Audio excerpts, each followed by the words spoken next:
something else. Like you said, I mean, you can't find this anywhere else in North America. Looking at the bottom of the coulee, there is the park jump, the crowd pleaser down there.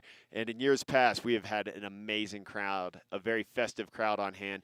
Big shout out to the man behind the whole park and build scene out here, Ranyan Diarj and his whole crew. Kenny actually the one that built the jump down there at the bottom, but amazing park and pipe crew here at Jackson Hole Mountain Resort. Much dedication. And again, so many wonderful people that are behind the scenes that make this all happen. Look at the crowd forming down there, Maggie. That's what I've heard from the athletes. It's like, you know, the nerves are a little more intense at the top of the couloir, you know, of course, as they should be. But when you get down to the bottom, you have that stoke from all your friends, your family, and everyone spectating. I mean, that's what makes it so special. And I love, like we talked about, just all these athletes coming from different walks of skiing and snowboarding. It's so cool that they added the element of the park jump. You know, I know that's been in years past, of course, but I love that it's kind of a little bit of everything down there.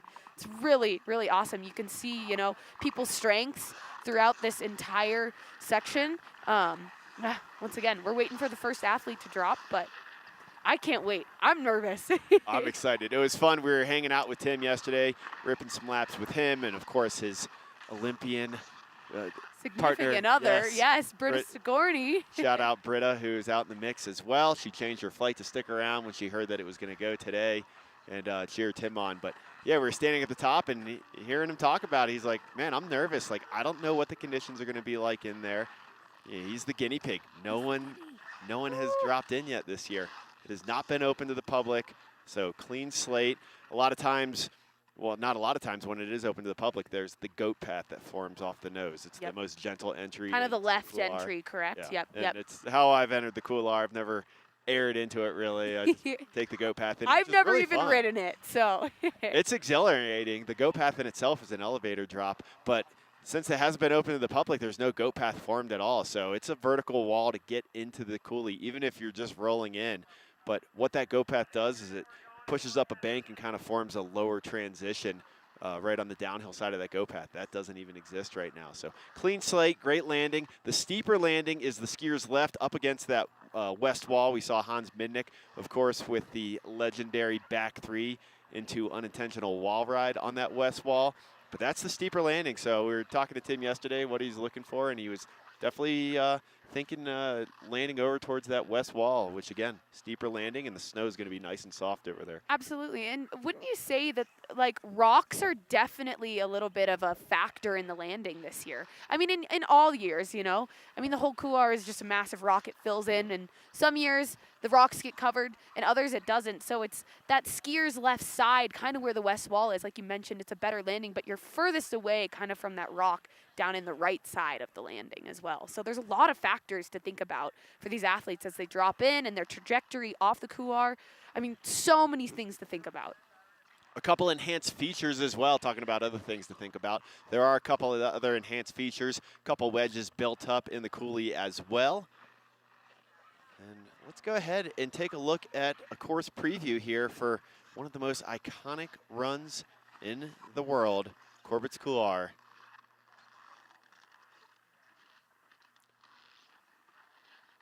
And here's a nice aerial shot of the couloir. You see to the left, S&S, another iconic and very difficult couloir here.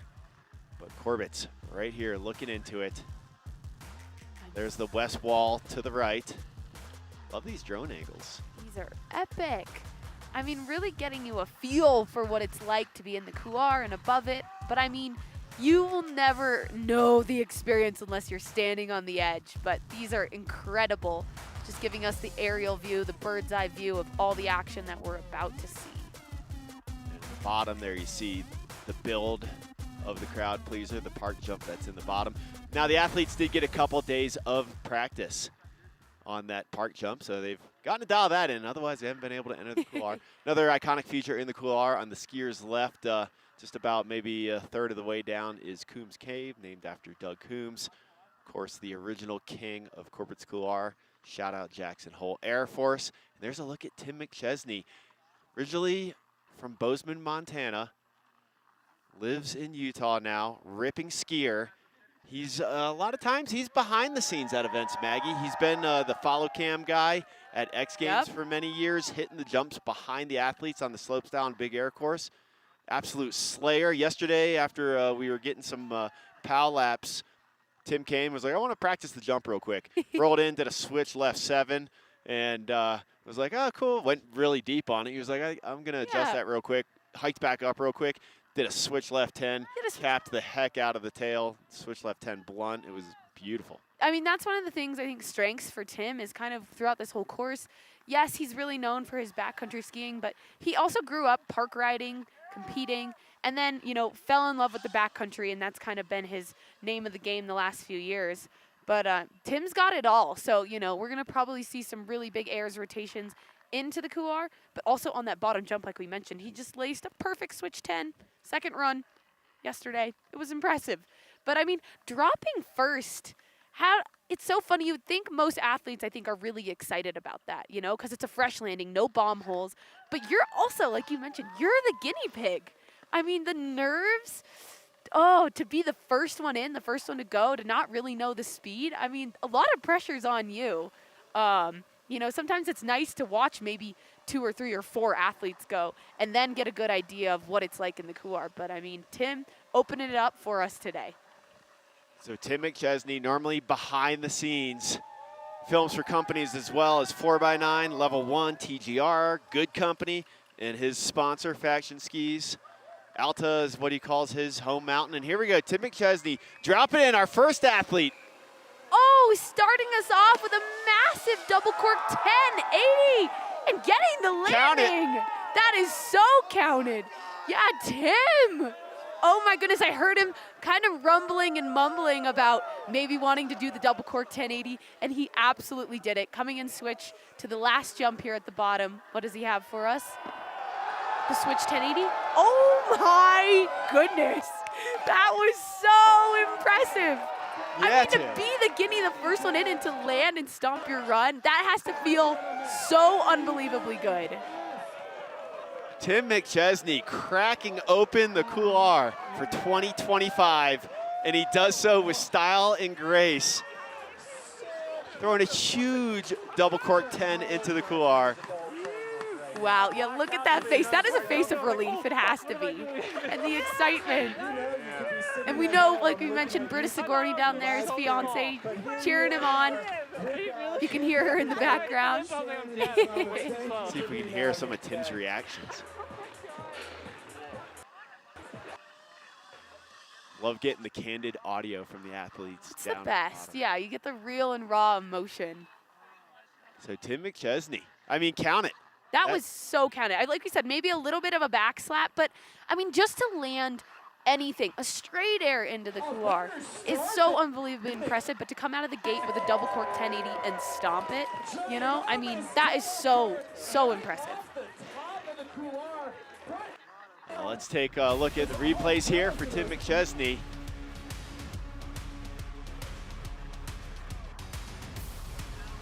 What a massive air down here as well. Going so big. Whoa. I mean, he's opening up everything, even these side hits, and then giving us that big switch 10 at the bottom with the tail grab to perfection, going huge. I think that was a switch 10. Yeah, switch left 10 at the bottom. Talking with J-Mo from the race and comps department, and one of the amazing people behind the scenes that makes this all happen. Well done, Tim McChesney. All right, next athlete. We're on the way, Maggie. This is awesome. We are, yes. Wyatt Gentry, local ripper Wyatt Gentry.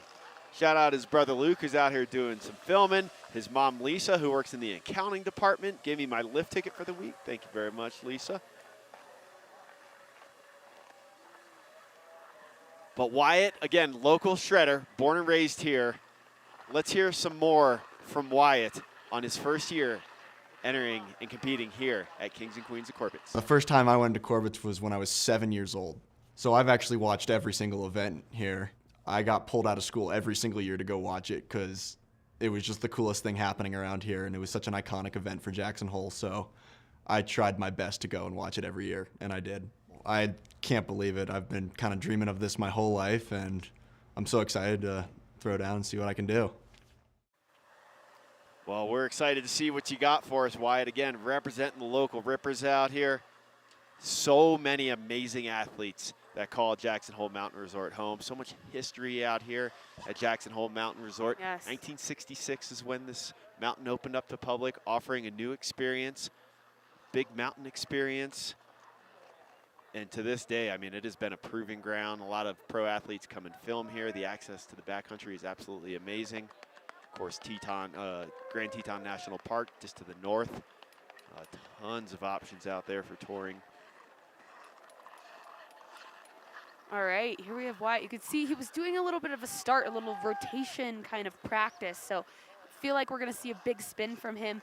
But Wyatt, like we said, rookie, kind of making a name for himself. But he was recently nominated for Breakout Skier of the Year in IF3 Film Fest in last season. I mean, so Wyatt, like I said, young kid from Jackson Hole, but he's kind of got his boots in the ground. People know his name, but I mean, if he can stomp here, I mean, this event is really where people can also get their name out even more. So really excited to see what he has. I got to know Wyatt earlier this year doing an AVI training with TGR. And we were supposed to do a beacon drill in under 8 minutes, finding 4 beacons. And he did it in 1 minute and 30 seconds. But here he goes, dropping in. See what he has in store for us. Local boy, Wyatt Gentry. Oh, the massive cork 7. Oh, not quite holding on. Tomahawking a little bit down there, but back on his feet, making his way down.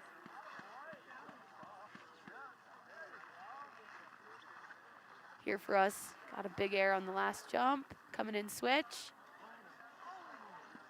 Woo! Oh man, going really big on that last jump. Looking like he wanted to maybe do something a little bit more, but over-rotating the switch 180 a little bit.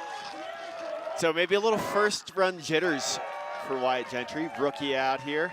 Feeling the love from the hometown crowd indeed. First day here, was out in the backcountry with another local legend, Brian Cruz, and we rolled up on Wyatt and his crew that were going out to do some filming, and before I even knew it was Wyatt, Brian Cruz pointed out, he said, right there, that's the next generation of local Rippers. Absolutely. They're doing great things, and then I found out, saw him later that day, I was like, oh, you're Wyatt. You're the next gen. That's you. I'm about to watch you in the Corbett's. Oh, that was awesome. Like you said, those jitters, you know, of going in and jumping off of this, I mean, they have to be next level. Sorry, we can listen to what he's saying. Catch some commentary. Dang. This jump is so fast. I'm going so slow.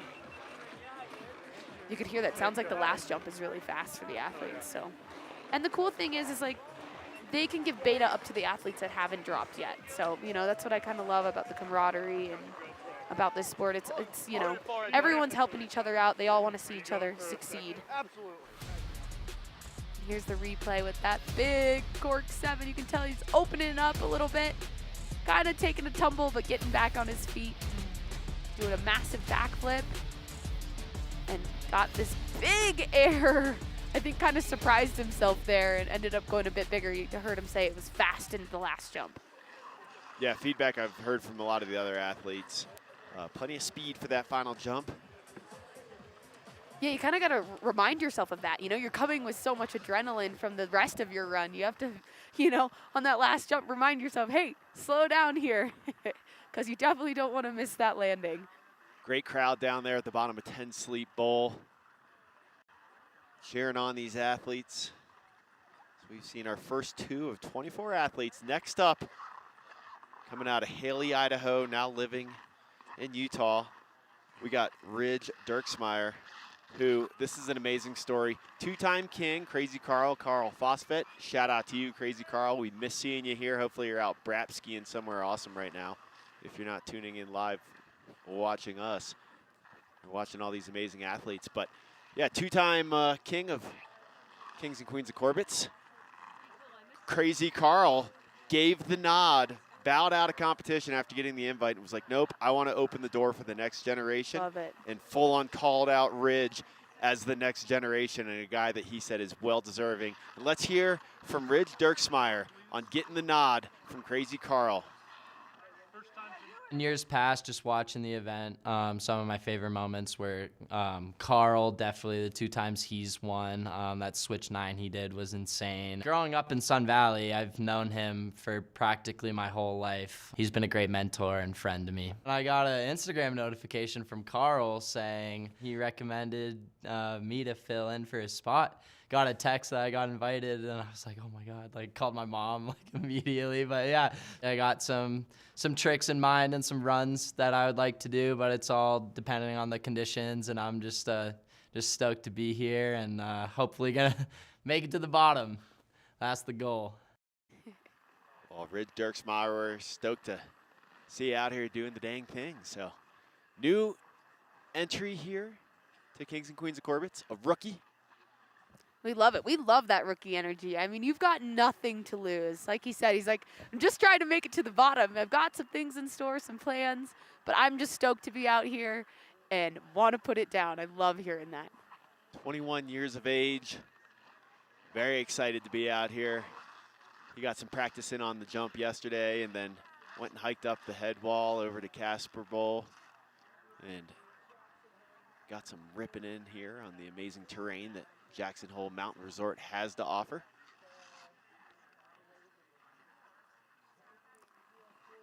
Waiting for that call to get dropped in. Yeah, making sure the GoPro's on. You know, there's a lot of things you got to check on before you drop in here. Check the nerves. I mean, the waiting game for some of these athletes, especially the athletes that are dropping, you know, kind of last, your nerves get really pumping having to wait for all these athletes to go. So it's, you know, part of managing like that mental side of being an action sports athlete. This is an athlete-judged event, so there's not a panel of judges. Well, the panel of judges are the 24 athletes that are competing. So self-judged event, which is awesome and unique to this event as well. I love it there. You could hear all the cheers from everyone else at the top. So, you know, the energy's high up there, nerves a bit more, and then you got the full-on party crowd at the bottom. Here he goes. Yeah, Ridge. Crazy Carl passed the torch to this young man right here.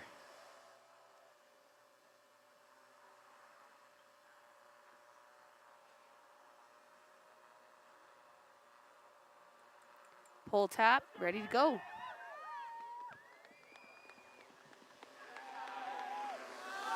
Oh my goodness, starting off with a massive double front flip. Oh no, losing a shoe there. But nonetheless, holy moly, that was a big bang and start jumping into Corbett. Right there below Coombs Cave.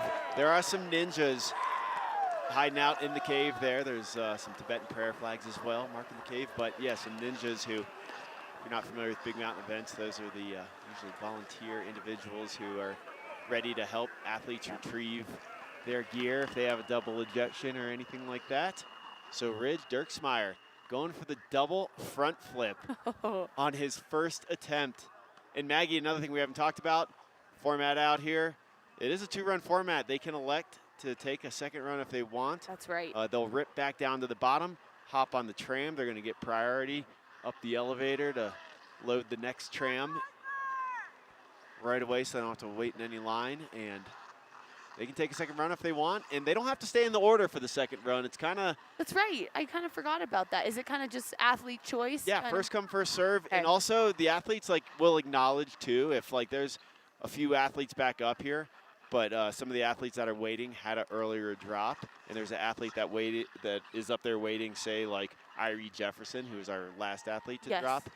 They will give them the nod and be like, you go ahead and go. You had to drop after everybody else. Go ahead and get a fresher landing. There's a look at Coombs Cave right there. Shout out Doug Coombs, the original king of Corbett's.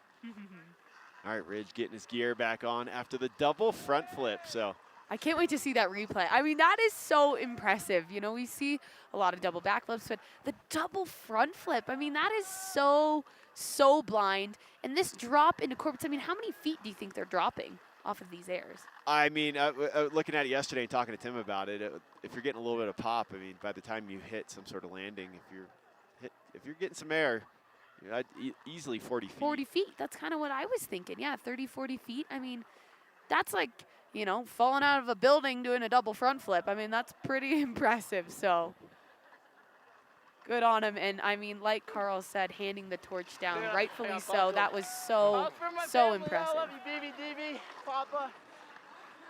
Love you guys. Saying that was for his family.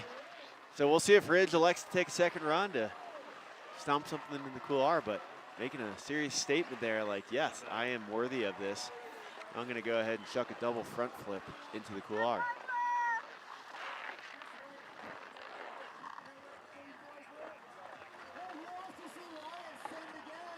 Well, next up, as we see Ridge down there at the bottom, still collecting himself. We got Piper Coons.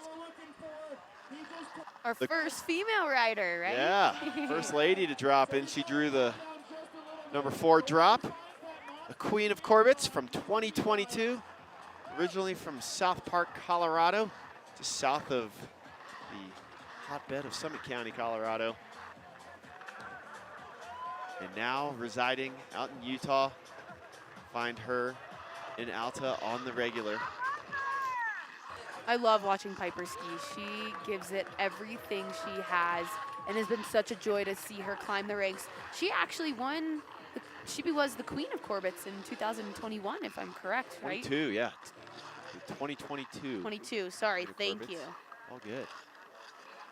But so excited to see what she has in store for us. I mean, she's really like, the last few events that she's done, given us some really unique options into the couloir. She's, you know, has jumped off, but also ridden the west wall, yeah, correct? That was my favorite memory of Piper, was dropping in on the west wall. And she likes to go big, not afraid to catch big air. No, absolutely not. Yeah, no, I hadn't talked to, you know, talking with the athletes, I feel bad almost pressing them. Hey, what are you going to do? What are you going to do? So I try to let them do their thing and kind of leave it for a surprise for us as well, to see what they're going to give us. Yeah, it's nice getting a little foreshadowing, but also I just like seeing, like, not knowing. Yeah, with you all right? viewers, like, it's just nice to see. And sometimes they don't know. A lot of them, they're like, I'm going to wait till I get up there. Super true. All right, Piper dropping in. Your 2022 Queen of Corbets, Piper Coons. The massive backflip. Oh my goodness, Piper. Just a little bit of an over rotation there, washing out, but so unbelievably impressive. Has she done the backflip into Corbets before? If I'm mistaken, I don't know if she has. I know that's a trick she's so clean at. I don't want to claim anything, but that could have been a first. But so exciting now, riding down, coming into these bottom features for us.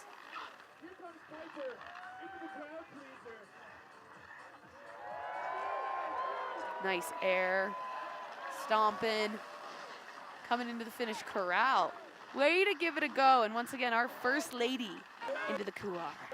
Your 2022 Queen of Corbets, Piper Coons. That was a big moment for her. You mentioned it earlier in the broadcast, Maggie. I mean, this could really help kickstart some careers, and it did for Piper. She got some recognition after being crowned Queen of Corbets in 2022, and helped make a name for herself. Yeah, absolutely. I mean, that is, you know, this event is just so iconic. Yeah, it's only been happening 7 years now, but I mean, what Jackson Hole has been able to put on to support these athletes and to make it happen. And with this live stream especially, I mean, it's such a big deal and such a cool opportunity for every single one of these athletes today. An event that was originally concepted as a drawing on a napkin from legendary local Jess McMillan. Big shout out to Jess for getting all this rolling and still going. And again, it's helping to kickstart careers. It's pushing the progression of freeride. And it's bringing together a lot of really amazing individuals and, again, forming friendships and bonds that I imagine will be around for life. Absolutely. I mean, we talked about it earlier, but just what's so special about the snow community is just we're all sharing a love for the mountains, and you get to come out here and meet different and new athletes or hang out with old friends. And I mean, it's really, really special, and we get all week together. You know, we were out riding together, and with athletes, it's so, so special. All right, here we got a replay. Piper's massive backflip right off the nose. Like I said, just a slight over rotation, so not quite landing it to her feet as cleanly as she would have hoped, but still nonetheless so impressive. And that's only rider number 4. We still got a full roster of athletes to go. With Mike Boggs next up, another rookie, Mike Boggs, product of both Portland, Oregon and Chicago, raised by Polish immigrants, truly chasing the American dream. And Mike Boggs, who, as I said, now lives in Portland. It's his first year here, and let's get some words from Mike Boggs on being here and pushing the boundaries at Kings and Queens of Corbet. I definitely think Kings and Queens has pushed the boundaries of what can be possible on a snowboard, jumping into a couloir like that, and it's pretty inspiring, to be honest. The future of freeride snowboarding, I think there's endless possibilities, inviting, you know, diverse group of athletes to come ride certain amazing terrain with, fingers crossed, good conditions. So we're excited. We're excited for you, Mike Boggs. Rookie here for Kings and Queens of Corbett. Hyped to see what he's got for us. Mike now living in Utah, Brighton. The top of Big Cottonwood Canyon is where he spends most of his time. Such an amazing mountain, like such a strong snowboard community up there at Brighton, where Mike likes to spend a lot of his days just cruising around, heading out the gates to the easily accessed terrain. And also, I mean, they have a phenomenal park there. They do. Super fun. Night Really riding great. as well. Oh, the night riding is epic at Brighton. All right, waiting for that call to drop.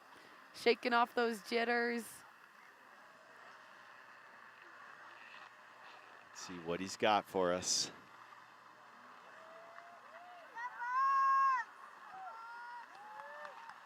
Rookie out here in the mix. It's so cool being able to hear. I mean, I forget that they're right below us. We're staring at a monitor, and I just caught some hoots out the right ear here, and I'm like, oh yeah, there they are. I mean, I could probably hit him with a snowball from You where we are probably right now. could. Not gonna do that, but. All right, regular footer, riding with that left foot forward, his natural stance. Here's Mike Boggs.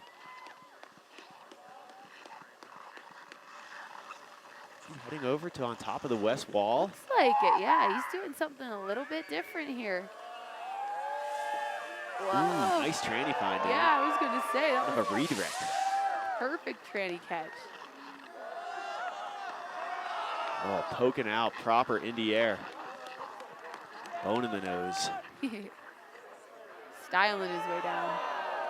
Big slash.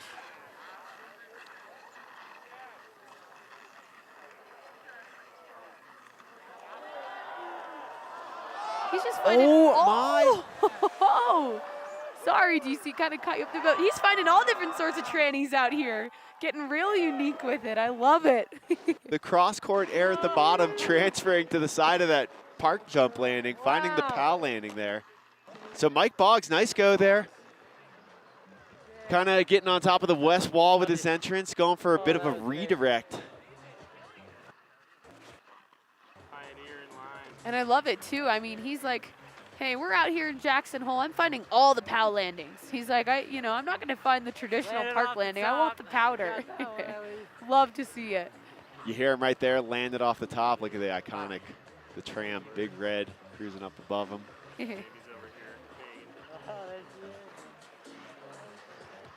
Getting some love from friends and family. It's a party down there. Hearing some music. So taking a look at the replay here for Mike Boggs, Kings and Queens rookie.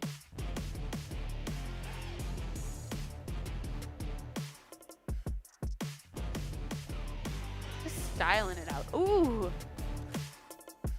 Little front roll out. That was a combination move there, Maggie. Yeah, totally. He meant to do that. Nose bone to little front roll. Again, rider judged event. They're going to have a viewing party later this week where they're going to be able to watch the edits, and they'll be picking the Kings and Queens. And new this year, we're going to have, we've had the skiers and snowboarders up against each other, but they're going to be judged in separate categories this year. So we'll have a winner for ski and a winner for snowboard for men and women. Right, love it. So our next athlete, we're going to be looking at another rookie out here for Kings and Queens of Corbett, but not a rookie when it comes to competition. We got ABM Alex Beaulieu-Marchand, a bronze medalist from the Olympics, coming out of Quebec City, Canada. It was 2018 Winter Olympic Games in Pyeongchang, where he got a bronze in slopestyle, 5-time X Games medalist. And let's hear from ABM on pushing himself and being out here, raising the bar.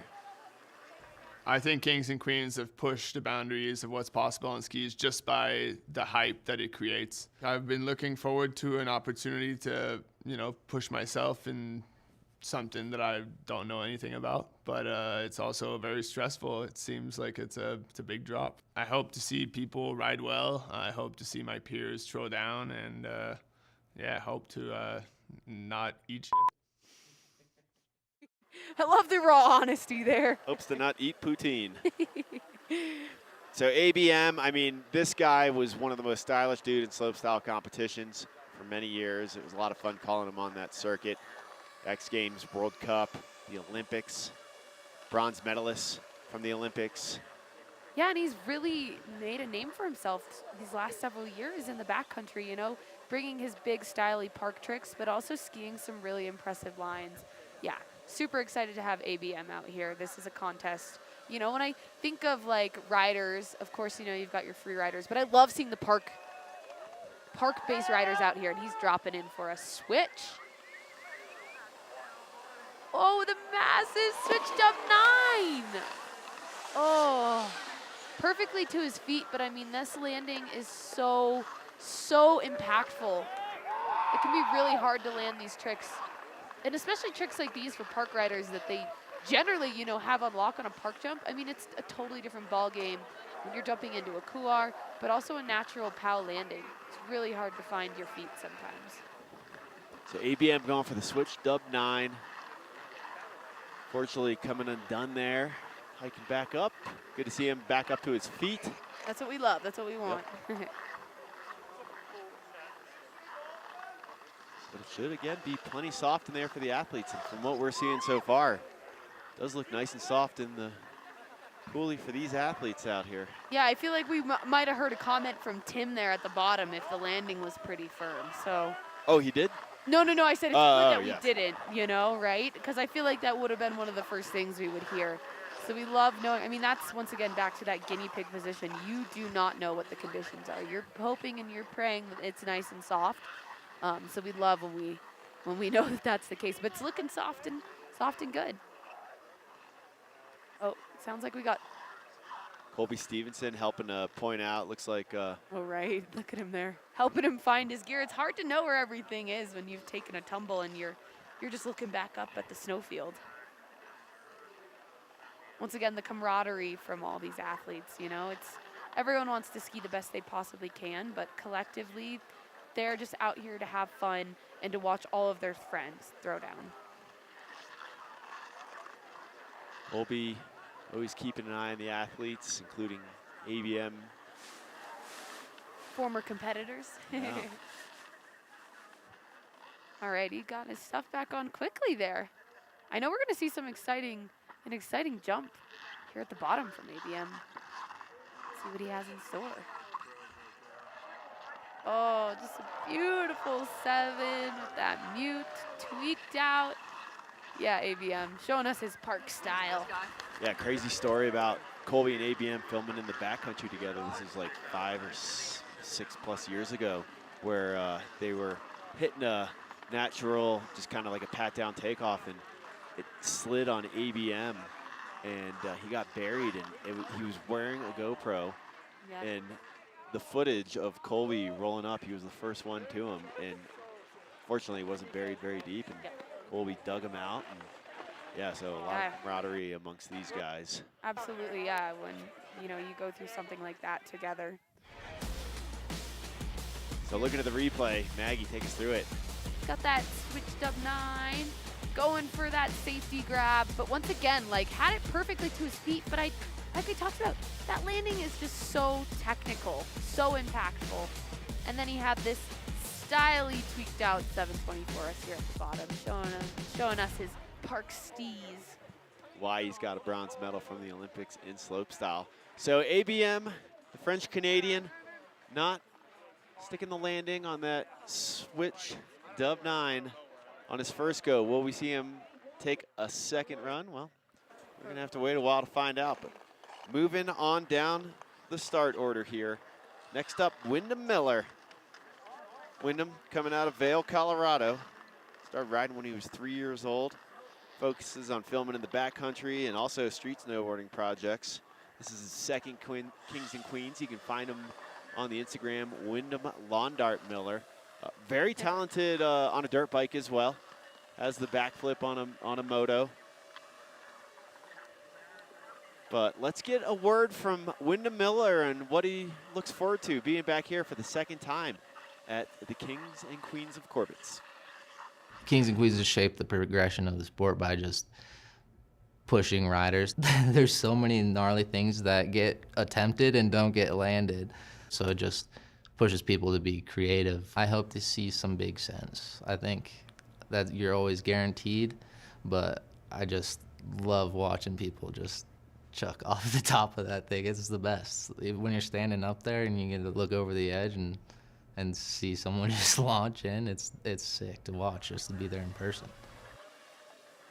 Well, Windham, it's a lot of fun watching you lawn dart into the couloir. That's what he did last time in 2023. Again, we had to take last year, 2024, off due to the coulee getting hit by a major wind event that was Martin Luther King. I remember that storm that weekend. Yeah. And it just blew. The couloir does not like winds out of the north and east, and major wind event, and it blew right up the couloir, blowing snow out of the couloir, scoured it, and it just was not the year for it with conditions. So it took a year off, but redemption this year. Windham back for the second time. Lived up to his name of Windham Lawn Dart Miller. Had a massive lawn dart. They said, chances of us seeing a lawn dart from you this year at some point? Said, oh yes, absolutely. Oh, I love it. I mean, if that's what you're known for, you got to give the people what they want, what they know. But such a skilled snowboarder, very strong snowboarder. Goes massive. See him not only in the backcountry, but in the park. I remember it was Copper Mountain in the springtime. They had this gigantic hip that Windham was pretty much maxing out how big you could go on the thing. So he destroys all terrain. And again, also really skilled on a dirt bike. Has the backflip on a dirt bike now. That's impressive. I mean, to be able to bring one of those machines around and flip, I'm like, that shows Swiss Army knife, man. He's got it all. Regular footer, riding with that left foot forward, his natural stance. Here we go, Windham Lawn Dart Miller, second year out here, competing at Kings and Queens of Corbett. Yeah. Yes, there it is, the lawn dart in. And regains himself quickly, Maggie. He does. Hitting that first air after the main drop. Well, 180, a nice half cab off of that. Ooh.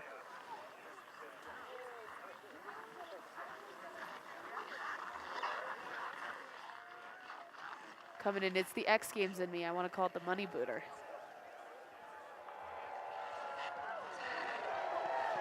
So stylish. Windham throwing down for everyone out here. Second year in the event, living up to the name, Windham Lawn Dart Miller with the lawn dart off the top. Could you imagine that feeling, Maggie, just lawn darting into the... No, once again, like, I'm thinking back to yesterday and the day before when we were just standing on top of the couloir and my knees were shaking.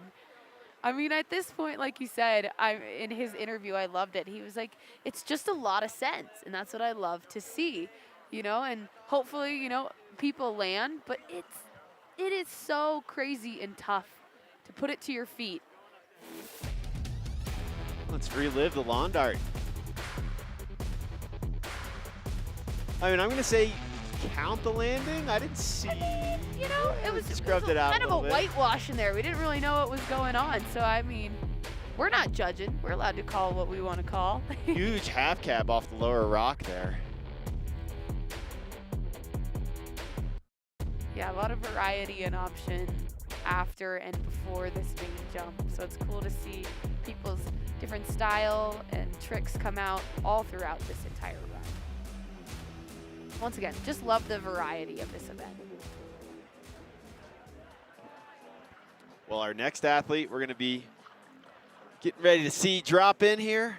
Originally hailing out of Japan, now calling Jackson Hole, Wyoming home, where he has a part-time job bartending at That's right. It's Roadhouse Brewery. Yep. But this is Yuki Kadono, two-time Burton U.S. Open champion, an Olympian competing in the 2014 Winter Olympic Games in Sochi. And let's get a word from Yuki.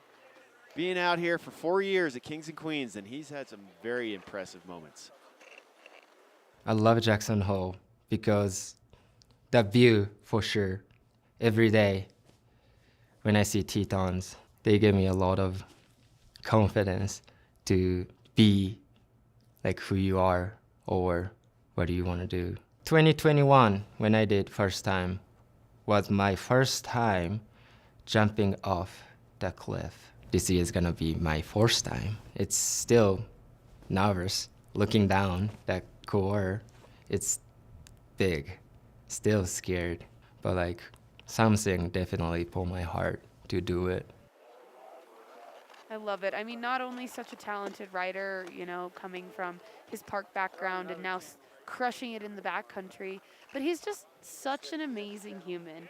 Really positive energy. I haven't spent too much time around him, but the moments that I have, just love his energy more than anything. I mean, that's what it's about. You can be an awesome snowboarder, but it's all about who you are out here and what you bring. Big shout out to Turtle Box, a partner of this event and a partner with Jackson Hole Mountain Resort. You saw the Turtle Box there at the start. Those amazing heavy-duty burly speakers that you can find all over the mountain here at Jackson Hole Mountain Resort. All the lifties got them, rocking out, having their little dance parties. They got them in the tram. In the tram. So thanks, Turtle Box, one of the amazing partners. All the partners will be getting you more details on our partners here in just a few to show them lots of love, but some amazing partners that help make this all go down at the 2025 edition of Kings and Queens of Corbett. Takes a village. It does. So Yuki Kadono, two-time Burton U.S. Open champion, six-time X Games medalist, first athlete to land a 1980. No way. Yeah, I forgot about that stat. So impressive, and also really excited to see him back. I know he shattered his kneecap last year riding in the backcountry. I mean, that's such a serious injury, and to be back, you know, riding with confidence and to be jumping right now into Corbett's Couloir. Yuki, a regular footer, so around with that left foot forward. He has dropped in switch. He had a big switchback one in his first year. Here he is coming in switch again. Nice cab 5. Looked like a hand drag as well. And putting the landing gear down for us. Such a smooth stomp.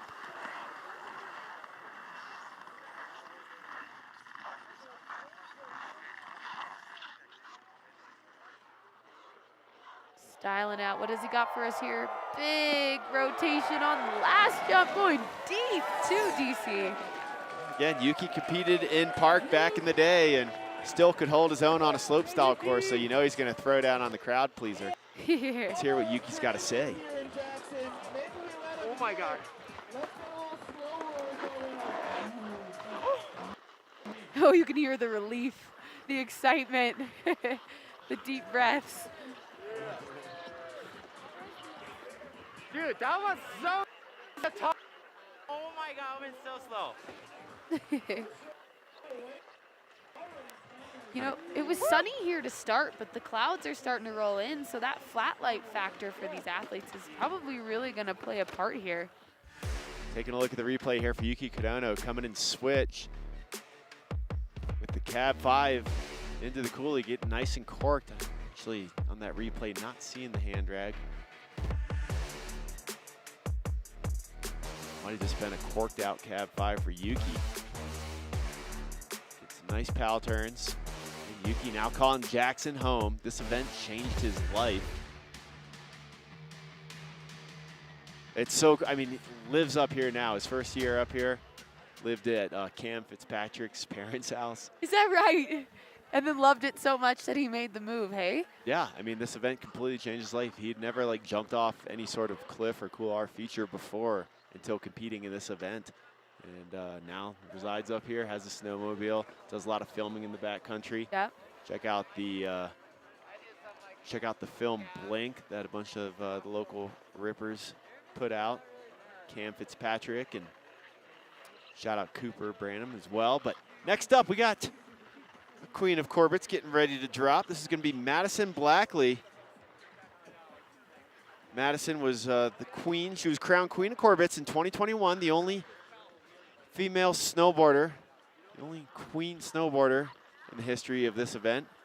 Again, this year, though, it's going to be different. We're going to have a category for snowboarders and skiers, which, I mean, two separate pieces of equipment. Makes sense to not have them competing against each other. Two different styles, two different approaches. So Madison Blackley, originally, or coming out of Utah. And let's get some words from Madison on all her years of being out here for Kings and Queens of Corbet's. My first year coming into this, I was super, super nervous. So now this will be my 6th year, I believe, and I'm just here to have a good time. You know, the Couloir is different every single season, so you never really know what to expect. You don't really have many opportunities to ride these types of features in a competition format. So it's just such a unique event that I think it's definitely pushing it. 6 years. I mean, that is impressive. To come back year after year, I mean, this thing's scary. I mean, the confidence that you have to have, but also, like you said, the experience of 6 years back to back. But, you know, Madison said there in that interview, like, it's different every single year. How the wind blows it in, how much snow they're getting, the factors that are at play for these athletes every single year. It's wild, but love to see the returning athletes. Absolutely, and Madison, once again, the only snowboarder queen in the history of this event. That was 2021. Very well-rounded athlete. She likes to film in the backcountry. I first came across Madison calling her in park competitions back in the day. Can hold her own in the park. She'll film in the streets as well. And let's go ahead and take a trip down memory lane, Maggie. Let's look back to Madison's first year competing out here at Kings and Queens of Corbet's.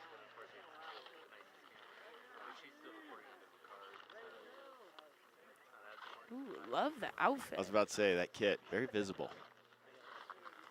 Practical wearing the one piece as well. Yeah. Keeps you nice and warm.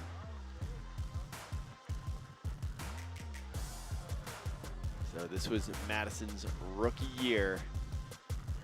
Taking the goat path in right there. Said a little more formed in than it is this year.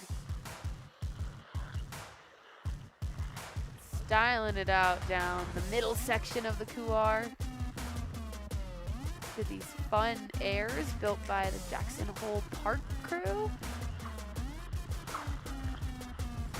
Flashing it out, power turns. Ooh. Giving us the variety, that 360 in there, mid-run.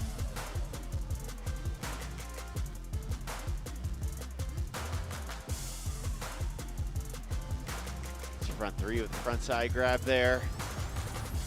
And Madison Blackley, again, used to compete regularly in park events, and now she just loves all types of snowboarding and is very happy to be back here at Kings and Queens of Corbet's. Getting ready for her 6th drop-in ever. A veteran. A veteran in the field, I would say, yes. Ooh, drop and switch. Okay, Madison.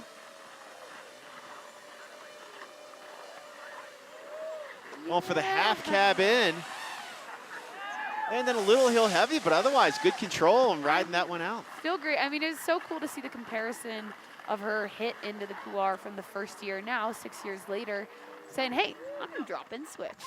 I mean, to just see the confidence boost throughout the years and to see that progression, I love it.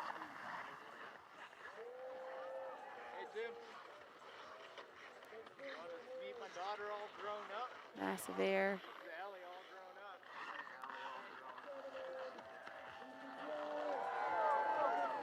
Giving us a styly big air on the last jump. Nice work, Madison Blackley, your 2021 Queen of Corbets. I like the half cab in. Again, count the landing. I agree. Hey. Just a little heel heavy, but I mean, she was controlling her speed, so it was a calculated kind of heel side turn out of that half cab in.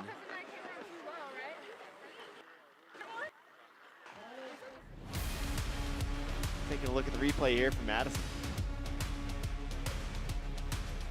Still a big drop there, going off the nose. Yeah, and she rode that out very nicely, so nice work, Madison Blackley. And again, athletes have the option to take a second run if they like, so. We'll see if Madison elects to do so. But next up, we have got another rookie out here for Kings and Queens. The only Frenchman in the mix. This is Léo Rambaud, who will be our next athlete to drop, our 10th athlete out of 24. I love the contrast, like we said, of the veterans and the rookies. It's just fun to get the variety of all these different athletes and athletes from all over the world too. You said our only Frenchman? Yeah, well, ABM, Alex Beaulieu-Marchand is French-Canadian. Canadian, I know, but I feel like the French would be mad. So yes, totally different. The only Frenchman in the mix, Léo Rambaud, freestyle and freeride skier coming out of La Clusaz, France. A lot of talent coming out of La Clusaz. He turned pro at 16. Enjoys traveling, filming, and working on progression in both freeride and freestyle disciplines. And Lalo, again, making his debut here at Kings and Queens of Corbets. Let's get a word from Lalo in a lovely French accent on getting the invite out here to Jackson Hole Mountain Resort. It was a struggle to get invited. Like, I harassed everyone at Mammoth to get the invite, and I finally got it, so I was so happy. It's one of the only events in freeriding, and so everyone's pushing themselves, and that's also why I'm here, because I think it's a huge thing. I think I'm just gonna try to have fun and then trying to show some great skiing, but yeah, I'm just having fun because that's the goal of free skiing.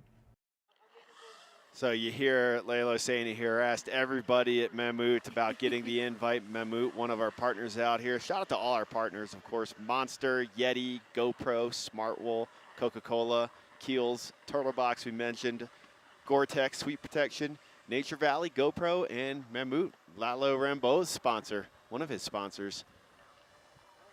Yeah, I love it. The harassment, I mean, that just shows the dedication and the commitment to wanting to make it happen out here. Drop it in for us. Let's see what this rookie's got in store. The Frenchman, Léo Rambaud. Oh, the massive double backy. Oh, just washing out a little bit there. But I mean, nonetheless, so impressive. Oh, flat spin Japan. He's good. He's back on his feet, ready to keep it rolling. Just a little Polish donut out of that double backy. Yeah. Again, the combo trick. Oh, looks like getting a little bit caught up on that one, but he's still got one more hit to go. And I also love, too, they still, I mean, correct me if I'm wrong. I'll mention it after this hit. Showing us his free ride park style here on that last booter. But there's also an athlete's, like the People's Choice Award. That's correct. Still is going on. So, you know, I think it's also about what you throw, but the energy that you bring to the contest. Getting some love down there from Wyatt Gentry, the local ripper, the second one to drop. Léo Rambaud going for the big double backy. And another thing we didn't get a chance to talk about yet, Maggie, are the different takeoffs at the top. Now, the athletes were allowed to come up and construct different takeoffs, something they've been allowed to do for years. So there's a couple different options up there for the athletes, whether it's like a setback, more poppy jump, who your childhood friend and athlete you grew up skiing with, Parkin Costain, a king of Corbets. Right, yep. Him and Jake Hopfinger, a couple of the first ones to do the modified takeoffs. And the setback takeoff with the pop to more match the transition. Definitely a good strategic move. Absolutely, and like they said, just the amount of progression that happens here every year and what these athletes throw in, you know, they want bigger, poppier takeoffs, and that's what it takes to do these double rotations that we've seen the last several years from so many athletes. Coming into this final booter, giving us his park rotations there and bringing it into the crowd. Well, our 10th athlete. What do you think so far, Maggie? You've seen this. You've watched replays of this event before. I'm pretty sure you said you've watched it live before. Oh, but yeah. First time here. What are you thinking? I mean, once again, to just be a part of the atmosphere and the energy always changes everything. So I highly encourage, if you ever can make it out for a Kings and Queens, do so. But I think too, just to be, you know, not competing, but to, you know, be around these athletes and, you know, be able to talk to them and hear their, like, the nerves. I think the pre-comp nerves is really what's so interesting out here. And here we have our next rider. Yeah, Sarka Pancochova, 4-time Olympian. Sarka Pancochova, she's competed in this event before. Just got in yesterday. She was competing at the legendary Baker Bank Slalom right before coming here. She lives in Portland now, out of the Czech Republic originally. Second time competing out here at Kings and Queens of Corbett. An X Games silver medalist. Competed in a natural selection duel earlier this season over in Japan. Oh, wow. So That's yeah, a fun duel. competed in 4 Olympics for not only slopestyle but half pipe as well. Now likes to film in the backcountry and compete in big mountain events. Big fan of surfing as well. Likes going on big surf trips. Here we go. Sarka Pancochova, regular footer, right with that left foot forward. Her natural stance coming in. Ooh, Clean. so clean.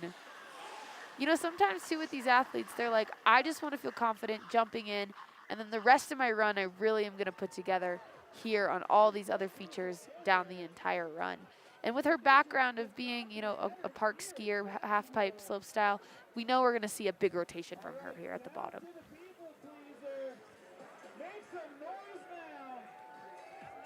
Love hearing the energy from the crowd. Yeah, great crowd on hand indeed. Big shout out to all the people coming out to the bottom. And if you're hanging out in Teton Village or down in Jackson or in Wilson, come on up. Even if you're over in Victor or Driggs, come over Teton Pass. Come join us on this side of the Tetons for a celebration of Freeride.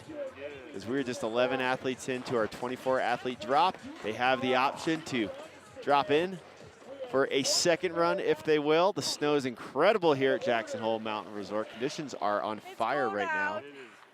My face is frozen, eh? It's cold out here. Yeah, so sick.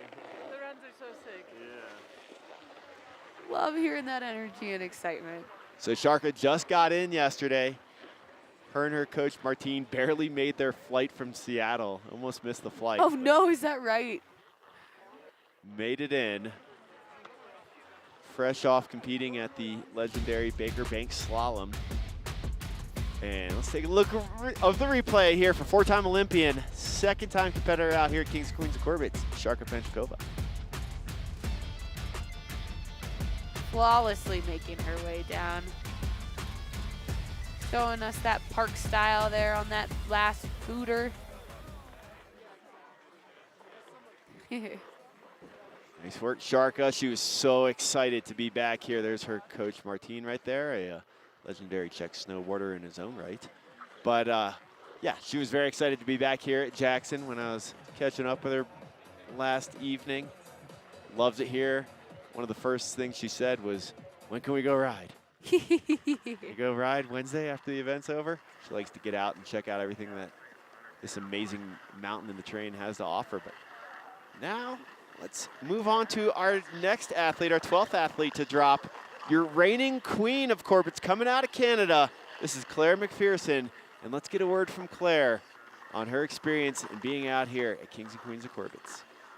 Kings and Queens has pushed the boundary of what's possible on skis. I think everyone at the top gets so hyped on what everyone else is doing, and they always one-up each other, and it just has made so much progression in skiing. The best moment of the 2023 Kings and Queens was Veronica attempting the double backflip. It was so cool to watch her send it, and I hope she lands it this year. I think the future is really bright. I see kids younger than me just like absolutely sending it and crushing it. And I think that, yeah, the progression just keeps getting better and better, what people can do. Yeah, Claire. So Claire McPherson, you're defending your reigning Queen of Corbet's here from 2023, 21 years of age. It was her first time ever to Jackson 2 years ago when she came and won this event. She's the working woman's skier, a patroller. And a firefighter. And a wildland firefighter. I mean, all around, just incredible. Yeah, I got to talk to her about that and, you know, asked her kind of about just being an absolutely incredible skier, but, you know, caught up with her about the ski patrolling and the firefighting, and she says she absolutely loves it. Like, loves it. As much as she loves skiing, you know, and is such a strong rider. I was like, are you going to film? She's like, I love what I do. I'm like, hey, that's all you can ask for out here. But just so excited to see her out, you know, here at Kings and Queens, changing things up from her daily routine of ski patrolling at Fernie. And as we can see, the snow is really starting to come down. That light is starting to get a little bit flatter here. But these athletes, they know what they're doing. Their air awareness is impeccable. And I'm excited to see, hopefully, another big backflip. Claire McPherson, here she is, your reigning Queen of Corbet's, dropping in, your 12th athlete. Ooh, stomping that flawlessly. Made it look easy there, Maggie. So easy. And then, yes, this big back. Yeah, I was hoping we'd see this from her. Kind of back, a little bit over-rotated, but still holding onto her feet.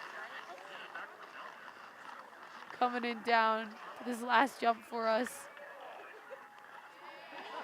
Woo! Into the corral at the bottom with the crowd. I mean, awesome, awesome riding. Yeah, great work from our reigning Queen of Corbet's, Claire McPherson, with a nice straight air in, just making it look easy, a big straight air in. She road tripped out here from Fernie with her boyfriend Tamaj. Shout out to him. There's Piper Kunst, fellow Queen of Corbet's from the year prior to Claire's crowning. I love it. Once again, look at just the camaraderie. That's what makes the sport so special. Hear them talking over. Dude, and the top, too. Oh, good. I know what I need to do now. Yeah, I don't. My back. You went a lot bigger than I thought you did on top. That's her boyfriend Tamaj right there. Speaking as we'll take a look at the replay, and good to hear Piper. Sounds like she is planning on taking the second run. You know, I love kind of getting the little tidbits from the bottom. Look at the air in. Again, just an elevator drop if you're taking any sort of air here into the coulee.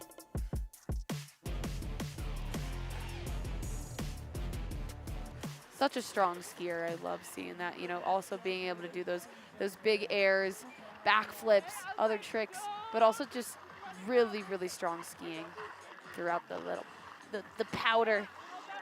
Laid out the beautiful backflip there. Second air in the couloir.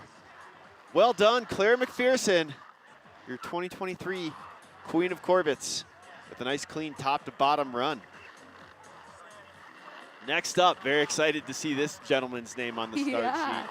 Spencer Whiting, or as many of you may know him as Gimbal God, getting ready to drop in here. Now, if you're not familiar with Spenny, AKA Gimbal God, out here in the mix, one of the most skilled follow cam athletes out on this planet. I mean, this dude, he has followed some of the best. He helps direct films. He helped Judd Henkes direct an amazing movie.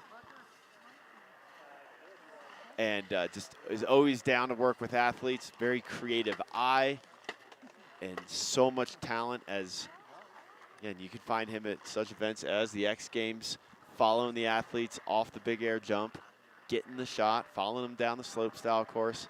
but he used to compete as well. And I was talking to him about it on the tram this morning. I'm like, Spencer, when was the last time I would have announced you? In 2015 at the Burton European Open. Is over that in Bogs, right? Switzerland. Yeah, such a talented rider himself. But 2015. Yeah, that was one of the last years he competed. He had a couple other events, but that was like one of the last major pro events that he competed in. And then started filming. People immediately started calling him Gimbal God due to just how steady of a follow cam he would provide. And he really was. I mean, he revolutionized the follow cam. He totally did. I mean, and there's something to be said about having the skill of a rider and then also being able to do these follow cams. You can really read the athletes because, I mean, you're going off massive jumps with them, having that confidence too, riding everything. But yeah, he is, once again, just an absolute legend in the filming world, but really excited to see him out here competing back in the bib. It's awesome. Yeah, an athlete from Monster, and it's so cool. Monster now with this amazing partnership with Jackson Hole Mountain Resort. The Monster team immediately took advantage of that partnership and got a house up here last year. The amount of athletes, Monster athletes, that have come up here for their first time ever, and now they're starting to, I mean, not only rip around the ski area, but film in the backcountry up here and taking full advantage of that partnership. Saying the same thing, really taking advantage of what Jackson Hole has to offer. And I mean, lucky myself being a Monster athlete, reaping those benefits. But it's really cool to see, you know, a lot of these athletes on Monster are known for their park and pipe riding contests. But for Monster to give all these athletes the opportunity to come out and experience something totally different like Jackson Hole is really, really special. Spenny rocking a nice burly beard this winter. His fiance, he said, is disgusted with it, but he told her he's committed to it and is going to grow it all winter, not shave it till the end of the season. Here we go, Gimbal God dropping in. I've never been able to say that. Oh. Nice kind of like ollie into a wall ride off the nose into the couloir. Into the front side three. Getting a little buck, but quick recovery back to his feet. Again, such a skilled snowboarder. Very hyped to see Spencer Whiting, Spenny, AKA Gimbal God, not riding while filming. And just riding for himself. Throwing down on the crowd pleaser for the crowd down there in 10 Sleep Bowl. Yeah, I love hearing that cheer from the crowd below. I mean, just that energy from everyone else is so special, especially like I've mentioned before with your nerves at the top. Then you get to the bottom and you have that excitement of everyone there watching you. But also, Spencer and some of these athletes, you know, I love seeing the massive airs off the Corbet's Couloir, but it's really cool to see these unique kind of tranny finds, right? See if we can eavesdrop on the conversation. Catching up with Dingo. Oh, Dingo making an appearance out here, a legend himself. Look at the replay here for Gimbal God, aka Spencer Whiting. Again, I love the approach there, a little ollie into wall ride off the nose.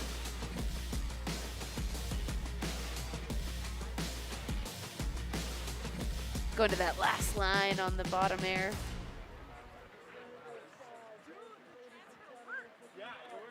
The Monster crew showed up to represent. Yeah, the Dingo in the house. Should have gotten Dingo to forerun this event. Man, if we would have saw him yesterday, maybe we could have convinced him, DC. That would have taken a lot of convincing. I think so. Healthy bribe. I mean, just to have the, you know, to say you did it, dropped in to Kings and Queens, come on. Looks like they're reviewing something.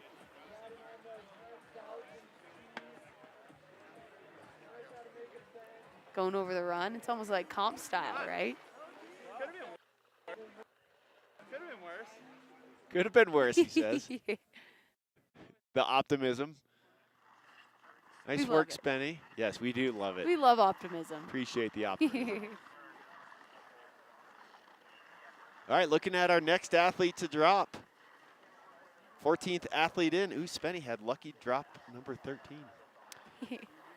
4th athlete in, Alex Hackle. his second time competing out here in this event. Got third in this event back in 2023. A Boston native who, well, currently kind of based off the East Coast, but he was saying kind of nomadic as well. Just traveling around, doing a bunch of filming. A lot of filming in the streets for Alex Hackle. Again, secured third place at the 2023 Kings and Queens of Corbett. So let's get a word from Alex Hackle and how fired up he is to be back here at the beautiful, amazing, iconic Jackson Hole Mountain Resort. I feel great. I feel really good to be back. I think every year Corbett's is different. So I would say as much as I've grown as a person maybe in 2 years, the couloir also changes, and every year it's a new challenge. So I'm just looking forward to getting up there, looking at it from the top, and coming up with an idea of what to do this year. Well, he had the nice hand drag 3 at the 2023 Kings and Queens of Corbett, and that was part of his campaign to get up on the podium, getting third place in that event. Again, rider judged event.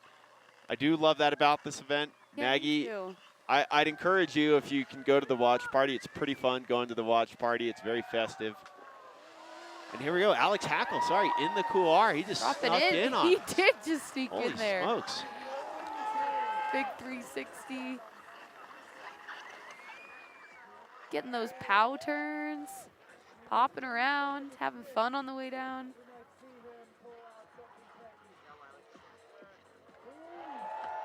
Oh, and the big right side 900 to finish it off, showing us that park style of his. Yeah, Alex Hackle. All right, excited to see this replay. He snuck in on us. He did, I know. I feel bad that we kind of missed his first hit. But still, you can see the stoke there at the bottom, the camaraderie from all the athletes making their ways down. I was just going to say a couple patrollers skied by us as we are again up here by the top of the couloir. Shout out to the entire patrol staff out here at Jackson Hole Mountain Resort.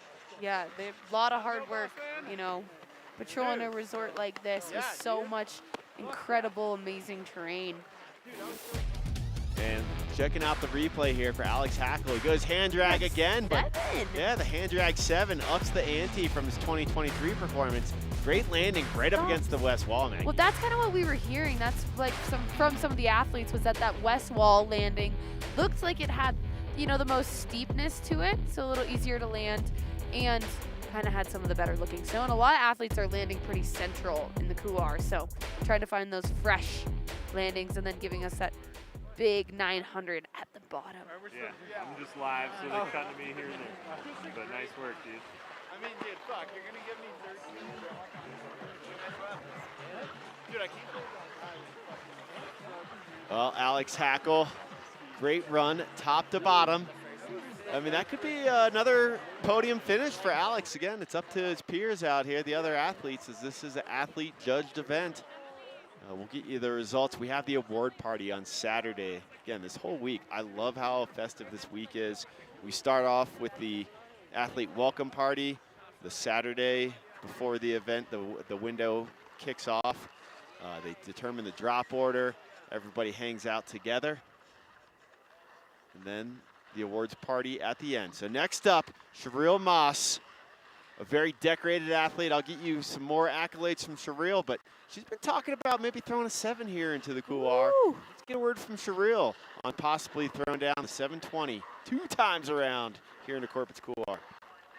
I think like events like this really help people like just to become big mountain riders, and when you see these kind of like events where people like go ride to mountain anywhere at their home resorts or whatever, they can really relate to like pick your line and do your tricks down the mountain. And I think therefore this is something that more and more people will be into watching and in competing. I would love to try 720 into the couloir, but I don't know this year how it's looking, so we'll see when I get up there, but I would love to actually like send it in there. Well, Sherrill Moss, not afraid to send, originally from the Netherlands, now based in Idaho. Loves just sled necking out there. Big fan of snowmobiling in the deep powder. She's a 3-time Olympian, X Games gold medalist in big air. She's recently competed in the Natural Selection Tour, and she is set to take on Kings and Queens once again. This is her 3rd time competing out here at Kings and Queens. 2-time world champ, again, 3-time Olympian, and X Games gold medalist. I mean, let's talk about, we talk about the progression of the sport, but also, the progression for the females out here. Let's see what she has. Not going for the 7-in on this time, just locks in a nice frontside grab, pokes it out as well for extra style points for the goofy footer. As the sun pops out. Yeah, definitely. Hopefully a little bit of sun in that couloir for her. Getting all that powder. I mean, these are the first athletes in the couloir this year, so they're getting all the good stuff. Storm a couple days ago here in Jackson. Another one coming in this weekend. Yeah. Real Moss. Strong. Yes. Originally from the Netherlands, now calling Idaho home. Let's hear what she's got to say. Well done. That was a little harder. Nice work.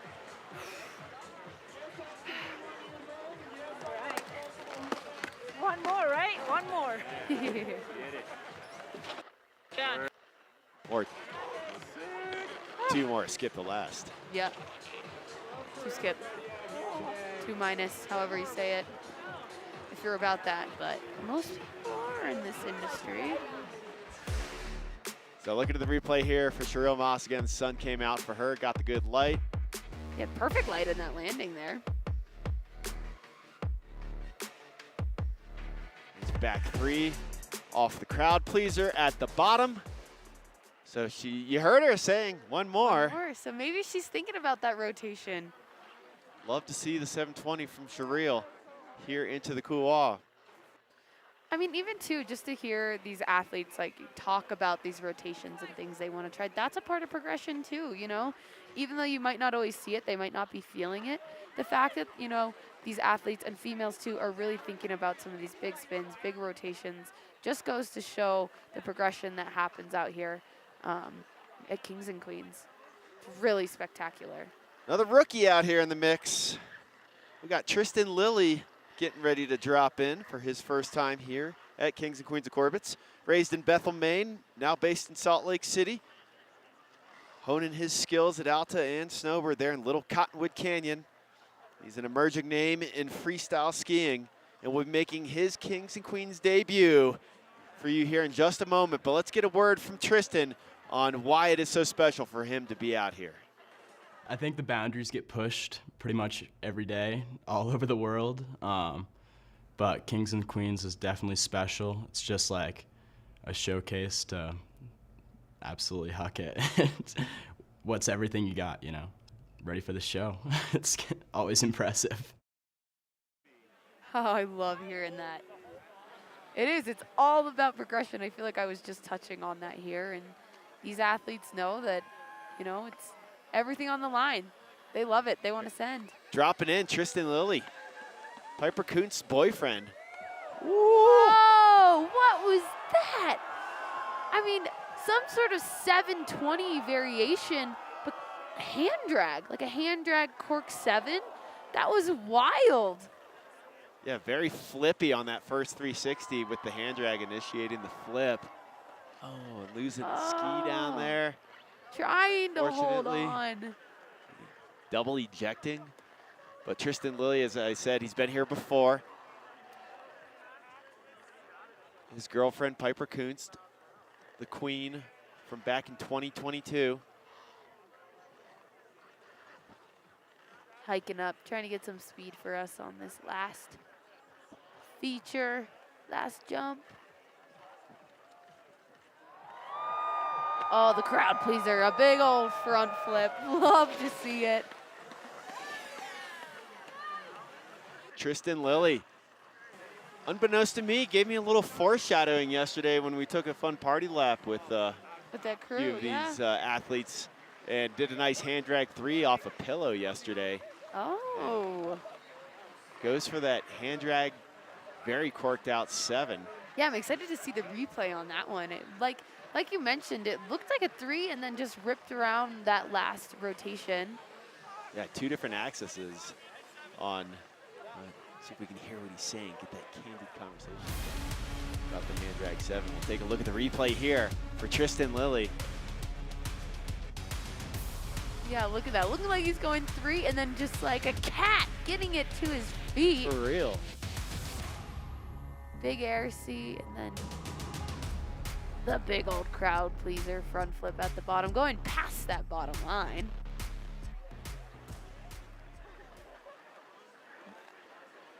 Love the progression, love the uniqueness of the hand drags and all these different rotations from these athletes. The Stoke.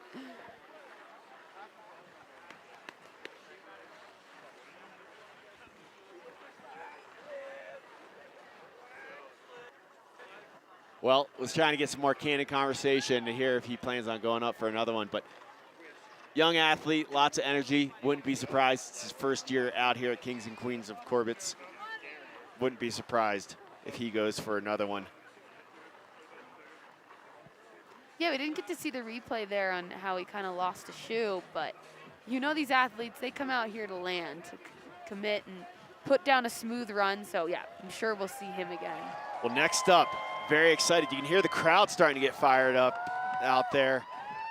We've got our Queen of Corbett from 2020, the People's Choice Award recipient from 2023. This is local ripper Veronica Paulson. And let's hear from Veronica on some of her best memories of competing out here at Jackson Hole, Kings and Queens. My favorite memory from Kings and Queens is from 2020 when I landed the single backflip into Corbett's. That was a launching point for my career. It brought me so many opportunities. I got my first ski contracts ever. I was not sponsored before then at all, so it really opened the doors to this whole industry for me. We have a lot of new faces around this year. I'm really excited to see what people bring to the couloir and their creativity. All the women in the competition just keep pushing it every year, so I'm excited to see what everyone's bringing to the table. Well, we're excited to see what you got for us. All hail Queen V, Veronica Paulson, originally from San Francisco, but again, now calling Jackson Hole, Wyoming home. Made history in 2020, becoming the first woman to successfully land a backflip into Corbett's. That got her the title, the crown that year. And the first female to attempt a double backflip in competition in 2023, and she got the People's Choice Award that year for that, Maggie. And this year, she's going for it again. She's like, I'm going for the double backy. I mean, you can see it, this set that she's doing, you can tell that she's going for two. I mean, wow, it's unbelievable. A double backflip into Corbett's, and she knows what she wants. She, like you mentioned, she said, this is what I'm here for. I'm here to land it. I've done the single. It's time to land the double. So we're about to get the action. Yeah, Veronica, really, really pushing the sport for women's free skiing. Envisioning that double backflip.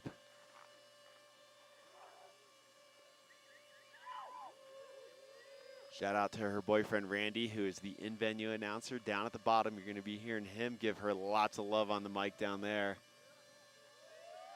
She's just taking a moment for herself. Yeah, I mean, that's the beauty of it, too. It's, all right, here she goes. Yeah, Veronica.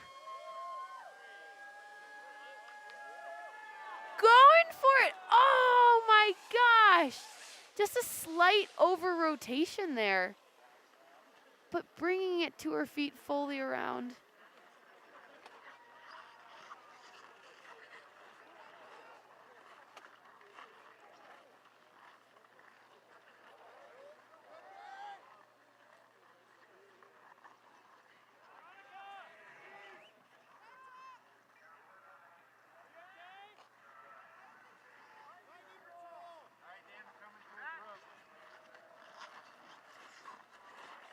We do have the best medical staff on hand.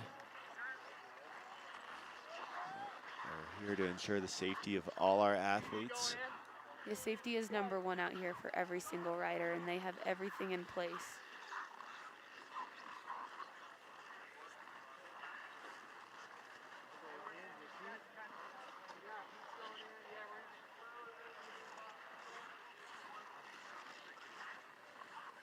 So sending positive vibes in there to Veronica Paulson.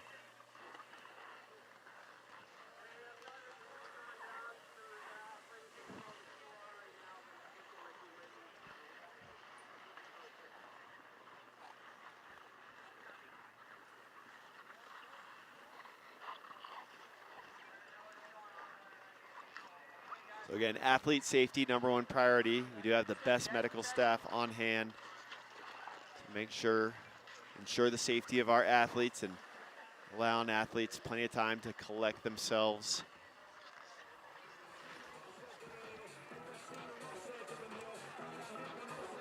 So welcome everybody once again here to the top of the tram, the top of Rendezvous Mountain with the iconic Corbett's Couloir just about 100 feet below us. DC here, joined alongside by Maggie Voisin. And Maggie, how you doing? Pretty chilly up here. The -20 was the wind chill forecasted for up here on top of Jackson Hole Mountain Resort, but the wind really not too bad, but 2 degrees, a balmy 2 degrees Fahrenheit was the high forecast. Chilly, but look at you and I mean, we came in with our puffies, we got toe warmers, hand warmers. You know, we're no strangers to the mountain. We know that it's chilly, it's cold, we know how to prepare. You know, I'm definitely trying to stay warm a bit, but hey, it's all about the athletes out here. I'm doing just fine. And I mean, we still have this beautiful view. The clouds have kind of rolled in a little bit, but the sun has been in and out, and it feels good. That little bit of sunshine, I mean, woo. It is heartwarming. It's good for the soul. So again, sending positive vibes out to Veronica Paulson, going for the double backflip, and we'll get you guys word on the progress down there for Veronica, but it looked like she was taking a moment for herself. The athletes, you could hear them shouting down into the couloir on her. Down to her, and again, best medical staff on hand that they're going to ensure the safety of the athletes. But it's no joke. I mean, it's a big drop into that couloir, and elite athletes are who we got here in the mix. 24 athletes on this roster, and they are very strong athletes. They take this all very seriously. They do a lot of training. You got to keep your body strong when you're pushing the boundaries of what's possible in freeride. Yeah, you know, and we talk about progression of the sport. You know, there's always a lot of factors into that.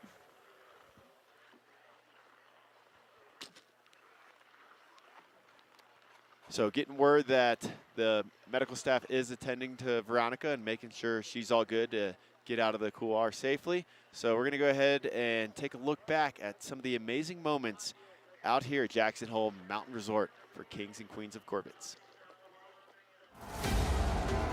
Top runs. That's a hard thing. It's been crazy to see it evolve.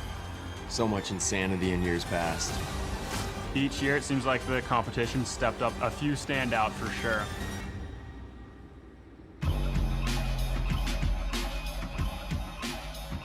I remember the first year thinking about best runs. There was so much uncertainty the first year, and Hans Mindich put down a back 3 to open it up, and it just relieved everybody. Big exhale. Jeff Ledger, I remember him kind of coming on the left side and just like front flipping into it, and it's just like, what?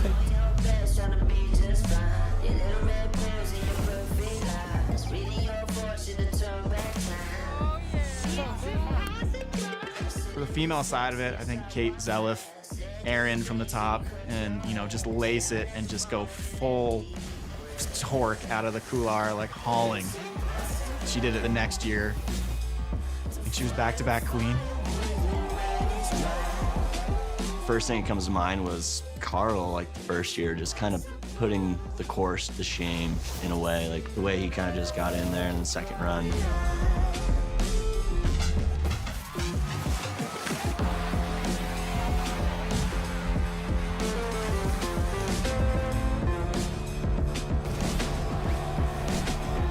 Travis Rice's run was all time. We had skiers on the top of the podium, and to have Travis come in and do the event, you know, just to have his energy.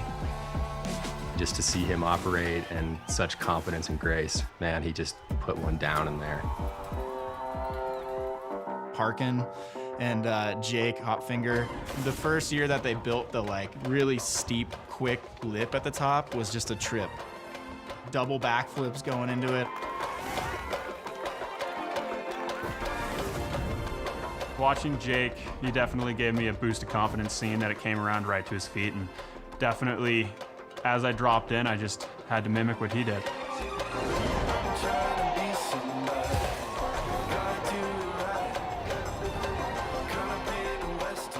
It's kind of crazy, like a dub backflip's like now a mellow trick.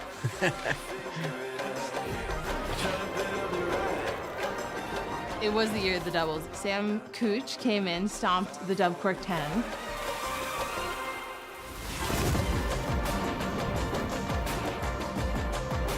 Big old dub 10 and somehow recovered in time and hit the next jump, and yeah, it was wild.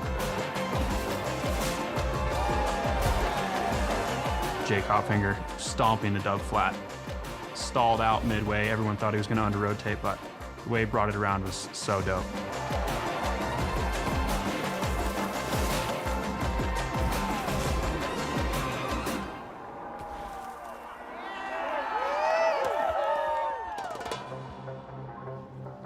There's just jaw-dropping moments that have gone down, and one of those is Veronica Paulson's just big, lofty backflip, super stomp. Of course, Veronica Paulson with the stamp of the century into there. She's worked so hard to do that, and it was awesome to see it play out for her. Veronica, I mean, her backflip in that she stomped was pretty much the craziest thing I've ever seen a girl do on skis. Top run, yeah, probably Carl Fosbeth, switch 9 off the top.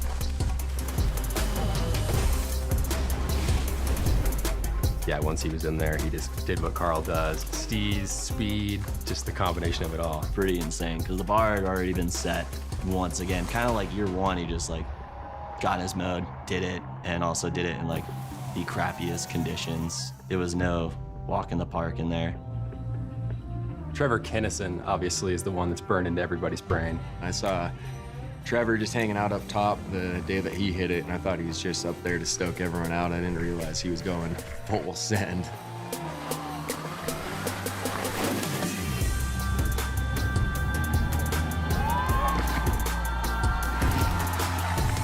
When I jumped off it, bouncing, and then getting there, skiing, and then I couldn't see anything, and then stopping. Just hearing the roars from the top, from the bottom, that like gave me goosebumps. It was just super cool to hear. I'm speechless, you know, of the feeling I got in the Couloir from that. So it meant the world to me because it definitely like jump-started my career. Hans Minnich's back 3 wall ride was just probably the gnarliest thing that's ever gone down in the history of snowboarding.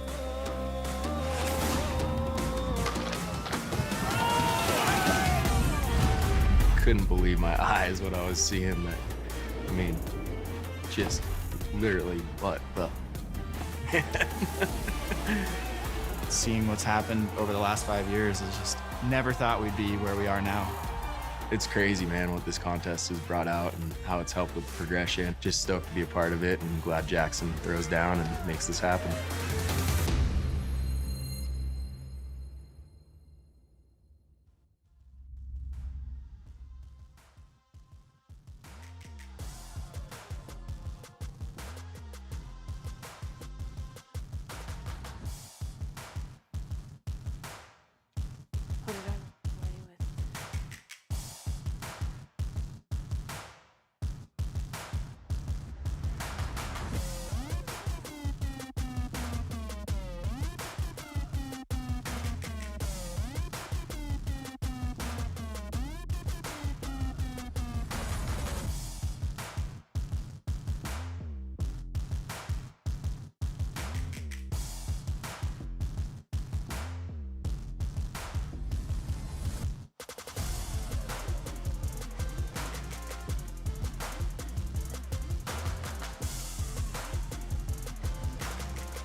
Welcome back, everybody, once again here to beautiful Jackson Hole Mountain Resort, DC here, joined alongside by Maggie Voisin, and on a current hold here, again, sending positive vibes out to Veronica Paulson. Went for the double backflip, got it around, but needing some time for herself, and again, best medical staff on hand, and they're going to go help her out and help get her out of the couloir, but we'll be resuming competition here pretty soon. Maggie, again, your first time. You were going to be on the call with me last year, but we had to cancel the event last year due to weather. But we're back in full force this year with great conditions. And, you know, after seeing our first, how many athletes have we seen now? Our first 17 athletes out of 24 drop. What are your thoughts so far on what we've seen go down? I mean, it's been absolutely crazy. I think, you know, a highlight for me was Tim McChesney right out of the start with the double cork 1080, you know, the guinea pig into the couloir. You don't know how the landing is. That's been really cool to see.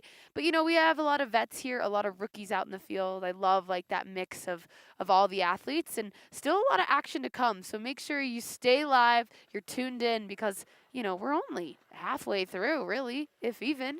Yeah, athletes have a chance. They have an option to take a second run if they would like. So we'll see how many athletes elect to take the second run. Sometimes we've seen in the past when athletes lace that first run, they're like, I'm good.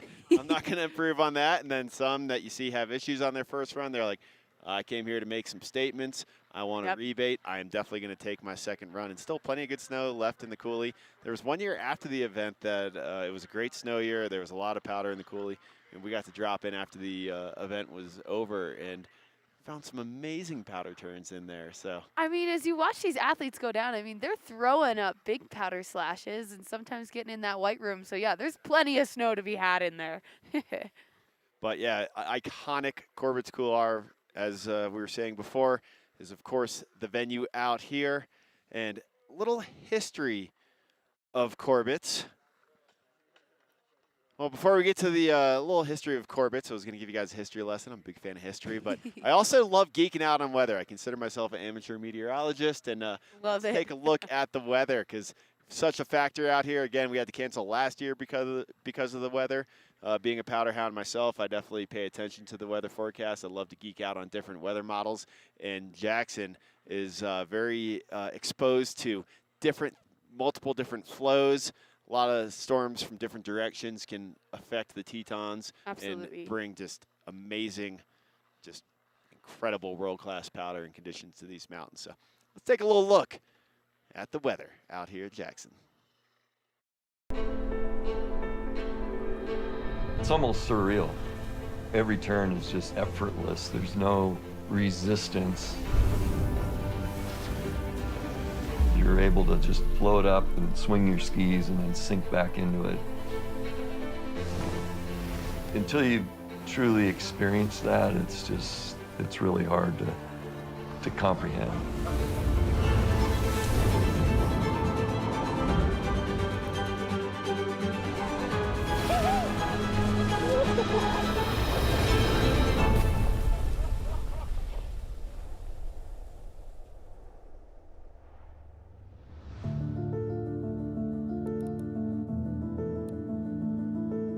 I'm Jim Woodmency, a meteorologist here in Jackson, Wyoming.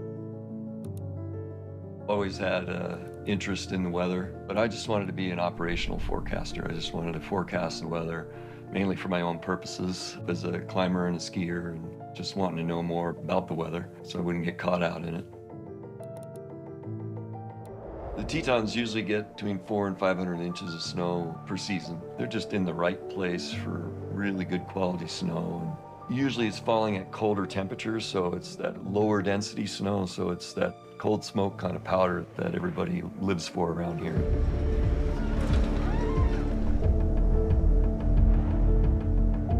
Tend to get storms tracking across the Pacific Northwest. They come across Idaho or the Great Basin of Nevada, and then cycling up over us in a southwest flow or a westerly flow or a northwesterly flow.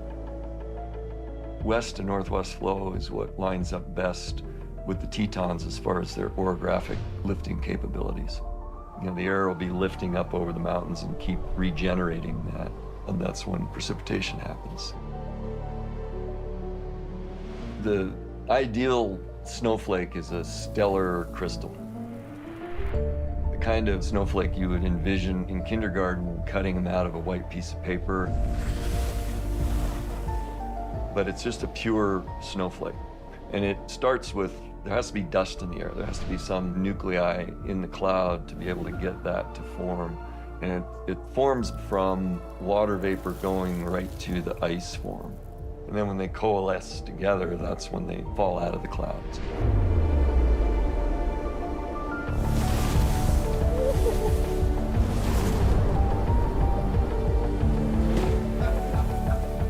With westerly, northwesterly flow, that's when we get some of our biggest dumps.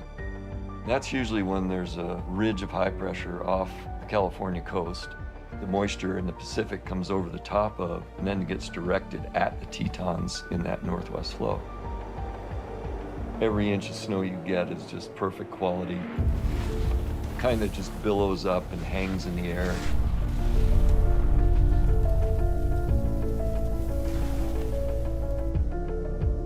With westerly, northwesterly flow, it's usually a bigger discrepancy with elevation. And sometimes we'll get a foot in 24 hours and a trace of snow in town, which for me is ideal because I don't have anything to shovel to be able to get out to the village and go ski.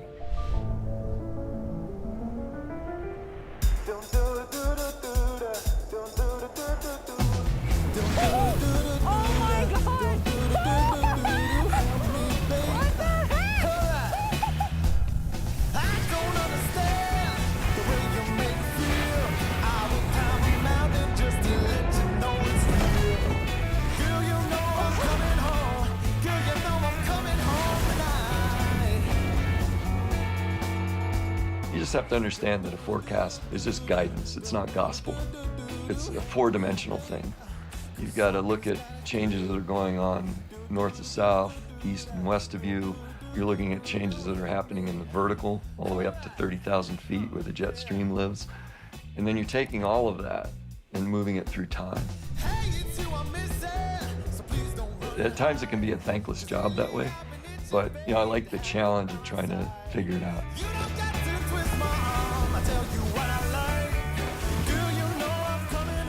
There really isn't a better place to be for the consistency and the quality of snow.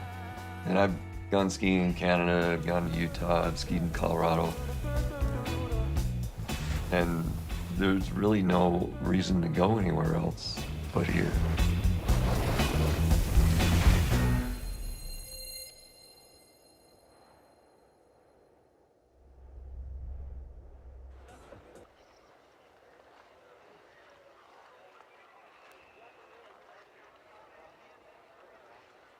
Welcome back here to the top of Jackson Hole Mountain Resort as we're just a couple minutes from getting back underway with competition. Our next athlete to drop in is going to be Jed Sky, another rookie out here at Kings and Queens of Corbet. DC here, joined alongside by Maggie Voisin. And Maggie, that was a really fun piece on the weather. I loved it.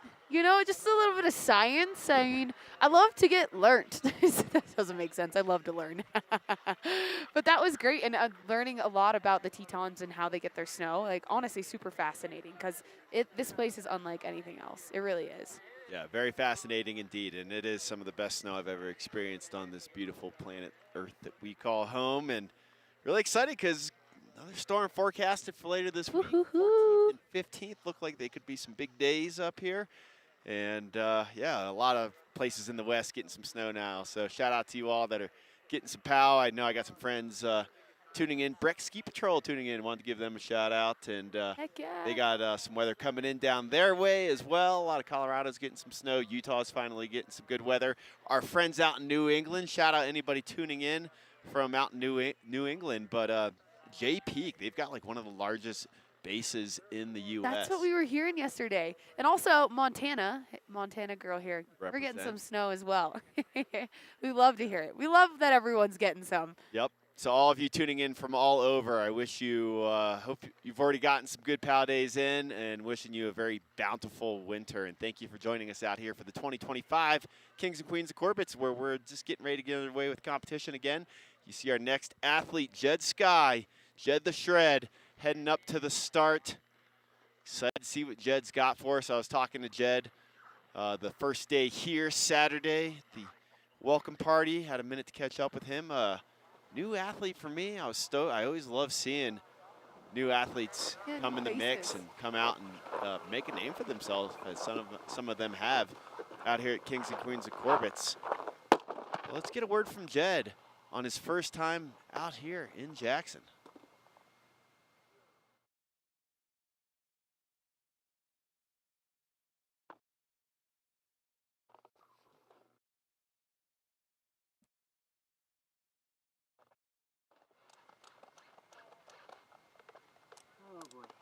Now, when I was first driving up into Jackson, I was just floored by how big it is. Jackson's huge.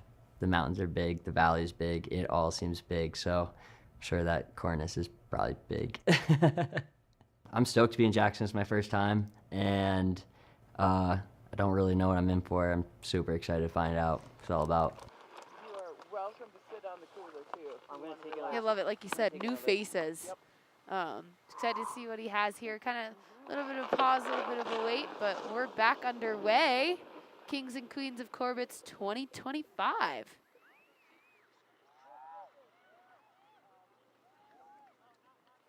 Here we go. Jed Sky dropping in, goofy footer.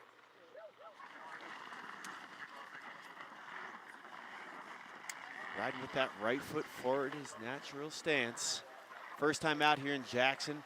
Loves climbing as well. It's like, Jed, you got to come back here in the summertime. Oh, and he's going to. What has he got? Didn't like something, unless he's planning on doing a one-footer into the coulee. Nope. And strapping that front foot as well. So Jed just taking a look at the run-in. And these athletes have all the time they want to sort things out.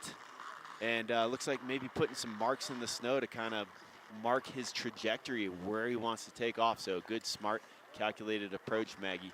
Yeah, absolutely. You know, even being a rookie out here, these athletes are all so experienced. They know what they're doing. And sometimes, you know, just taking your time and getting dialed in and feeling confident, if that's what you need to do, that is the most important. It is all about the athletes out here and what they need to feel ready. Yeah, and you can see we got the crew out here raking it, making it perfect for him. Not every day you get a rake at the top of Corbett's to help No. take off into the couloir. So yeah, Jed, like I said, big into climbing as well. Has not visited the Tetons before. We're just south of Grand Teton National Park, and the Tetons, amazing climbing, amazing rock in there. So many classic routes on multiple Tetons, multiple peaks out here in the park. And Jed's like, yeah, I definitely got to come back out here in the summertime.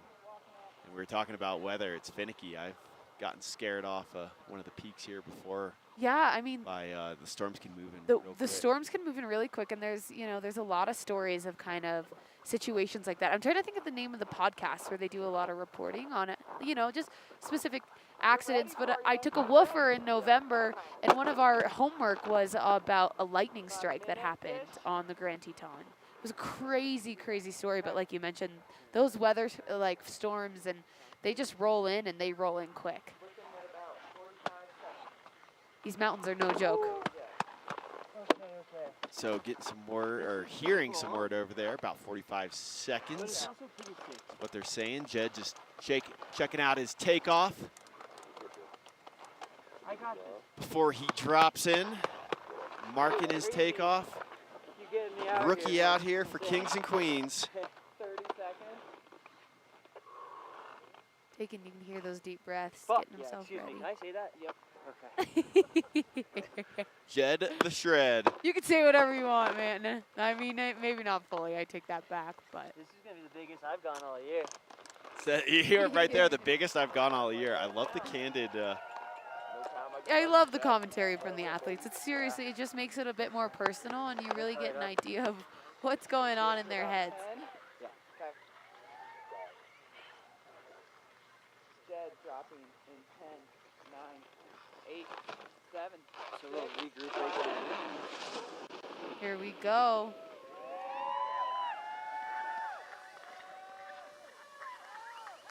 We're back. Jed the Shred, Jed Sky.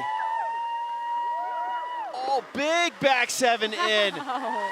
Trying to Wolverine onto the landing, and a good recovery there for Jed Sky, but a backside 720 for your first time ever into Corbet's, very impressive. That's so impressive.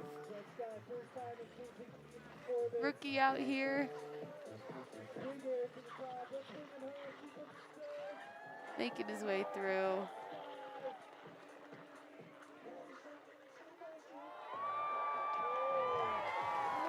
Lots of love from the crowd down here at the bottom of 10 Sleep Bowl.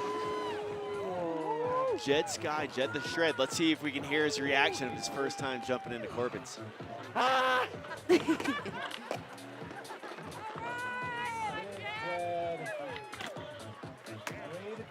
my God! Holy fuck. Survived. Survived. Jackson Hole, that's where we are. Oh my God. Yes, sir. You are in Jackson It's Hole. one of the most exhilarating things I've done in my life. One of the most exhilarating things he's done in his life, he's claiming. I mean, the adrenaline rush that these athletes are getting has got to be unmatched. You got that. And it is no joke. I mean, again, we were standing up there yesterday and just standing at the drop-in. I wasn't about to drop into it. Just standing up there looking over into the couloir, and it's like you get a tingling in your stomach as You do. You totally do. So we'll take a look at the replay.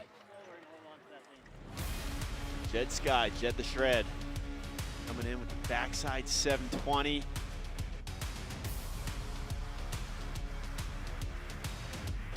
Clawing on and holding on to the landing there.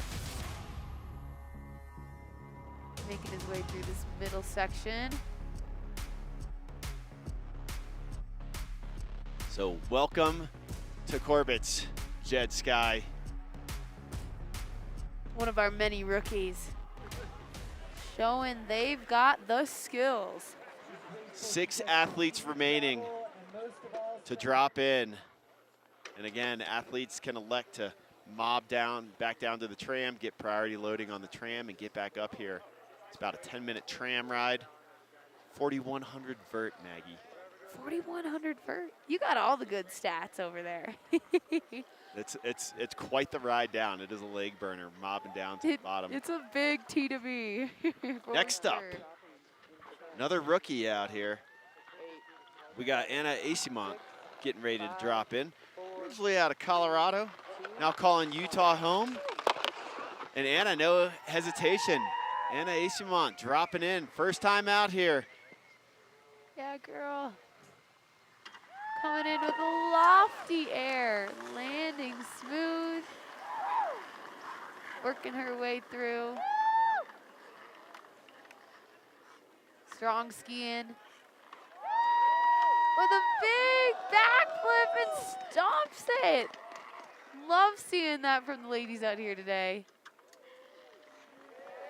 And then just styling it out here into the crowd. Oh, it has to be so excited. See what she has to say, the live commentary. Welcome to Corbet's, Anna. Another rookie out here in the mix. My heart rate. That was so sick. Oh my God. Oh yeah. You crushed it, dude. That's insane. Let's go. Okay. Thank you, Sarka. Yeah,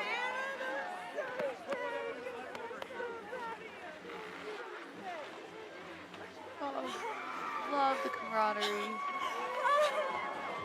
Got Britta Sigourney down there, X Games medalist, Olympic medalist, cheering on the ladies.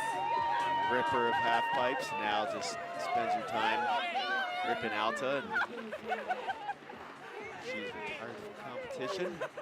But let's check out the replay for Anna Asimont, originally from Littleton, Colorado, just outside of Denver, now calling Salt Lake City home and ripping up in Little Cottonwood Canyon on the regs. Love the backflip. Love it, lofty, landing great, and then just styling it out here at the bottom for the crowd, for herself. I mean, that has to feel so good. A rookie, do a big air off of Corbet's, massive backflip. So awesome. That adrenaline rush has to feel so good. Yes, well done, Anna. We're making our way down this list. We are. 5 athletes remaining to take their dropout here. Next up, Erica Vikander, back for more action after competing in this event in the past.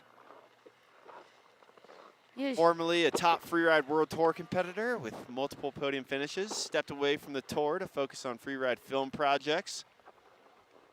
Stoked to have her back out here in Jackson. Also with a park background. I used to call her in That's right. slopestyle Yeah. events back in the day. That's kind of, you know, a lot of the natural progression for these athletes, or park riders specifically too, to kind of have a competitive career and then make that transition into whether it's filming or, you know, anything, or like contests like this in Freeride or Freeride World Tour. No, I love to see it. It's, like I said, a very natural progression for a lot of riders. Yeah, you can attest to that, Maggie. I mean, 3-time Olympian and 7-time X Games medalist and all those accolades for slopestyle and big air. And we don't see you in the bib dropping into the parks anymore. No, no, no. But you we know, see you out shredding. Had my time doing that, and yeah, like I said, you know, can speak for myself. Definitely a very natural progression, and just growing up in Montana, grew up backcountry skiing, loving it all, and knew that was the direction I wanted to go. So stoked to start that part of my career. So Erica Vikander.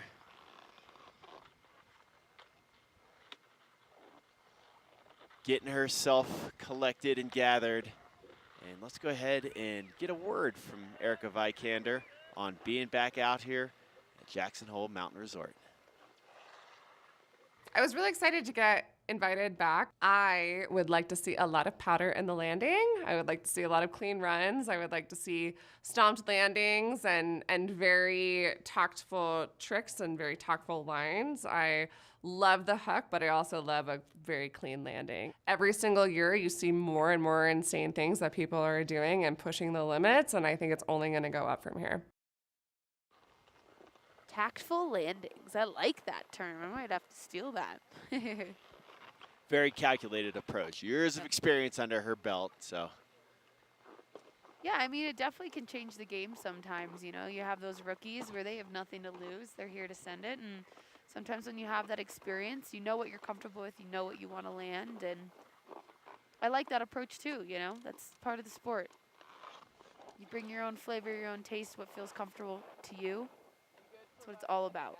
Clouds moving in a little bit up here. A little bit of snow. But still decent light. I mean, again, we are a snowball's throw away from the start. Yeah, we're looking over our right shoulders, trying to see if we can catch some of the action. We can see just the start gate right there. Yeah, we get just the start and then see part of their in run. But then we are looking at a monitor here for the action in the couloir. You can see Erica getting dialed over there over our shoulders.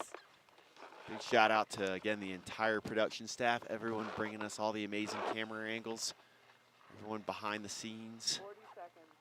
40 seconds we're here. 40 seconds. Gonna get our song dialed in. Oh, That's okay. also really important for a lot of these athletes too, you know? Listening to music. Maggie, what would be your soundtrack for dropping into Corbett's? Oh my gosh, that's a good question. Well, I didn't even listen to music when I competed. I was one of the odd ones out. I was like, it's a distraction in my ear. What would it be? I don't know. Maybe some rock. I don't know. I need something to really pump me up. Yeah. All right. They're ready when you are. There's dropping in 10, 9, 8, 7. You hear that countdown?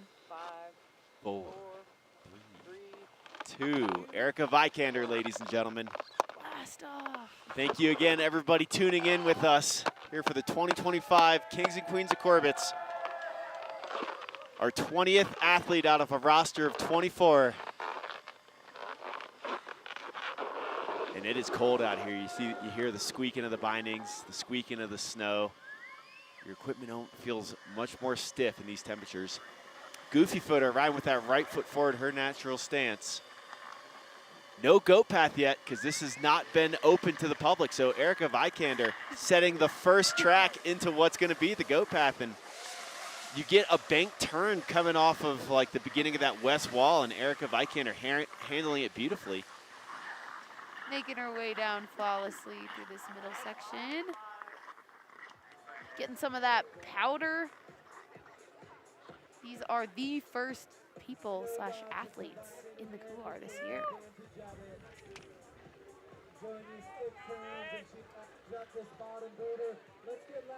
Getting ready for this bottom booter.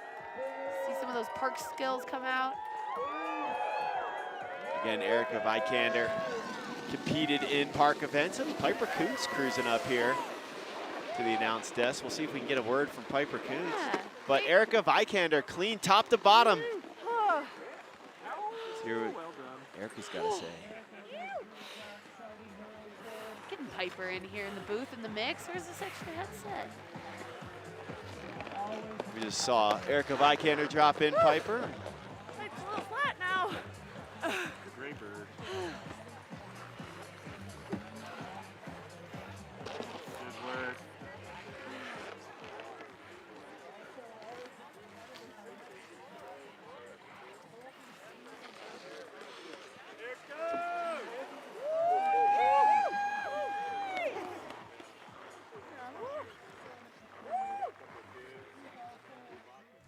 All right, taking a look at the replay here for Erica Vikander again. Setting the goat path, the first one to drop in on the goat path, so that'll be the track. Well, that could also just get filled in out of the big storm coming this weekend. But Erica Vikander, it is a vertical wall there off the top, so just that drop, even when you're rolling in, not trying to get any air time, is daunting. It is a vertical drop in. We got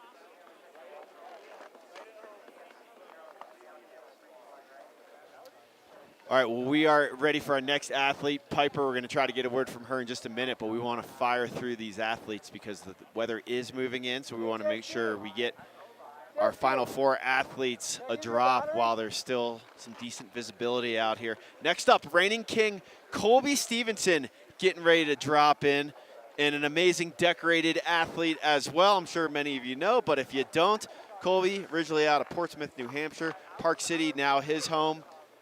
Park City, Utah. There are other Park Cities around the country. Park City, Utah. Couple. Yep, we have one right where Piper is from. There's a park. Right. But Colby, definitely a dominant force in slopestyle and big air skiing. Became the king of Corbets in 2023. A silver medalist from the 2022 Winter Olympic Games. Also a multiple X Games medalist, including most recently a gold in street style. Let's get a word from Colby on his bag of tricks because he's got a deep one. There's a lot of things that he can throw into this couloir. I mean, dream tricks and Corbets, the list goes on. Yeah, I've got like butter tricks and bounce tricks and just all these ideas that are kind of a pipe dream. Honestly, just got to get up there tomorrow and like see what we can work with, and I might build like a couple different lips just for different options and see, we get 2 runs. So if I can land a clean one, I'm stoked. But, you get that second run, you're going to go for it. Colby Stevenson definitely one to go for it. 4-time X Games medalist. His rookie year, he was the first rookie in free ski to get gold in 2 disciplines. Yep. It was in slopestyle and knucklehuck his rookie. I believe so. I mean, Colby, an absolute force, like we've mentioned. I mean, I think he's one of the best all-around skiers that is. It's obviously still competing, filming park segments, doing his jumps in the backcountry, but also skiing really impressive Alaskan lines.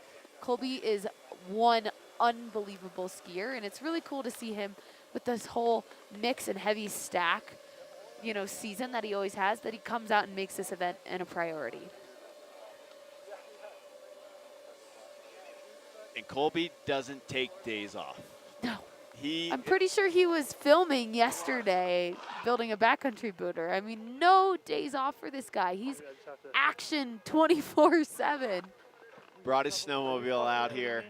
He's out in the backcountry. Let's hear what he's got to say. Yo, I need a GoPro battery. Oh, GoPro battery. GoPro battery. It's cold out here. They're probably freezing. Again, 2 degrees Fahrenheit was the forecasted high up here. -20 wind chill, the forecasted wind chill up here. The wind hasn't been too bad. We felt a couple gusts, but still. Never mind, brother. It's on. Oh, never mind. This thing on? Yes, it is. The classic GoPro. Okay, I just started the vid. We're good. We got 86. I'm really sorry. You're fine. Take your time.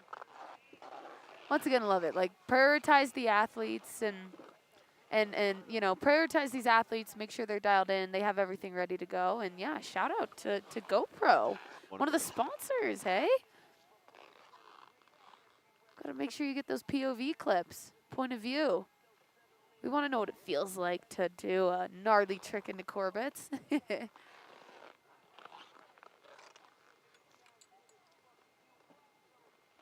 Another thing about Colby, just a big fan of action sports. All the years of working Rampage, he's come down to the desert in southern Utah to help Sherpa bikes for the athletes to the top of the venue down there, just outside of Virgin, Utah. Yeah, he's all about it. Loves to be a part of the action, in the action, or, you know, just like you mentioned, just like the camaraderie, helping out all these other athletes. And it's what it's all about out here. See if we can see him. This all cream kit, he might blend in with the snow. The snow camo. Yeah, Colby, don't you know for filming you want something that's going to pop more, buddy? You would think you would. Okay, I'll go down a little bit. Looking good, though, brother. All right, here we go. Colby Stevenson, your reigning king from 2023. Your 21st athlete out of 24 to drop in. What's he have in store here? Oh, doing one of his little kind of variations there. The 180 in, continuing rotation. So sick. Like you said, his dream list of tricks goes on and on and on, and I love that every year we've kind of seen different spins, different rotations from Colby, so that being super new for Corbets for him. He's all about doing all these fun, unique tricks when he's filming or out in the backcountry and in the park. And showing us his park steez there at the bottom. Yeah, Colby. Your 2023 King of Corbets. Let's see if we can get some candid reaction from Colby down there at the bottom. So close. So close. All right. Get me up there. Oh, yes. He's ready for more. I love when you hear that. Are we doing tram laps? Is that how we get up? Yeah, Colby, there's no snowmobile down there to get to. It's not X Games, bud. I mean, I guess you could rip down to sublet. Shout out Jackson Hole with all high-speed lifts now. Sublet, Yeah. the last lift to get replaced with a high-speed quad. It's so cool being able to power lap on that. But that's the closest lift that gets you to the top. Otherwise, the tram is what you got to take, Colby. What you got to get on. I mean, you might get a little warm-up in the tram, Colby. You know, get out of the elements for a second. I love the tram ride. You know, kind of get sausaged in there, everyone. But, you know, if you get a window, you get some really epic and iconic views of the entire resort and the valley. You can take tram rides in the summertime. I did that a couple summers ago up here just to come check it out. Been up here so many times in the winter. Was up here visiting in the summer. By the way, the bike park, anybody out there that mountain bikes, the bike park here, shout out to Rainy and Darge as well, the whole crew that they build an amazing bike park. It's been constantly evolving. So amazing biking, but take the tram up in the summer. Get yourself a nice refreshing beverage from Corbet's cabin at the top. And here's Colby, the replay. So the 180 in to switch 540 Japan. I mean, that was so cool. Like I mentioned, that's kind of Colby's like signature thing. I think he's really brought in some really fun variations into the backcountry. He does stuff like this in the park all the time. So love to see him mixing it up, getting super creative out here. And then also showing us his park steez at this bottom booter for the crowd, for the fans, for everyone out here facing the elements, the cold, and cheering on these athletes. So the reigning king of Corbett wants to clean up his run and says, get me back up there. So Colby Stevenson, I love hearing that. He's like, I want to do it some more. The kid just loves skiing, Maggie. You know him really well. You can attest to that. It's really exciting to have him out here in the mix. Yet again, heavy contest schedule on the cusp of an Olympic year where he's looking to represent the U.S. again. Next year, Milano Cortina 2026 Winter Olympic Games. Colby with a heavy contest schedule coming off of X Games and World Cup in Aspen as well. And yeah, podium, a World Cup podium. Yep. I mean, I think for Colby too and some of these athletes, it's the all-around skiing that they really feel like benefits their contests or the competitive side of things. You know, it really keeps things fun and refreshing. And once again, the fact that he comes out the past few years and has made Kings and Queens of Corbett an annual event for himself is really cool to see, and just shows, you know, the stoke from all these different athletes around the globe. So next up, athlete number 22 of our 24 athlete roster. This is Ben Pochman. Ben Pochman grew up in southern Ontario, Canada, where he developed his passion for snowboarding by creating his own terrain parks and cow pastures. How awesome is that? Whoa, you're no way.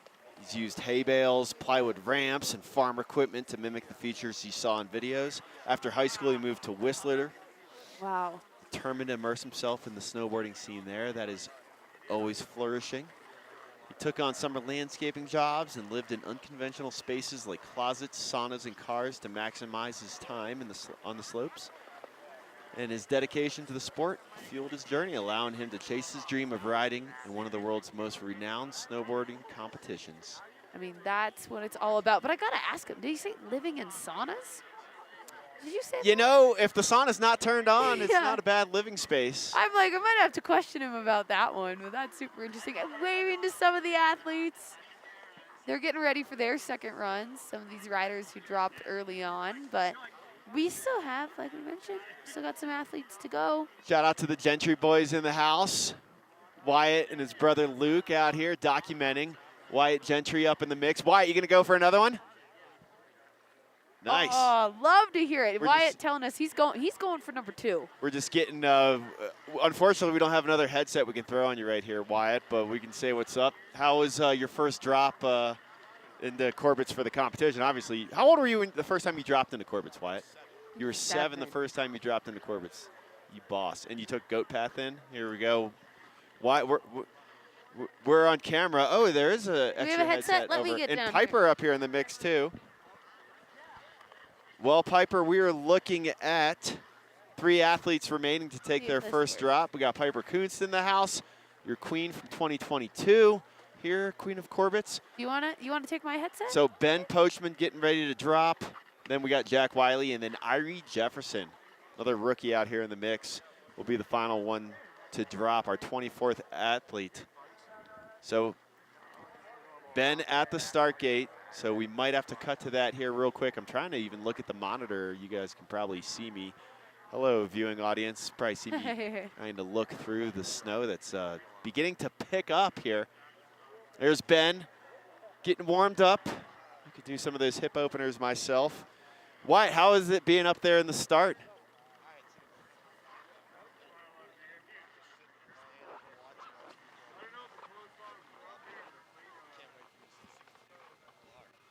Well, again, Ben Pochman just doing some stretching up here, getting himself ready and warmed up.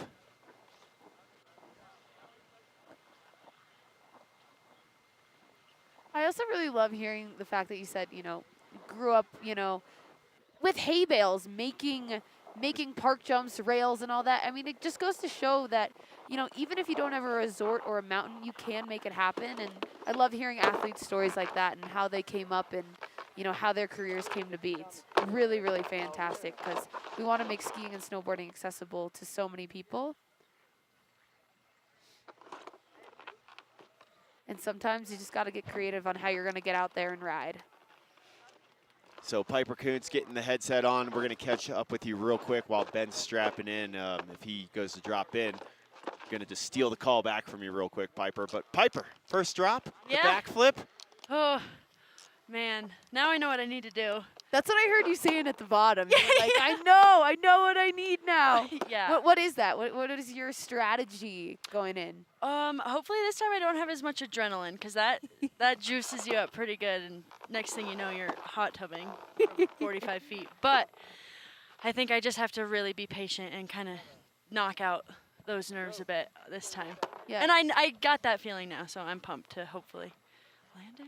Absolutely. I mean, I believe in you. You've done Oh, so many thanks, backflips Maggie. in your day. Like, come on. But still, nonetheless, was that your first backflip into the Yeah, floor? I'd That's never what. Okay, I kind of mentioned. I was like, I don't know if Not I'm right. kind of, you did. I did mention very well, you're man. right, but I was like, I think it's the first time she's ever done the backflip in there. But so excited to see you pushing that progression and going for it, because that's what it's about. I know you want to land, but Also, I'm you just know, stoked to have done that. Yeah. It's just like a cool thing to.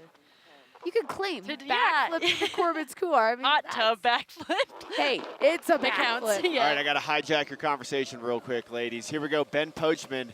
As I'm staring at the monitor, we all are, through the snow that's intensifying. Ben Pochman from Canada dropping in, a rookie here at Kings and Queens of Corbet's.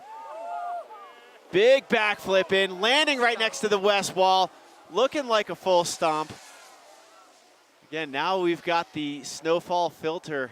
We look at our monitor. It's a little hard to see, but hey, we're doing our best out here, watching these athletes. How do you see anything?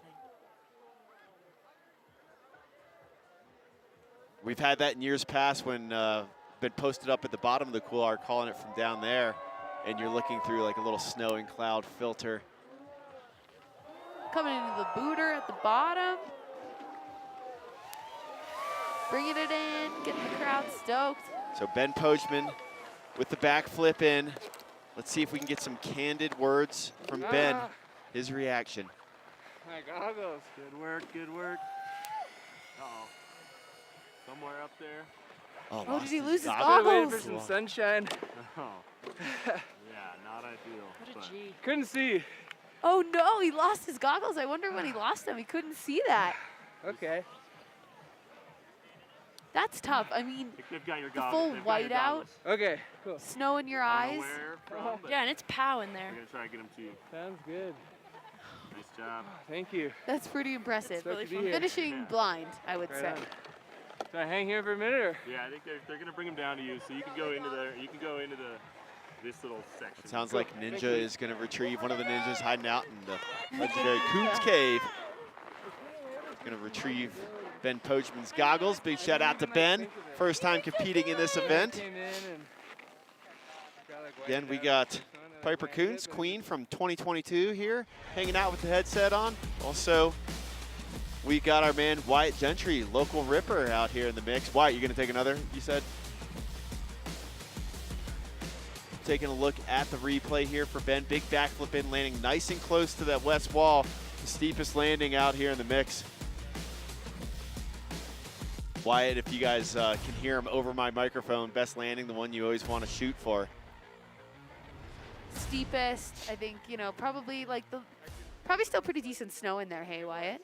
I should have waited, but she's like, ready to go, and I was like, okay. Okay. But I wasn't even. Okay, so Wyatt's saying that the middle of the couloir is pretty firm, but the edges is where the soft snow is. So that's some good beta from the athletes. Piper, what did you find with conditions in there? Super soft. I mean, when you land literally back first, you hope it's pow, and luckily I got pow. And then it was just I got face shots, which is all you can really ask for, I think, sometimes. Absolutely. I mean, you guys are some of the first people in the couloir this year. Yeah, that didn't really click until yesterday when Tim said that he was opening it up for the season. I was like, damn, I'm kind of jealous. Maybe I want to be the first to drop. It's like, I'll trade. Wonder if he might have traded. Probably. Nah. Once again, welcome everybody. We got Piper Coons, Queen from 2022 in the house, and Wyatt Gentry, young blood, local boy, holding it down. First time ever dropping into the couloir was when he was 7, and Gosh.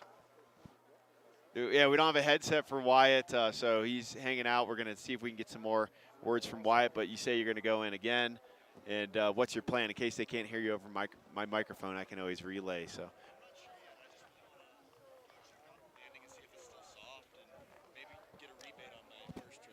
Well, he said he just wants to go and see what's soft and get a rebate on his first trick. And remind us, what did you do again? Cork 7 in, yes. We've seen so many runs since then. You were the second one to drop. And Piper, we've got Jack Wiley, our 23rd out of 24 athletes, getting ready to hike up. And Salt Lake. Yeah. Homie. Coming out of Salt Lake, spent a lot of time here. Local ripper Jeff Moran, who has been on the call with me at this event in the past as well, helped propel Jack Wiley's career and got him his first sponsors. And Jack Wiley, again, competing here in for his second time out here at Kings and Queens of Corbett. Let's get a word from Jack Wiley and what tickles his fancy. It's pretty surreal getting an invite after living here for some time. I mean, you stare at it for how many runs a year, and you never really think that you're going to be a part of that. I mean, the contest started after I left, and then I always thought that there was a possibility, but once you actually get the call, it's kind of a whole different emotion. I hope to see someone put a hand down somewhere. I'm a sucker for hand plants and hand drags, so if you want a cheat code to my vote, maybe think about some of that. It's crazy to see some of the stuff that's gone down in previous years, and every single year, you know, you're mind blown by something new that people come up with. I mean, do you think we're going to see a hand plant from him? I feel like that's a dead giveaway, right? Piper, you know him. I don't know. I wouldn't be surprised if he dropped in with one of his bindings undone. Not because he'd forget, but just because kind of up his alley. Something different, something unique. I love to hear that. I mean, 2 years ago when he did it, he hit the bottom. He had stopped, unbuckled his binding, and hit the bottom jump with one foot out. That's right. It was crazy after the athletes meeting yesterday afternoon at 3:45 when you all found out that we were green lighted for today. And I was standing there next to Jack talking with him, and he just had to like step away from a conversation amongst a few athletes because he was like, I can't get too much in my head. I can't think about this too much. Like everybody was kind of speculating, going over what the conditions might be like. Yeah. And he just was like, I don't want to think about it too much. And it was wild seeing just that human side of him. I mean, he's an elite athlete, but this is a real deal, and it can be a little nerve-wracking. Absolutely, and a lot of different strategies from athletes. Like some people really like to talk about it, and others too. It's like, hey, like I'm gonna take a little bit more of like a mindful approach and kind of stick on my plan and my path. I don't like to get too overwhelmed in the chitter chatter, and I understand that, you know, being a competitor myself in the past, like I very much had to focus on me. So yeah, a lot of respect, but it is cool to hear all the different sides and perspectives from every athlete. All right, Jack Wiley, 23rd out of 24 athletes, second to last to drop. Irie Jefferson will be our last athlete. Regular footer, riding with that left foot forward, his El Natural stance. Wyatt, you might, since you're not tethered to the desk here by a headset, I don't know if you want to try to get up closer to the monitor and you can relay, because we are looking through a filter of snowflakes right now as the snow is intensifying up here. Yeah, love being a part of the elements. We can see, I think he's dropped in. Here he comes, Jack Wiley. Come on, buddy. What do you got for us? Yeah. Backflip in with the stomp. Let's go. Yes. He's stoked right now. Shout out local boy and ripper Wyatt Gentry, who's, you guys can't see this right now, but he's taking a knee right in front of our monitor that's about, it takes a village. 10 feet in front of us, so we're looking at it through a snow filter.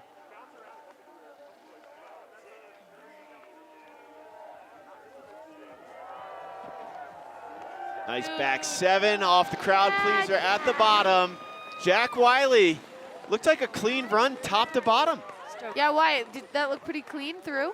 All right, love it. The clean T to B. I mean, that is hard to do here in Corbett. Let's see if we can get some reaction, some candid reaction from Jack Wiley down there. I didn't see it. Yeah, exactly. I put a cloud up so you could, Talking about hiding the butt check with a cloud of snow. Yeah, we didn't see a butt check. No, I didn't see one. Yeah, Jack.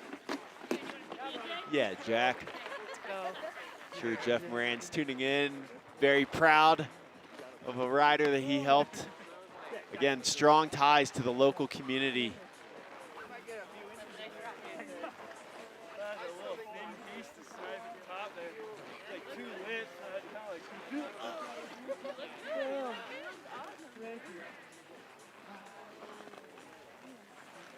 Nice, getting some sugar down there at the bottom. There you go, Jack. Always gotta have the partners down there. I think she offered him a peanut butter and jelly too. I think I heard that earlier on. Shout out to Jack. He still came out last year. We were all the athletes and those of us working the event were given the option to still come out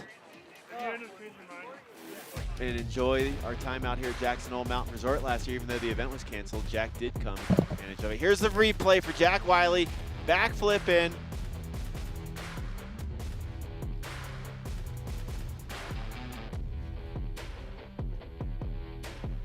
Backside 720 off the crowd pleaser at the bottom.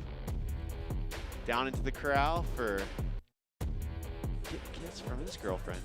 Peanut butter jelly. Speaking of relationships out here, Piper, your boyfriend Tristan. Oh yeah. I'm Proud of him? Super. I didn't actually see what he did till I watched a good old iPhone clip. Yeah, that was impressive. What was he calling it? Because he said he wanted to just do a hand drag 3. Okay, that's what it looks like, and then I think was going bid and brought it to 7. Yeah, like he said I'm just spilling here. He said he was upside down halfway through and was like, I'm going to land on my back in the middle of Corbett's Couloir. And I don't know, the air awareness That's on some that kid. cat-like Seriously, skills. he pulled that together so well. I'm stoked for him. Good. I was hyped to see it too, and I loved the surprise of the extra rotation. I mean, you guys are all professionals out here. The fact that you're able mid-air to be like, I'm going big, I'm doing another rotation, right? Like just to get to my feet. I mean, it's incredible. All right, well, welcome everybody. Thanks again for tuning in. We are here at the top of Jackson Hole Mountain Resort, Rendezvous Peak, just about 100 feet above Corbett's Couloir. We got Piper Coons here on headset. Wyatt Gentry as well. Wish we had another headset for him, but we're relaying some of the information from him, and maybe we'll maybe we get a can headset trade. on you. I'm getting cold Piper, up here. she's in her skis right now, so she is ready to ski right down. Ready to go. We've got her helmet under here. She's got her sweet protection, pink dome. Hot pink. Hey, can't miss you out No. there. I've gotten more compliments than I think I would, so. I love the pink. I love Candy the pink. flashy. Couple centimeters of snow collecting on my paperwork and notes out here. Yeah, It's, it's accumulating. It's a nice day out here at Jackson Hole Mountain Resort. So next up, Irie Jefferson, a rookie out here. Very awesome background this individual has. He grew up globally, grew up in Jamaica and Samoa and Armenia, in the United States with an eclectic cultural background. You can definitely expect a diverse and adaptive style on a snowboard. Coming on the scene recently, he's proven to be worth a watch and a hang, and we're going to get a word from Irie Jefferson and his perspective, his take on big mountain riding.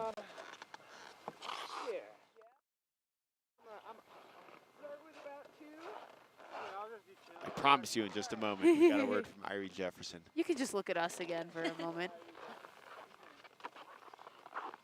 In the last 8 years of Kings and Queens of Corbett, I would say that the event has helped progress like big mountain riding as a whole. This year, I really hope to see everybody being super stoked and hopefully some bangers, obviously. But yeah, I'll take it if everybody's hyped. Honestly, main goal is to minimize the amount of tomahawks and maximize the amount of stoke. I love it. That's the way to go, hey? I mean, from an athlete, right? Like you don't want to see anyone tomahawk. No. I'll note less tomahawks, more stoke. I love that. He really brings it too. what I've noticed in chatting with him. Yeah, did you get a chance to catch up with Irie? Oh, yeah. Again, first time competing out here. I've caught him in a rail jam in downtown Denver before, but the kid, he likes riding all sorts of terrain, so it's really nice to be able to call him in an event like this. But did you get a chance to catch up with him, Piper? Yeah, he was teaching me how to boogie on the tram. Oh, nice. Showing me that is a the new. scope. Yeah, it was sweet. I really took my mind off of it, for sure. And then just got to hang out with a new face, new friend. We've been talking about that a lot recently, just how this event is so cool. It brings people from so many different backgrounds together, and you get to ride with a lot of friends, but also meet a lot of awesome people from a lot of diverse places in skiing and snowboarding. Exactly. So, and too, you know, like, you're all such talented riders, but when you have someone who brings that extra stoke and extra love, I mean, look at this right now. Yes. Feeling it, bringing that energy. I just love seeing that personality come out and that stoke and bringing it to everybody. That's what it's about. First time here, drew the last drop. Here we go, Irie Jefferson dropping in. Oh, my goodness. Going massive. And you hear the roar of the crowd cheering him on. Again, looking through the snow filter, the snowflake filter on the monitor. I mean, it's super flat light out here now, DC, hey? So really hard to kind of decipher the landing and the sky. So it looks like, you know, he might have just gone a little bit bigger than he anticipated or set his trick a little harder, but happy to see him on his feet.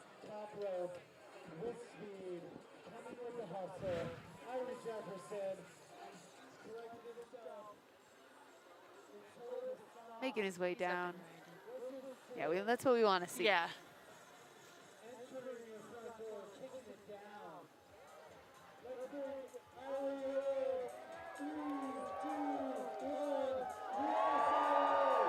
Crowd loving in the air at the bottom. They don't call it the crowd pleaser for nothing, Maggie.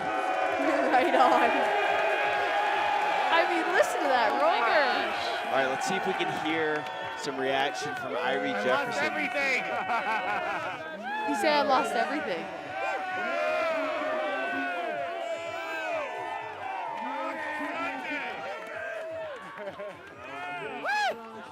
Well done.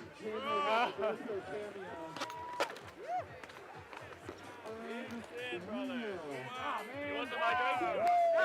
Hey there, baby. Yes, baby.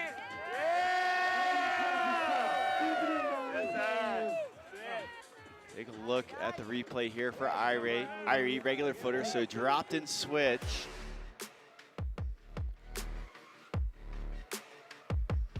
Almost looking like he was going, again, I'm looking through a very snowflake filter at the monitor a few feet in front of me, but it almost looked like switchback rodeo attempt. Definitely. I know. I thought maybe going for two, but then obviously opening up, like going It's a really bit easy bigger. to do. Yeah. I mean, it's such, we were saying, like, if you boost off of it, it could be the 30, 40-foot drop, right? Yeah, Piper, what are you speculating? How big was that backflip? How much air do you think you caught there? Oh man, hard saying. I'm gonna go with 40. 40? On Okay. like a give or take. But yeah, you don't know how quick you're coming in and how far you're dropping until you're in the until air. you're, in the air. And there's not really much saying after that. Wyatt Gentry, how big do you think your 7 was? How much air do you think you got? About 40?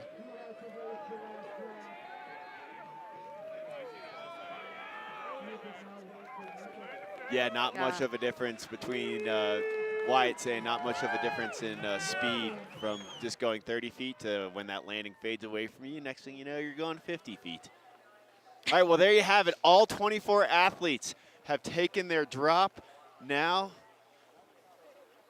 we'll see who's going to be dropping first. Sounds like it's Léo, the Frenchman out here in the mix. Léo Rambaud. Yeah, go check in. We got these athletes up here. Mammut athlete. Mammut, one of our proud partners out here for Jackson Hole Kings and Queens of Corbet's. Well, thanks for joining us. Yeah, you thanks two. for having Yeah, Piper, me. have you determined what order you're going to drop? You had the 4th drop. at the beginning of the event? I'm gonna go. I'd rather drop sooner than later, but if somebody who dropped later than me wants it, then morally, I will give it to them. That kind of sounds like the name of the game out here, which is really respectful of all you athletes, you know, letting those athletes that dropped later in the line kind of get first picks on their second run. So Yeah, that's I'm super. gonna chill. The only reason is my toes are cold. How are you guys doing? Yeah, it's character building up here in these elements, but otherwise doing good. I got a couple puffies on and some hand warmers. Woo! 2 sets of toe warmers in. Doing all right. Surviving. Thanks for asking. Yeah. Yeah. Well, I will see you guys on the other side. Piper Coons, ladies and gentlemen. Piper, Hugs. thanks for joining us. Hugs and kisses. Yes, much love and respect, and excited to see you dropping in again. Your 2022 Queen of Corbet's Piper Coons. Wyatt, are you going to head down there, or did you want to hop on headset real quick and say what's up? If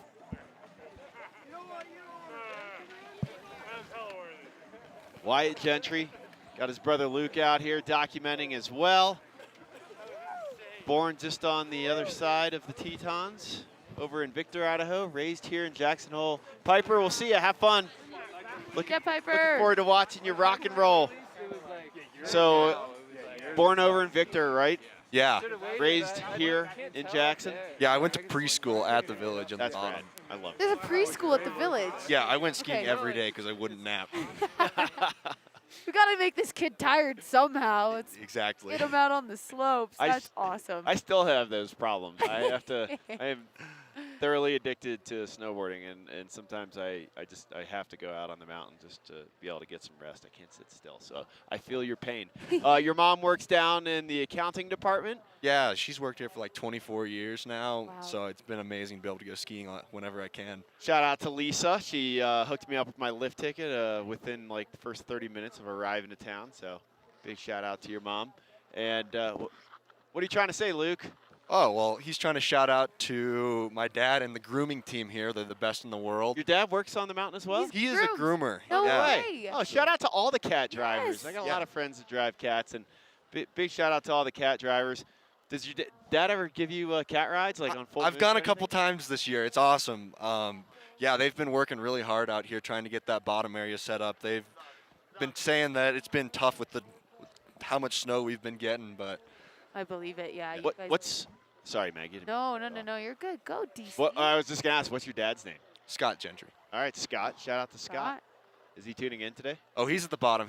Okay. He doesn't have to work till Live. 4.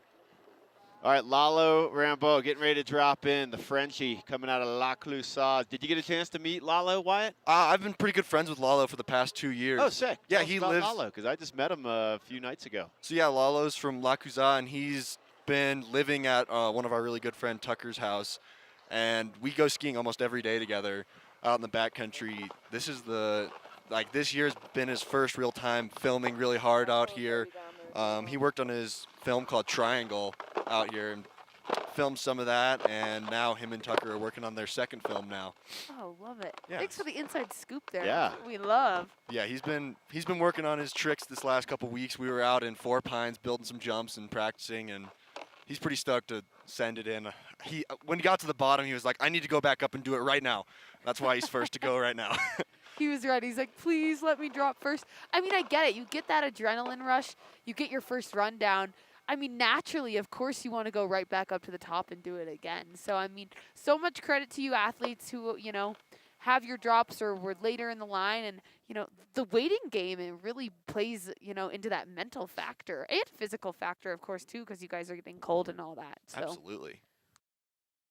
All right, what other fun facts do you have about Léo for us as we're awaiting his drop here?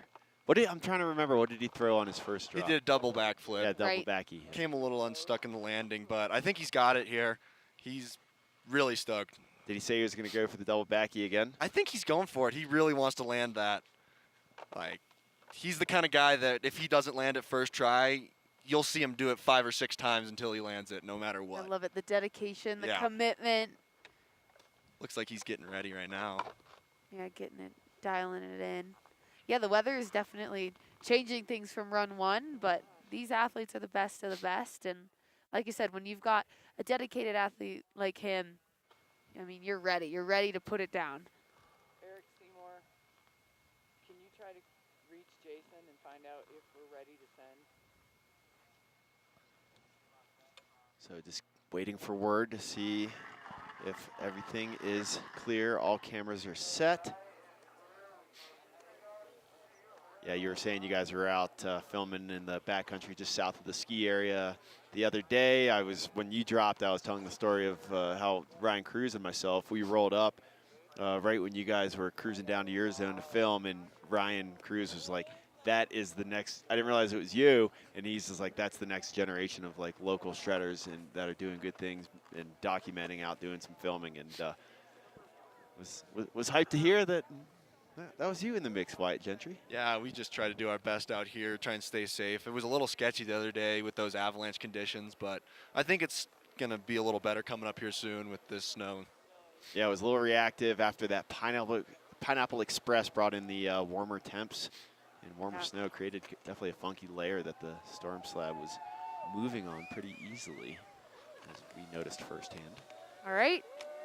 But here's Léo Rambaud, the Frenchman, dropping in. Yeah, buddy. Oh, just a little test run. That's fair. I mean, the visibility up here, we're looking right down at the entrance to Corbet's, or you can almost see the entrance from where we are. And I can see Lalo sidestepping up with the naked eye right now. It's socking in a little bit up here, Wyatt. Yeah, I know the feeling going into that jump. If you're just looking at the sky and it's the same as the jump, you're not going to want to just send her in. And that's definitely what I'll be looking for. And I think you're going to see a lot more of the athletes now taking a speed check or two just before they send it in. Yeah, fair enough. I mean, we're lucky enough. We kind of knew that this weather was going to roll in, and we're really hoping to get all the athletes through run one with a bit clear weather, which we were able to do. But yeah, this predicted little weather pattern has definitely moved in. I tried to shout you out on your first run because we got to do with TGR that avalanche training wilderness first aid course together this year, and we had to do an find 4 beacons in under 8 minutes, and you did it in what, like 1 minute and 30 seconds? I think it was 2:30. Okay, 2:30, but still you were the fastest time out of the entire group of athletes and crew that were there on the trip, so I had to give you a little shout out because you were in my group, and it was very, very remarkably impressive.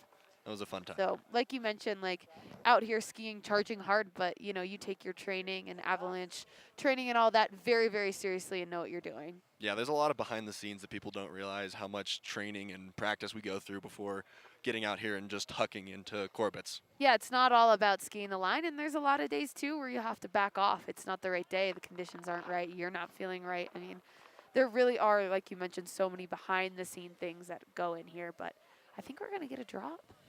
All right, Léo Rambaud from La Clusaz has been spending time out here. Here he goes. Looks like he backslapped, but he's riding out right now. Yeah. Like we mentioned, we've got the snow-covered monitor, doing our best out here to call tricks, but it did. It looks like he got it, you know? Yeah. Like a little bit of a backslap. Getting a 360 there on that cliff at the bottom. Coming into this final booter. He's been working on that cork 7 Cork all 7 week, money. and it gets so That is great. Have you guys been out in the park working on tricks? Or we were in the park, but really working on that bottom jump. Okay, on the bottom jump. Yeah, that's right. These athletes had time to train, listen to the commentary. That had to feel good. Bravo, Lalo. Let's see if we can get some of the words from Lalo down there. Saving a beauty. That's my dad in the background saying the saving of beauty. He's psyched right now. I think everyone is. Yeah, Lalo. Is that your pops he's hugging it out with there? That's his girlfriend. Oh, sorry. Again. We can't see much out here. We're doing our best. Tough look. We're out in the elements. Don't tell don't tell his girlfriend that I confused her with your dad. Your dad might find that funny. Yeah. I'm fucking happy, that's it. Oh. Yeah, using some French words there to express how happy he is. Can't blame a guy, you know? Right on, Lalo. Très bon. Bravo. That Bravo. is good. Yeah, buddy. Heck yeah. Do you know when you're dropping? Did we ask you that? I need to go find out, so. Yeah, don't let us hold you up. I mean, we love having you here and appreciate the insight, but if you need to cruise, by all Focus means. on you. But look at that. Yeah, he had a beautiful run there. Awesome. Well, I'm going to go. All right. Go ski in the Couloir again. Right on. Wyatt Oh, Gentry, can't local wait to watch boy, you, buddy. hometown hero. Tear it up out there. Appreciate you, Wyatt. Yeah, thanks for Doing it for the crowd out here at Jackson. Shout out to his brother Luke as well, documenting. Is your mom at the bottom, Wyatt? Is Mom out here? Is your mom cheering Is on at the Lisa bottom? hanging out down at the bottom as well? So it's a family affair for the Gentrys. Yeah, she told me the other day she was a little nervous about you, but Yeah. young Wyatt man letting can us know handle- that Mom was a little scared that watching him drop in, but rightfully so. These moms. Mom's just being a mom. Yep.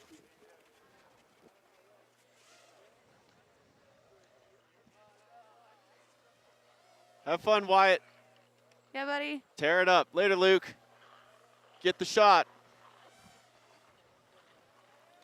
All right, next athlete to drop in. Is that Alex Hackle up there? Oh, I ABM. forgot where it was Alex. We're like, well, we have two Alexes here in the contest, and we're getting the French-Canadian version. Alex Beaulieu-Marchand, like, kind of like a left misty 7 there. Yeah. Yep, and not quite able to put the landing gear down. I mean, like we mentioned, there's been so many athletes that have now dropped in. So that landing has definitely got some bomb holes. But making his way through this middle section. 2018 slopestyle bronze medalist from the Winter Olympic Games in Pyeongchang. And the crowd goes wild for the last jump. Awesome having ABM out in the mix. Alex Beaulieu-Marchand. Right, his first year, rookie. Kings and Queens rookie. Let's see what ABM's got to say about attempt 2 of 2.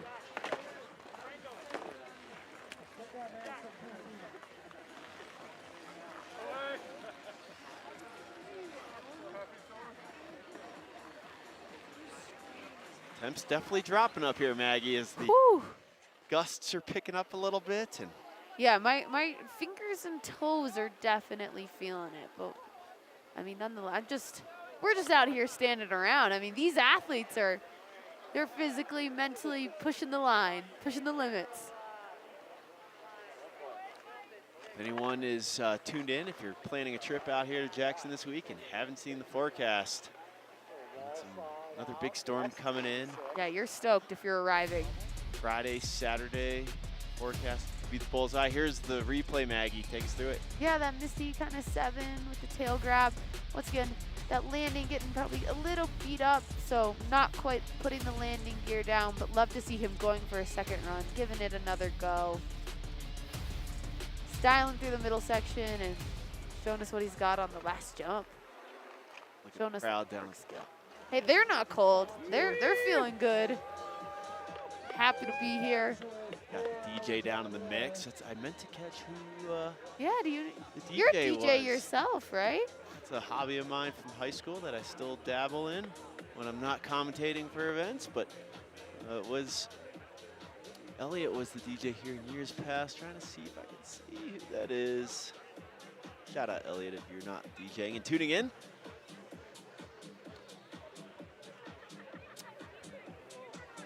But a party down here in the mix, very festive environment, 10 Sleep Bowl. Bottom of the venue. So we are on the second of 2 runs out here. We've seen a couple athletes go on their second of 2. Oh, it's sunny. It's just epic. Snow's picking up a little bit. It is completely up to the athletes if they elect to take their second of 2 runs. Yeah, you feel like we're definitely going to see a lot of those athletes who didn't quite put the landing gear down on their first run and really want to come out and showcase their best skiing. And I love that they do 2 runs. They give them the opportunity to come back up and showcase what they've got. You know, you don't always see that at freeride events. Sometimes it's just 1 run, but I love that out here they give these athletes the option to do it again.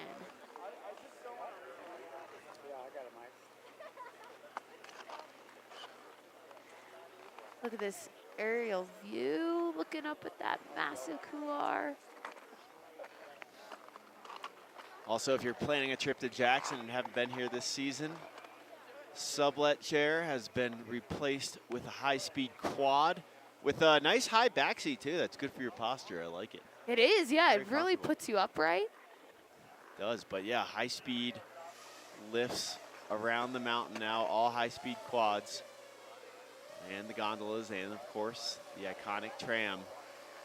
Cheryl Moss dropping in, hailing out of the Netherlands, now calling Idaho home. Goofy footer. She wanted the 720 into the couloir, but the conditions, the visibility not there for chucking the 7 in, so she's just opting to take the goat path in.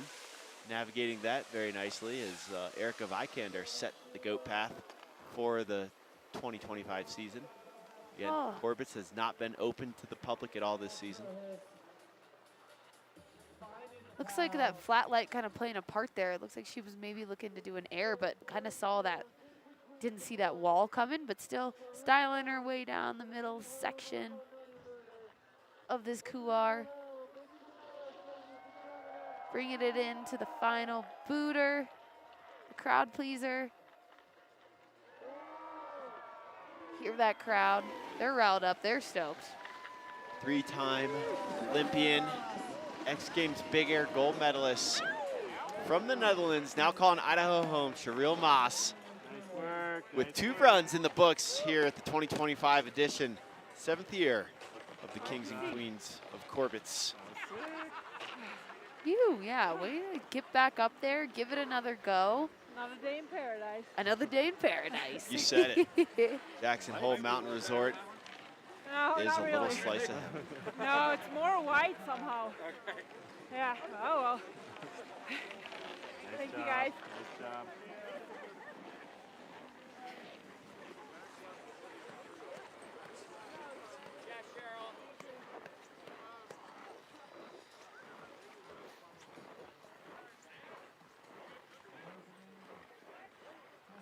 We'll see who our next athlete is to drop here as we're in the second runs, if you happen to be just joining us. Thank you all for tuning in. Big shout out to all our partners out here with the King and Queens of Corbet's. As my face is starting to freeze out here. Yeah, we're getting a little chilly.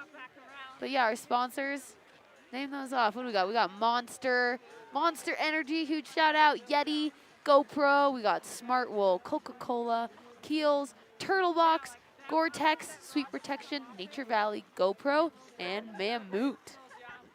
Keel's official skin product out here for Kings and Queens of Corbet's 2025. Use a little moisturizer. Yeah, after out in the elements all day, out in this cold weather.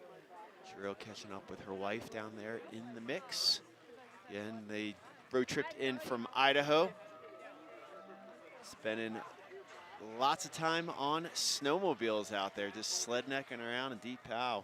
I'll say, do you have a snowmobile, DC? Have you've been out there? I have an old Skidoo that I counts. left That's at a snowmobile. a friend's house for him to use as a beater. And I have so many friends at Sled Neck that get a new sled every year. Now when I want to go out, I just hit them It's up. easy. That's kind of the way to do it, to be honest. But they're fun machines, that's for sure. And then I think we got the white camo kit, Colby Stevenson. He's redemption. I know. We heard him at the bottom. He was like, "Get me back up there. Where do I go? Do I need to get on the tram?" Do you remember that? Colby Stevenson. He got back up quick too. Again, it's just a 10-minute tram ride. You can probably get to the bottom in just about 5 minutes. Oh yeah. But yeah, I don't get to. I mean, that sled might have been retired to the to the junkyard. Yeah. Again, friends with new sleds I get to go out with, and then also just big fan of split boarding, Maggie. That's my number one. The mode of human transport. powered. I love it. Earn your turns. A little bit of a hippie in me, I guess. Hey, there's nothing wrong with that. I would agree. Although I have gone the snowmobile route, and it is addicting. That's where I was kind of getting at. Man, it is so much fun. It's definitely a challenge and a learning curve, but it's definitely a really, really fun way to get out in the mountains and access a lot of crazy terrain, actually. And I won't turn down a good sled bump. Yeah, certain. never, right? But it's funny, my friends, and I'll stop after this as we see Colby sidestepping up back to the start. But enough about me. But yeah, my friends that are big into sled necking, and they'll go out on PAL days, and they'll like hit me up like, yeah, you want to go out sledding today? I was like, you guys bringing PAL surfers or anything like that with you? And they're like, nope, we're just gonna go get some PAL turns on the old snowmobiles. That's always funny. I'll skip. I'm trying to snowboard. But again, I have an addiction to standing sideways and surfing vicariously through my snowboard. All right, Colby Stevenson, 4-time X Games medalist here at the most recent X Games. Got a gold in street style. Also at the World Cup a week later. Yeah, got podium. I think got a silver in slope, I believe. Slope style as well. And he is an Olympic silver medalist for big air. He doesn't take days off. 0. I mean, this guy, it's all or, I was gonna say all or nothing, but it's just all the time. When it's not a competition day, Colby Stevenson will take his snowmobile out and go ripping around. Also, big shout out Colby. He's got an amazing project a film project he made years ago. Colby almost passed away in a car accident. Oh, right. Driving from, what was it, the Pacific Northwest from like Oregon to Utah. Fell asleep at the wheel in the middle of the night. And, I mean, we almost lost Colby, and he bounced back from that, what could have been a life-ending accident. I mean, life-ending and obviously career-ending to have such a traumatic brain injury like that, and to be able to come back out and ski the way that he still does. Yeah, I totally forgot about that, you know, a few years back now. But I mean, I think that's really like also shaped his perspective on skiing. Absolutely. Just being so grateful to, you know, still be here, to be doing what he loves. And I think that's the reason why he's out every single day getting after it.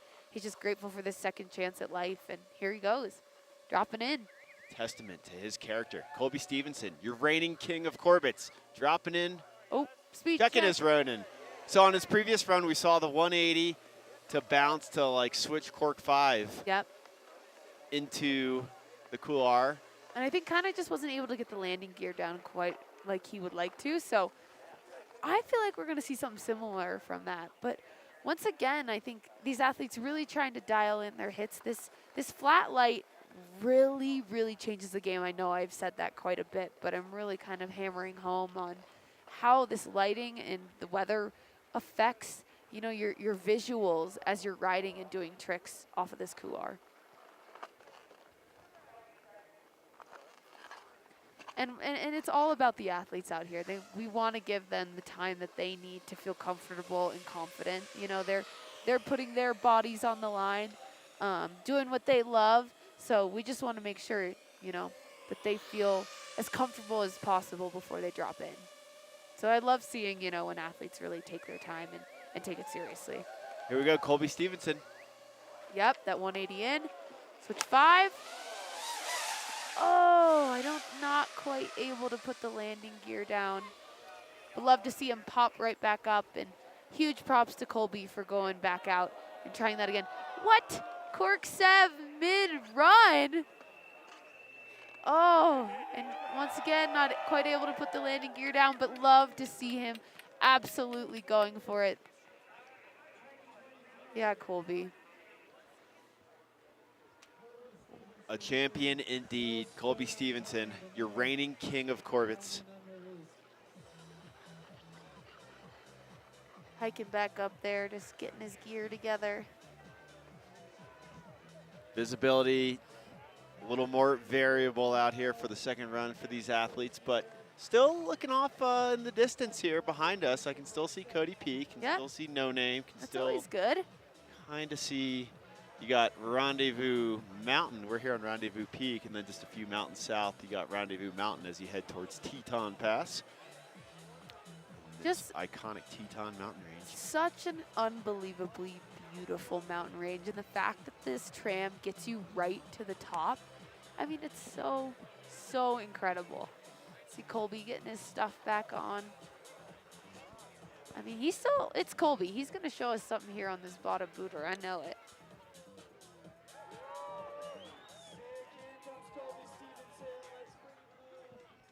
coming into the last jump. The crowd pleaser. Oh yeah, they're loving it. The crowd is pleased. Love hearing the roar. Yeah, Colby. Way to give it another go. Ah, not this time. Oh, I knew it was a gamble with that trick. Good work. Oh, man. Good effort. Sick. Oh, you kind of see that frustration, but that's what it's about. I love that he went for it. Went for something totally different and unique than the rest of the field. Testament to his skiing and, you know, his commitment and creativity. Rough in there. Cam Fitzpatrick down there, giving him some love. Cam, of course. Yeah, the nose bud at the top. Well, it was almost sick. Born and raised here in Jackson. Father on patrol for many years, competed in this event. He's now a father himself, I believe. He is, yes, he is a rad dad. Rad dad. Love that term. I can sense it though. It's fucking so annoying. He's a competitor. He's a fierce one. You can hear he always wants it. And rightfully so.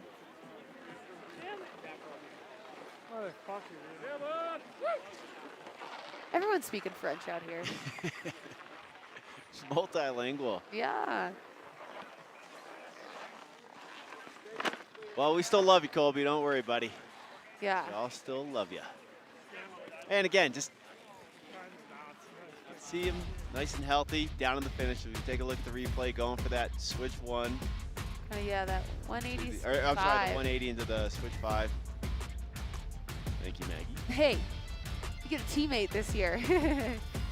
But yeah, well, like you mentioned, just to see these athletes healthy at the bottom, that's, you know, it's live to or survive to ride another day, right? That's the most important thing of all. Well, rapid fires, we want to get this underway. We got Tristan Lily dropping in. Rookie out here in the mix, going for the big backflip. Holding on. Wow, that was massive. With the big front flip off the cliff. Making his way down to this last jump. Ooh, I like that. I almost thought it was a whack flip, but then he pulled that extra 180 around. Super fun, super styly. Tristan Lily, good redemption here on run 2. That's a little bigger than I thought I was going to go. Everyone, look at that. Let's go!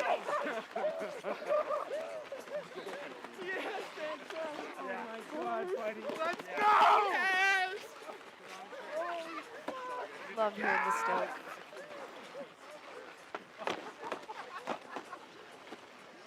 Oh my God. Kimbo's actually The stoke, the camaraderie. Just a moment of silence because it's so fun to take it all in. all the way through. Nice work, Tristan Lily. We're on his first attempt. We saw him go for that crazy corked out hand drag 7 that Piper clarified for us. He was just thinking of doing a hand drag 3 and then realized he had plenty of air time. So as you mentioned, Maggie, kind of cat-like reflexes, getting another flip in there. I mean, it just shows like all these athletes are so professional. And here's this replay. Woo, the massive backflip saying, you can tell kind of rolling down the windows there saying, oh my gosh, I went way bigger than I thought. But holding his composure all the way through. Got this massive front flip. Then finished it up on the crowd-pleasing jump at the bottom. Yeah, way to go, Tristan. Yeah, Tristan Lily. Originally out of Maine, now calling Salt Lake City home. His girlfriend, Piper Coons, Who will 2022 Queen of Corbet. Yeah, and is set to drop again. Nice work, Tristan. Love to see it. Yeah, getting that option to go again, to redeem yourself, put down what you want to, or put down something clean, and seeing that stoke and excitement at the bottom. That is what it's all about.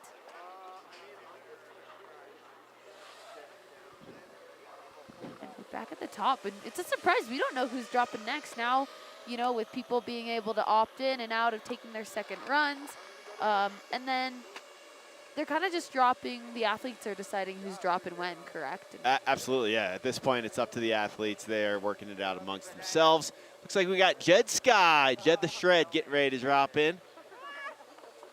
Had the back 7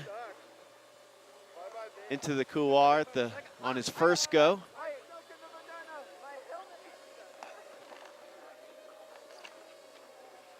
Goofy footer. Coming in switch as of right now. All right. Oh, here we go. Riding with that right foot forward, his natural stance. Jed Sky dropping in. Again, seeing the back 7 in. Nice work, Jed. Looks like a slightly under rotation, but like still almost it worked out perfectly for him to kind of keep it to his feet. So maybe like a strategy from him.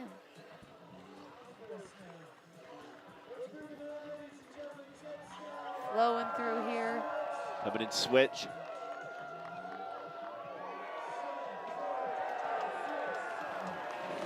A crowd pleaser. Nice switch 7 at the bottom. Less the no filter confusing or throwing off what that trick was looking like there for Jed Sky. Holy smokes. Was he the one who lost his goggles last run? Someone lost their goggles. I almost think it was Jed.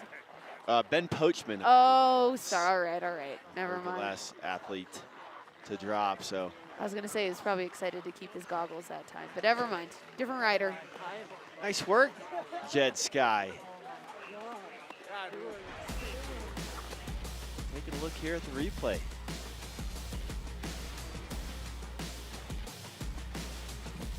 Back 7 into a little bit of a layback there. Yeah. Trolled himself. Again, rookie out here for Kings and Queens of Corbett. Hung on a little bit better, but thank you. Did you land? It looked like you were like way more ready. Cam Fitzpatrick, he hanging out right there in the middle. Jackson Hole rider. Just wanted to listen to what they're saying. I'll get back to more on Cam in a second. Couldn't see a thing on that jump. It didn't feel as good as last time, but yeah, switch back Said he couldn't see anything on that switch 7, that switchback 7 on that final jump. It's a good jump. Oh, really? Yeah, so flat light really kind of where we were dropping in from. playing a part here on everything. Not surprising, though. Yeah, it was good. They've got those blue lines out on the park jumps, but sometimes when it's this flat light, it's challenging all around. Did you see Pochman's backflip? Like, some king shit? No, you are unreal. Hugging it out with Ben Pochman there, talking about his backflip. I missed it, but I saw your landing mark. Your landing mark was so far. Dude, your back set at the bottom there was fucking. Wow. You found the pocket. Yeah, just. You found the pocket. Fuck, it was maxed out nonetheless. But just, you found the landing gear. You stomped that shit out. Yeah. I'm loving the banter down I love it. Fun, man. It's excellent. Again, kind of getting the inside scoop I of what's didn't going even on think out about there. hitting anything in the middle. It's all been soft. Smart. Yeah. Because right now it's crazy. It's so crazy. You went back 7? I went back 7 and switched back 7 on the bottom. I did not like that switch back 7. I couldn't see it. I couldn't see where I was starting from. Like, I didn't know if my speed was okay. And it was just kind of like, I hate it when I grab the switch tail. I feel like I don't make it look as good, but. Fire, dude. I I liked it. I loved it. I'm just, I can't believe. The camaraderie I can't believe is amazing. Oh, gimbal god. Oh my goodness. So this entrance, we saw Oh, no way, you were telling me about this. Jason Robinson take this entrance. I meant to look up ask around what this entrance is called. But Spencer Whiting, AKA Gimbal God, Oh my goodness. with a nod to Jason Robinson, who took this chimney in last time. And again, I am sorry, viewers, that I don't have the name of that entrance. I meant to do my homework and refresh my memory. It's a very unorthodox way to enter, but Gimbal God puts it down. He said that was going to be a nod to J-Rob. He was looking at it, eyeing it up. Jason Robinson, who competed in this event a few years ago. Nice method error there for Gimbal God. Love that he's competing in this event. I mean, wow. Did you expect to see any riders do that today? Well, he told me on the tram ride up that he was thinking about it. Oh. Remember I was pointing it out, mentioned it to you the other day, the little chimney in. Totally, yep, yep. Chimney sneak. Love to see it live. He's stoked. Let's hear him talk about it. J-Rob, Jason Robinson represent. That's so fun. We just came out. Yeah. It's insane. It's so flatline. People can do. So bad. That was fun.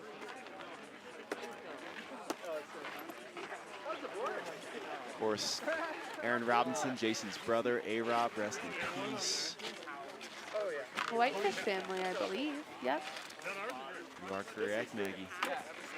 Yeah, some local legends to the Whitefish community. Both of them. Thank you. You land the top one? I landed better than the first time, but I started like going towards that rock, and I don't know, and like kind of had to throw in the brakes because it's so choppy. I couldn't turn. And kind of fucked it. It didn't feel like super flush. So taking a look at the replay, again, unconventional approach, but there's like a chimney you can sneak yourself down into. Bit of a mountaineer's approach into Totally. Has any skier done it? I feel like that'd be hard to shimmy down with skis. I'm sure it's been done. Again, it's such a unorthodox approach that I spaced doing my homework on it, but Jason Robinson, when he did it, he was telling me about the first guy to do it, who I believe was a skier. Was a skier, okay.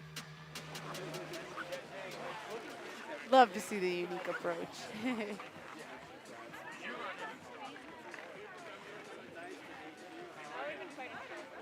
So Gimbal God, one of the most amazing follow cam athletes out there in the mix, who hasn't competed in any event here, or any event at all, for about 10 years. He's been behind the scenes filming everybody, following them off of big air jumps, following them down slope style courses, following them in the half pipe. Gimbal God entering the athlete roster. Love to see it. Showing us that he's a talented athlete himself, which people who know him always have known that. But I love to see just, you know, the breakaway and, you know, riding for himself too. Getting ready for our next athlete. Let's see who's dropping in. Who's this, DC? This is Windham Lawn Dart Miller, living up to his name with the lawn dart in. Oh. Coming out of Colorado, Windham Lawn Dart Miller with a pair of lawn darts for you all. First run and second run. Oh, getting hung up on the rock. Kid's so tough though. Like I mean, after watching that, I believe it. If there's anyone that can take a tumble over some rock, Windham Miller, AKA Windham Lawn Dart Miller. Styling it out. For the crowd pleaser. I love saying that, crowd pleaser. Yeah, buddy. Crowd is pleased. Dang it. Yeah, buddy. That was a lot.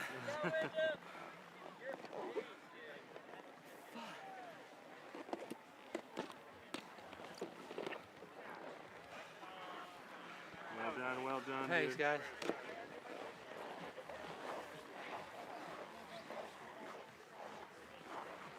Camera 4 needs a battery swap ASAP. hugging it out down there with Cam Fitzpatrick. So I was going to say earlier, Cam Fitzpatrick, born and raised here. Dad was on patrol for many years. Really had a hard time bowing out of the event this year, but he has something going on with his neck that he's just like, I can't send it in this year. I see. I got to take care of the body. Awesome to see him out here supporting on home snow. And let's take a look at the replay of the lawn dart here from Windham Lawn Dart Miller. So impressive. Looking like, you know, once again, that landing is getting super chopped up. So holding onto that landing gear and, oh, that rock. I don't know if he was trying to air that or couldn't see it, but it's not covered enough to ride over it. He had the 180 off the wedge, and same thing he did last run, where that set him up coming and switching to that rock that he did the half cab off of. Right. Was possibly going for a half cab or cab switch frontside spin of some variation. Got a little caught up though, like on the rocks there. Yes, he did, but he's all good. Sharks are out. Mike Bogs now dropping in, now residing in Utah. Spending most of his time riding up at Brighton, up in Big Cottonwood Canyon. Coming up on that west wall. He's got, ooh, sending some slough off it. Ooh. Oh. And a lot of air time airing off of that west wall.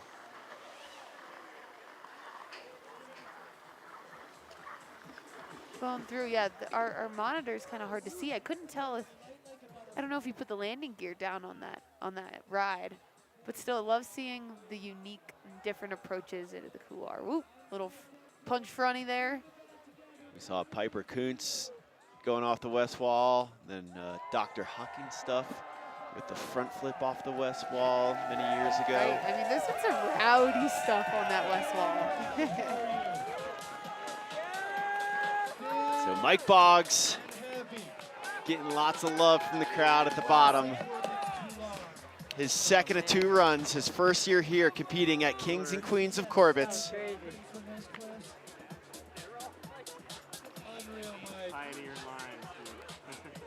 That was so firm off the top. Oh. That was crazy.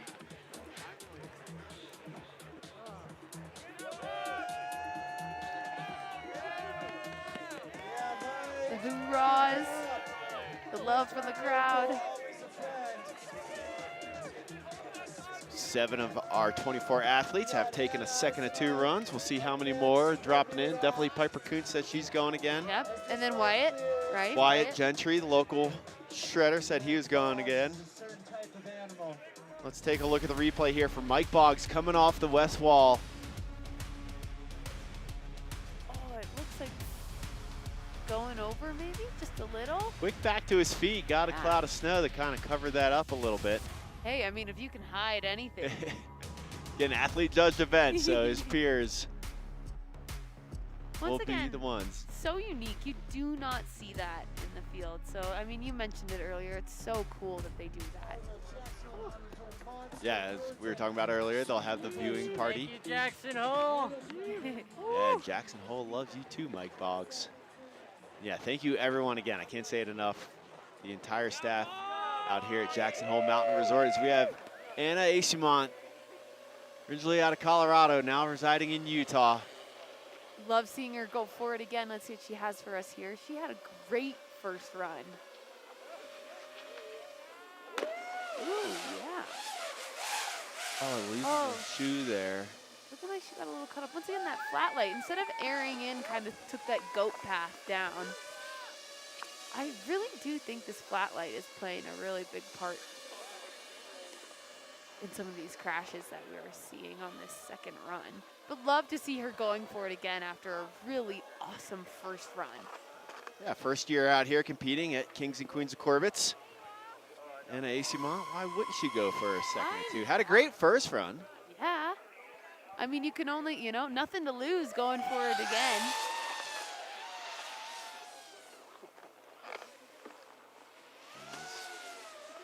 Anna collects herself here. Again, thanks to the entire crew out here at Jackson Hole Mountain Resort. Cannot sing their praises enough. Big shout out to Eric Seymour, to J-Mo, to Ranyan Darge.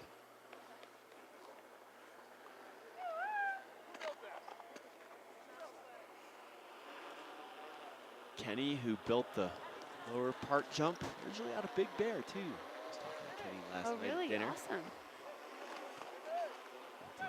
Teton Thai here in Teton Village. Shout out the whole staff at Teton Thai. Oh, good. Nice for a front flip there. Flip. Oh my gosh, that was so impressive. I love to see the switch up there. Gave us the big backflip and was like, hey, I also got the front flip. Let me show you. See what we've got here on the bottom feature. Oh, the big backy. I love it. The fronty to backy. Way to go for it. Nice work, Anna Asamont. So awesome.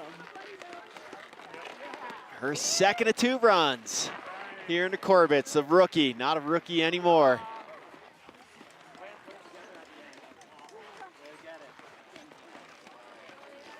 Oh, the stoke. The love, the stoke at the bottom. Feels good.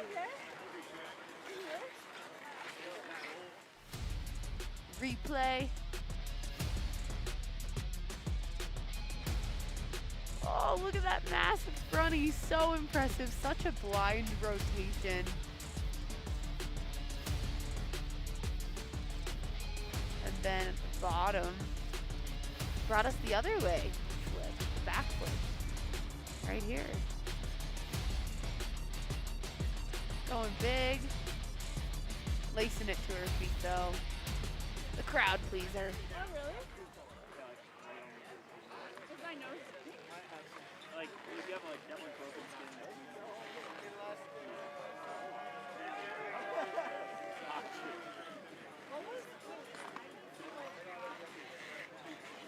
What happened? I took like a side and like the person in the air and he hit really hard. Back up at the start. Let's see who this next athlete is hiking up. Is that Wyatt? I can't tell. I think so. Wyatt has like the khaki jacket on. Okay, see, I thought it was khaki jacket. Oh, maybe it is. I don't know. Yeah, I don't know. staring But through trust me. the snowflake filter at the monitor here. We're out in the elements. Love being a part of it. Just need to be able to convey to all you viewers at home how amazing the conditions are here. The cold temps after last week with the uncharacteristically warm temps across the west. It's returned to winter, and February is usually a sure bet if you're playing a trick here to the Tetons. Jackson Hole Mountain Resort tends to go off in February. Oh, yeah. Like we mentioned, we're getting a storm here in the next couple days. Yeah, so the conditions you're coming out. You're stoked. Shout out to patrols. We see a couple more of the patrollers cruising on behind us here at our announce desk. Yeah, some of the best. Jackson Hole patrollers. I mean, really, like this mountain, the terrain that you can access here is really, really unbelievable. And, you know, with that being said, too, these patrollers, they have a lot of work to make sure it's safe for everyone that comes out here and rides. So, yeah, huge, huge shout out to them and everything that they do. All the patrollers everywhere at every resort. Your job does not go unnoticed. So, full moon crack getting word from one of our patrollers. What's your name, brother? Matt Caso of the Jackson Hole Mountain Resort Patrol. He letting us know that's the full moon crack. Thank you very much, Matt. Yeah, hey, thank you. Oh.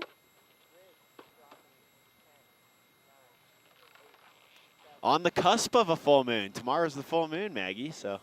Right. On the cusp of a full moon. Gimbal God celebrating the full moon, going through the full moon crack on his entrance into the Couloir. So we got Ridge dropping in next. Ridge Dirksmeier. Originally out of Haley, Idaho, Sun Valley, his stomping grounds.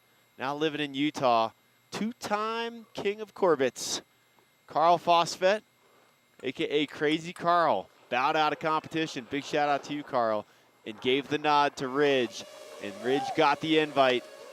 Going for the double fronty again. Oh. Not quite able to put the landing gear down. But he's up, he's on his feet, retrieving his gear. Wow, I mean, love to see him go for it there. Such a blind trick, and to do it, to go over twice in this flat light, in Corbet's Couloir. Being a rookie, nothing to lose out here, just showing us what he's got and what he's capable of. Yeah, big shout out to Ridge. Got to meet him for the first time the first night here. Saturday for the rider welcome party. Super nice kid, loved his energy. Hyped to see more from Ridge in the future. And to get the nod from Carl Fosfet, Carl, like full on Instagram, put up an amazing post and was like, called him out. This is who I would like to pass my position on to. So again, Carl, if you're tuning in, we love you, buddy. We miss seeing you out here. Hopefully you are out getting some brap ski on.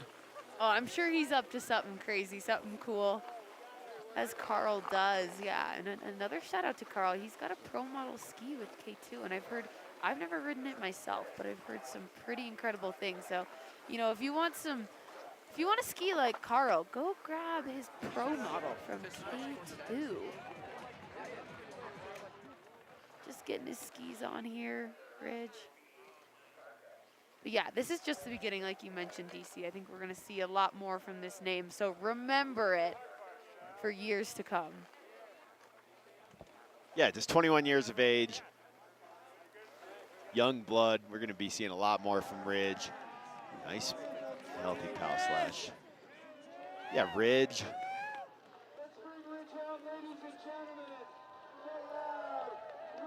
Coming into the bottom, crowd pleaser. I just love hearing the stoke from the crowd. It does not get old.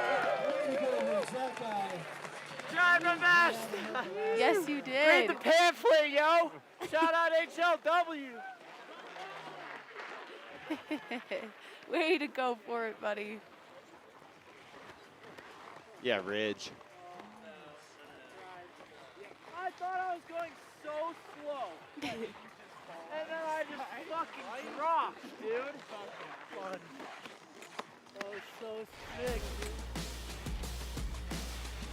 Got the replay of this epic double front flip. Oh yeah, just that landing, I think just kind of coming up out of nowhere for him, but love to see the action, to see all these athletes absolutely sending and going for it. Rookie out here, but we'll be seeing him again for years to come, no doubt about it. And the nice air in the crowd pleaser.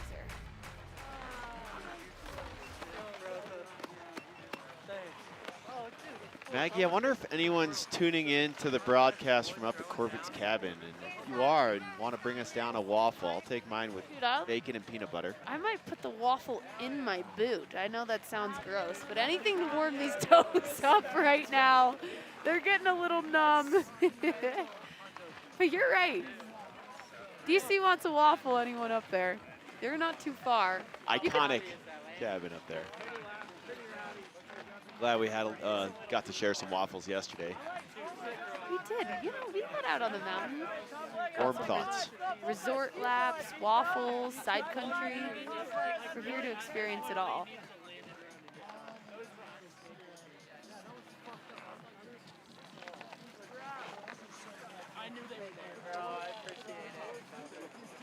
All right, who's our next athlete gonna be to drop in for their second of 2 runs? Again, athletes can totally elect to take that second of 2 runs. No pressure to do it again, though. If you landed and you're stoked or you're happy with what you've got. You think Tim McChesney's gonna go for a second of 2? I don't think so. I was talking to him yesterday, and he was like, hopefully I land that first one, which he did. Nailed it. The guinea pig with the dub 10, the airs at the bottom, and then the massive switch 1080. I'm like, I think he's pretty happy with that one, DC.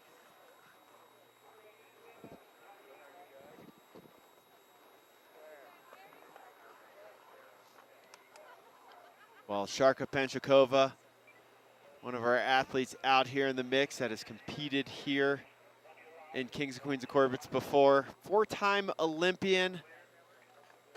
Let's take a look back at Sarka Pancochova from 2023. relive some of the amazing memories out here in Corbett's Couloir, Jackson Hole Mountain Resort.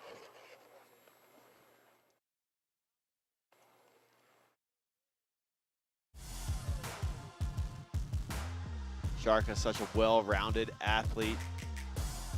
Oh. Huge backflip in, getting that extra 180. Went so big after the backflip. It's like, oh, I got to get another rotation in here. Love to see the action going for it, though. Once again, the progression out here at Kings and Queens is always incredible from both the male and female riders. Sarka, again, barely making it in time for this competition. Just flew in yesterday afternoon. Almost missed the flight from Seattle. Came in with her coach Martin, who's from the Czech Republic as well, and it's his first time here. He was blown away. And I don't think she got any training runs on the bottom jump or anything. Oh, no, not at all. Going right into the event. I mean, that's a testament to just her confidence in riding, and I love it. She was going to try to get a jump or two in this morning. I don't know if that ended up happening for her on that bottom jump, the crowd pleaser. But Sarka Pancochova, she's been having a good season, competing in the NST duels over in Japan. Just raced at the legendary Mount Baker banked slalom. Coming out of the Czech Republic, what has she got for us here on run 2? Again, 4-time Olympian for the Czech Republic. A vet across the field, you know, not her first Kings and Queens, but been in the game for quite some time, like you've mentioned. Snowboard slopestyle bronze medalist from X Games. That was back in 2013. So longevity, key to her career. Respect, seriously, for these athletes who've been out doing this for so long, it really makes me stoked on the longevity side. I mean, it's such a physically demanding sport in all the ways, mentally too, of course, but to keep your body healthy, happy, and strong, and still to be out here riding at this level is so, so impressive. So huge shout out to Sarka and the other athletes in the field who've been doing this for a long time.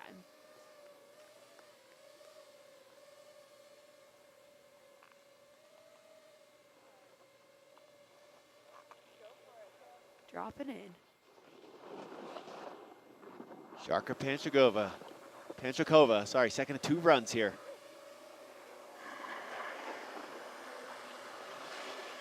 Opting for the goat trail.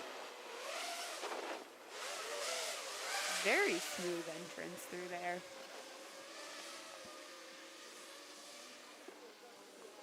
Flowing through. Styly air. Yeah, it looks like there's still some powder to be had down in here. Ooh, 180? I'm bad, DC. I don't know if the snowboarders switch or forward. Oh, you nailed it there, Maggie Boys, and that was a front 1. Front 180. She's a regular footer, so coming in switch here into the crowd pleaser. Yeah.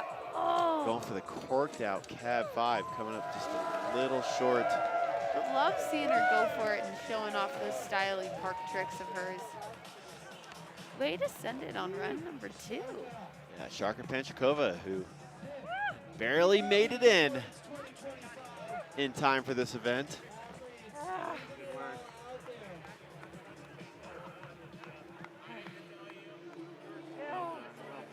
Okay, thanks. It's done. Thank God.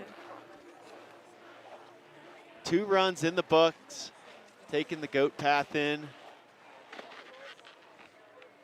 On to run number 2, which again, it's a vertical drop on that. That's a fun, exhilarating drop into the couloir.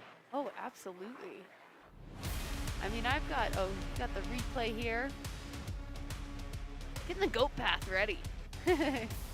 Yeah, carving that in. Erica Vikander cracked that one open, but there was no goat path established yet, as this coulee has not been open to the public yet this season.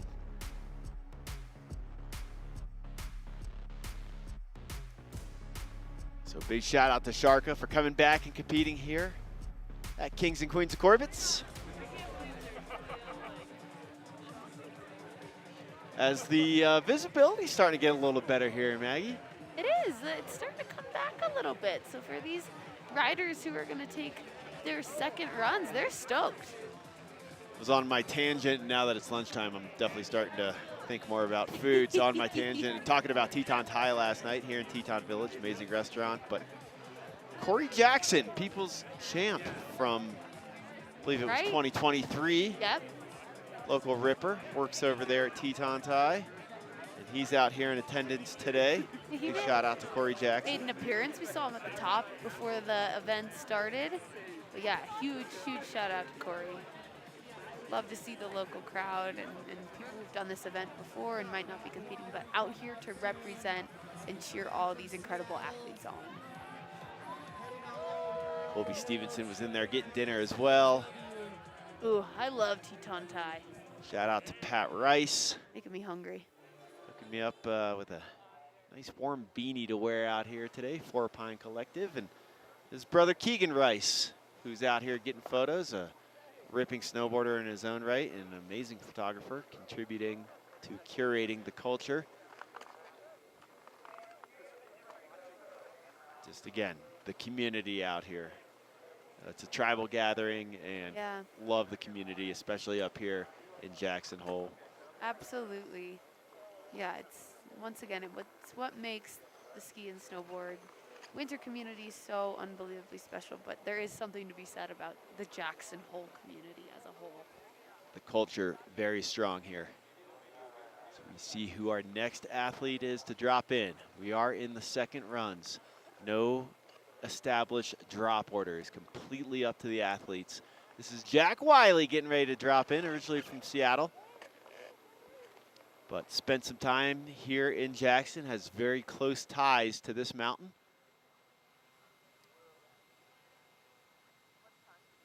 Residing now in Utah. You've known him for a long time, Maggie. I have. I met Jack back in the day at Windell's summer camp when I was probably like 12 years old. I think we're around the same age. So yeah, known Jack for a long time and just so excited to see him back out here at Kings and Queens, showing us what he's got. Such a talented rider and part of the Salt Lake City, Utah represent. We've got a big crew of Salt Lake City, Utah people. And here's the crowd. They got the DJ, they're dancing, they're stoked. Waiting for riders to come down.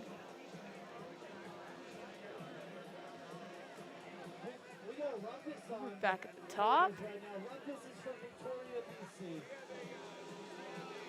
Yeah, letting these athletes really take their time and just making sure that they feel as comfortable as possible jumping in to this Couloir de Corbet. It's all about the athletes out here.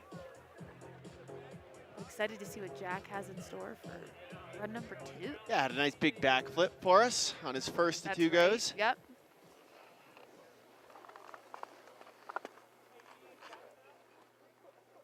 Oh, a GoPro delivery is what we're hearing might be happening up here. We've got to make sure we have those point of view shots. Absolutely. They're crucial. And GoPro, a sponsor. Yeah, of thanks the event. again, GoPro.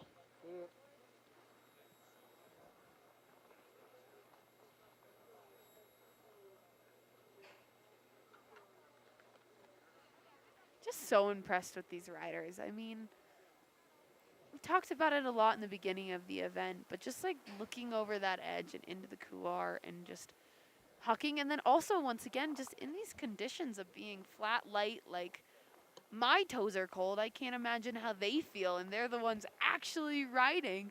So just so much credit and respect for every single one of these athletes out here today and all the athletes in the past who have competed at this event. Kings and Queens number 7, right? 2025? That's correct. A concept that was originally drawn up on a napkin from legendary local ripper, Jess McMillan.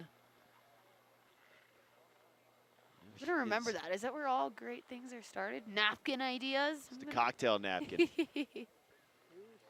Jess, a ripping skier in her own right, envisioned Freeride World Tour, this right? contest, yes. So, yeah, and now works for the resort.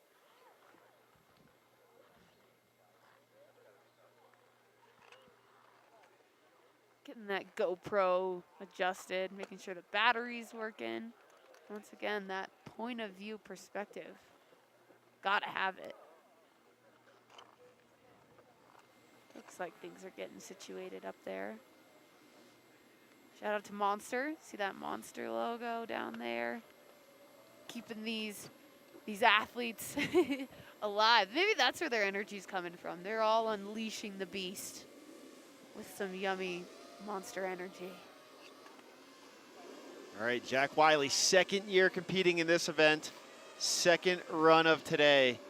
Had a big backflip into the couloir on his first go. Here he is, dropping in for his second of 2 runs. And again, throwing a nice big backflip. Getting it to his feet. Yeah, good quick recovery there.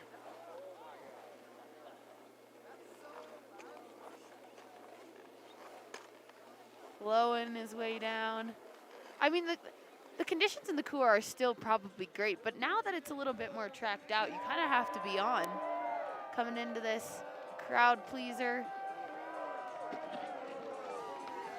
Going for the backside 720, and now getting the love from the crowd down here in 10 Sleep Bowl. Well done, Jack Wiley. 2 runs in the book. Giving the crowd some love, too, with all the high fives. Love to see it. Yeah, Jack cleaning it up on that, on the backflip. I think getting what he wanted. Landing to his feet. Girlfriend down at the bottom supporting. Yeah, Jack. Way to go for it again. Come on, baby. Woo. Nice work, dude.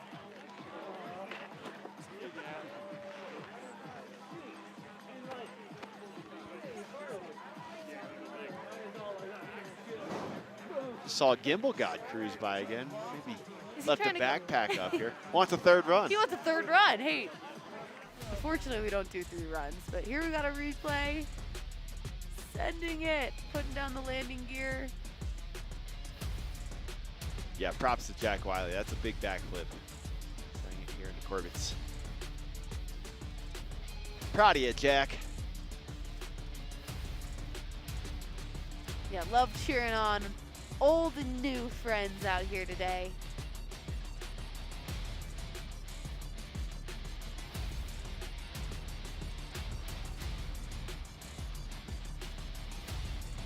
Just washing out just a little bit on that final hit, but love to see him going for it. And then giving the crowd some love. High fives for everybody. So we have seen half our field take a second of 2 runs. 12 athletes have dropped in for a second go. Thank you. I feel like I was way higher that time.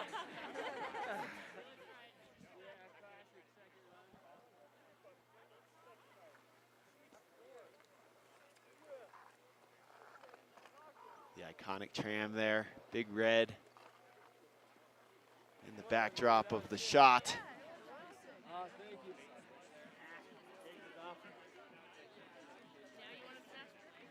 Yeah, no. I think now offering up that PB&J. Gotta get the comp nerves over with and then eat some food. Thanks, dog. Oi. Badass. Well done, Jack Wiley. So we take a look here at the top of Corbett's. Who's our next athlete going to be? I know we definitely still have Piper Coons taking another run. We still have Wyatt Gentry, the hometown hero, that wants to take another run. Like I said, it's just a surprise to us, too, who's dropping and how many more athletes we have to go. Oh, we saw Jed Sky take a second run as well, didn't we? I believe so. So we've seen over half our field. That's 13 athletes. All right. Drop in. Shout out Jed Sky.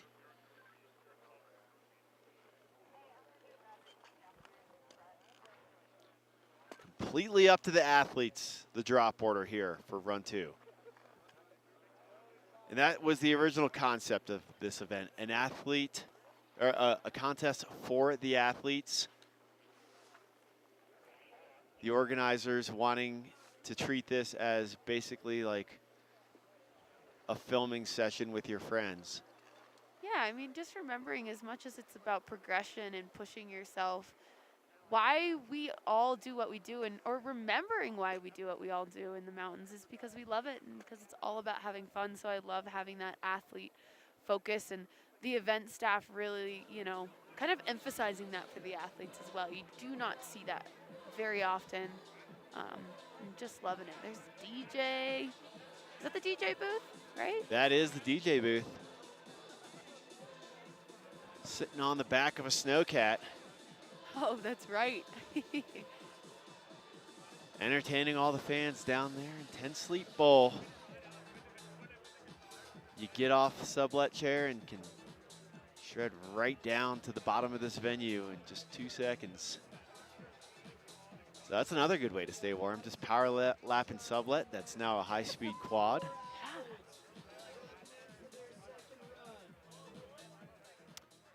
Looks like Madison Blackley, maybe. Right. Be our next athlete to drop on their second of 2 runs. Yeah, Madison Blackley coming out of Utah. A Queen of Corbett out here in the mix. That was 2021 when she was crowned Queen of Corbett, the first snowboarding queen. First and only, or just first? First and only. Okay, yeah.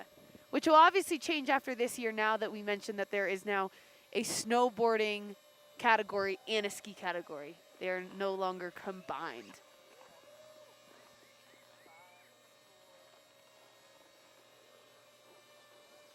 Madison Blackley, regular footer, riding with that left foot forward, her natural stance. Dropping in for her second of 2. And opted for the goat path entrance. Again, with visibility, not a being a little variable out here, not a bad move.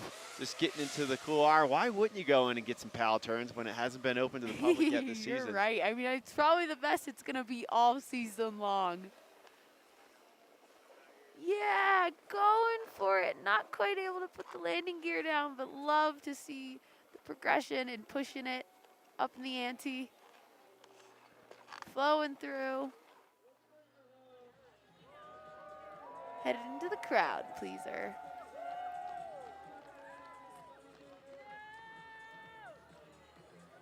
Your 2021 Queen of Corbett. Poking it out. Pleasing the crowd down there at 10 Sleep Bowl. Congratulations, Madison Blackley. 2 runs. And her day in Corbett is done. Her work is done out here. She can celebrate with her peers out here in the mix.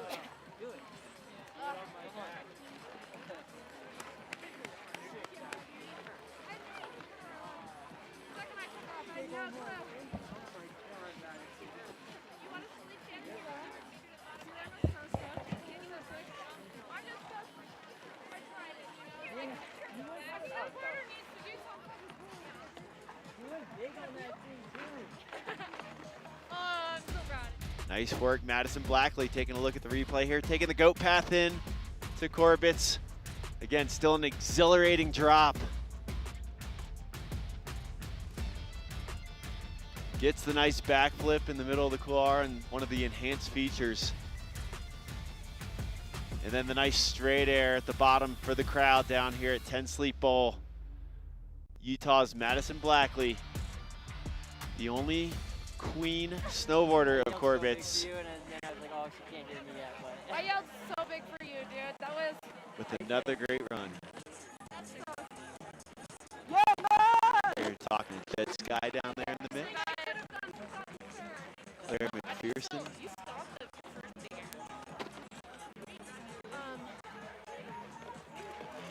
I'm just trying to get like under rotate my dad. Like I fully got it to my feet, but then it was like sideways. You did fully get it to your feet, Madison. Again, love the candid conversations down at the bottom. So Claire McPherson right there with the two-tone orange jacket, your reigning queen of Corbets. Assuming that with her down at the bottom, she will be electing to not take her second of 2 runs. Thank you everybody once again for tuning in with us. So we are through half of our field of athletes out here, 24 athletes. And now 14 have taken their second of 2 runs. Getting word that Piper Kunst, your 2022 Queen of Corbets, will be our next athlete to drop. Piper throwing the big backflip into the coulee on her first go. First time she's ever flipped into Corbets. What is she gonna have for us here?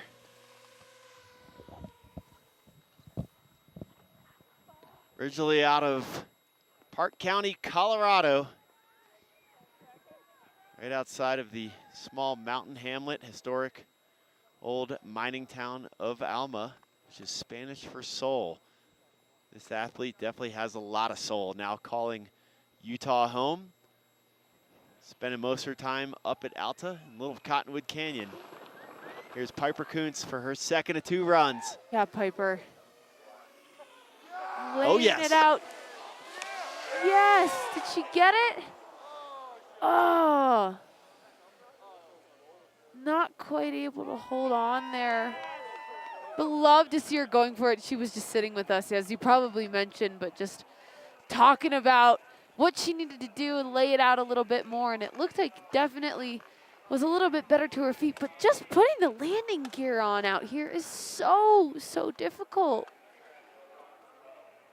Looks like losing both of her poles, but happy to see her just spring right back up. 2022 Queen of Corbets, Piper Kunst. And that helped propel her career a lot. Definitely got a lot of recognition after that year. Totally did. And once again, we've seen that in a lot of the athlete bios and interviews, just them talking about how it's really helped propel their careers. And I mean, just that in itself is just so special about this event. Just really giving these athletes the platform to perform and showcase their skiing. I think Veronica Paulson talked about how she hadn't had any signed sponsors and how her landing the first ever backflip for a female skier in the Couloir really made a name for herself. But yeah, Piper getting down to the bottom. Way to go for it again, girl.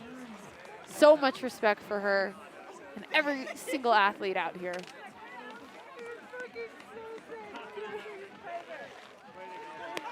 Britta Sigourney still out here, supporting everyone, and love to see it. Yeah. You were going this way. It was great. I'm surprised my skis. Yeah. How do they stay on? Colby Stevenson giving some commentary. Where do you have my pole or 2 poles? Oh, it's yours. It's yours. Let's go. I was like, fucking get my poles, please. You went so big, Piper. That's right, the Ninja's probably out there getting her poles for her. Yeah, Ninja's hiding out there in Coombs Cave. Named after the original king of Corbets, Doug Coombs. Jackson Hole Air Force represent legend out here. I'll just, whatever I do, I'll cut. I know, that one, it felt good. And then just boom, concrete. Oh, I know, I could have love listening to the commentary. Really getting the inside scoop. Legend. Oh my God. I can't believe that. I was like, oh my God, she's hanging on. I should have tried a little harder. I'm so proud of you, Nina. Let's take a look at the replay here for Piper Kunst. Going for the backflip again. Oh, and just definitely a much better takeoff for her than the first one. But oh, I keep saying it and repeating it, but putting that landing gear down here in Corbet's Couloir is so incredibly technical. But so stoked to see her go for that again. And then just listening to the camaraderie of all the athletes cheering her on at the bottom. And then those ninjas out there probably retrieving her poles.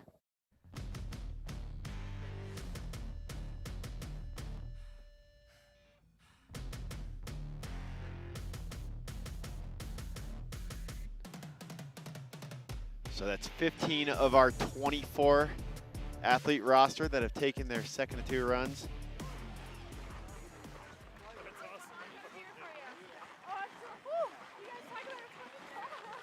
Oh, my beer's right here. Yeah, definitely an off-axis tomahawk there. Yeah, that was, like Colby was saying and everyone else, like definitely kind of a unique situation down there, but Not the traditional, like, over the front. bars. Yeah, a little bit. Get corked in all the ways. Come on, give her the hatchet. Yeah, It's Jack like a Wiley, helicopter more than a tomahawk. her boyfriend, and Kings and Queens of Corbet's rookie Tristan talking about that as more of like a helicopter than a tomahawk. You chicken out? Yeah. Stomped it. Got some hardware up there too. Yeah. Can I help you? This is bothering me. How does one know what his knee is? Can I help you? Your goggles. Did you feel any pop? No, but it's like really hurts. Not What do we have here? Who's up next? Is this Wyatt? Looks like Wyatt. I believe that is the hometown hero, Wyatt Gentry. Shout out to his mom and dad. Working here at Jackson Hole Mountain Resort. Mom accounting, and we just learned that his dad's a groomer Yeah. up here. So awesome. You ever gotten a cat ride? I have, but it was years ago. I was a grom then. I need to do it again. I can't imagine being in a cat here on some of these steep groomers. That's got to be pretty thrilling. Cool machines to be in, indeed. Again, shout out to all the cat drivers out there. Behind the scenes people, yet again, that help the operations of a ski area. Some more unsung heroes out in the mix, operating the heavy machinery. As we are just moments away from sending Wyatt Gentry, hometown hero, local ripper. First dropped into Corbett's when he was 7 years young. He's so impressive. He had a 720 on his first attempt into the Couloir. Got it around, just didn't ski away from it cleanly. So what do you think, Maggie? We're going to see the 7 attempt again? You know, knowing Wyatt, I think he's not afraid to go for it again. He wants to land. He's young. He's hungry. So I have a feeling we're going to see the same thing. I don't know if we got it out of him last time, but when he came up into the booth and was chatting with us. But I'd say he's going for it. Here in front of the home crowd.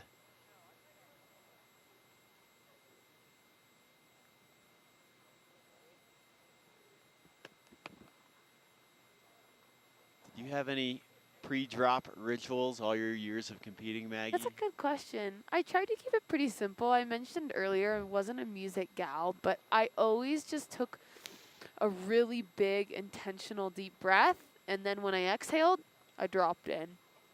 But thankfully, it wasn't superstitious, didn't have anything like that.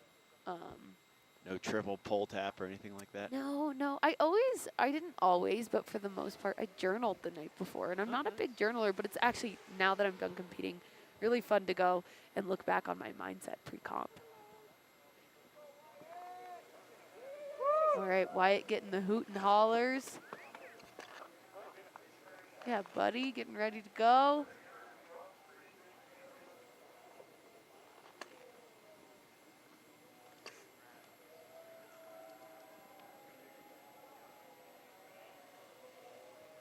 Just these athletes, we've mentioned it a bunch, but just it's so important that we let them take their time to get ready and, you know, also make sure everyone else is ready. There's so much that goes into this with the filmers and the safety crew. So it's just making sure everyone's dialed in. But priority is those athletes. Here he goes. With the pull tap, Wyatt Gentry, second of 2 runs. Whoa, just giving us a massive 360. And gosh, with the snow here, oh, looks like he kind of washed out. We weren't quite able to see the landing, but way to get back in there and go for it again. I mean, he was one of the first athletes to drop hours ago, what it feels like. And then to just stay back up here and commit to dropping it again, I'd love to see it. Yeah, he had the second drop of the day behind Tim McChesney, who drew the first drop of the day. And that random drop. Looks like he lost his poles too. We got the ninjas out there getting all the gear.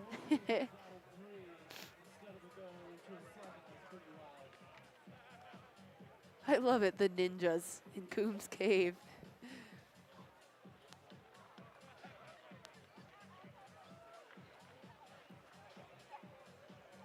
Excited to see a lot more from Wyatt Gentry in the future. Yeah, his career is truly just beginning, or professional career, I should say. You know, he's been a local Jackson Ripper for many, many years, but I mean, sights are really set on him. He won, what was it? He was nominated for, you know, upcoming, like, Rider of the Year from IF3 last season for his performance in the Blank Collective film. Just all around, such an impressive rider. A really great kid, too. Super humble, super kind, and just loves the sport of skiing. Yeah, it was Breakout Skier of the Year. Thank you. That's the word, breakout. Oh, the first Cossack of the event. We love a good Cossack. That's a true crowd pleaser.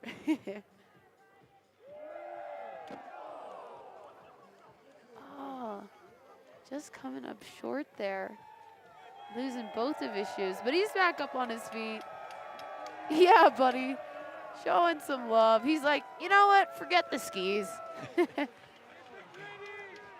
Forget it. Well, we tried. Noble effort. On the top, not enough speed on the bottom. Oh. Good work, good work. We're still alive, that's all that matters. Having a great time out here. Live to ski another Just stoked. day.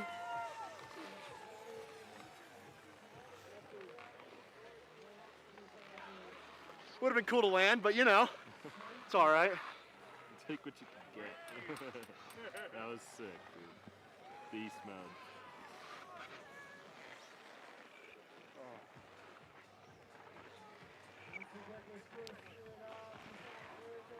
You good? Yeah. Your hip on that one. Oh, that's my shoulder a little bit, but it's fine. All right, let's take a look at the replay here for Wyatt Gentry on his second of 2 attempts. Going massive on this 360. Unfortunately, not quite able to hold on, losing both of his poles, but we've got the ninjas out there getting the gear to all these athletes, helping them out. And then we did, unfortunately, see him at the bottom with not quite enough speed on that last booter, but happy to see him pop right back up onto his feet. He said, forget the skis. Got a crew out here helping.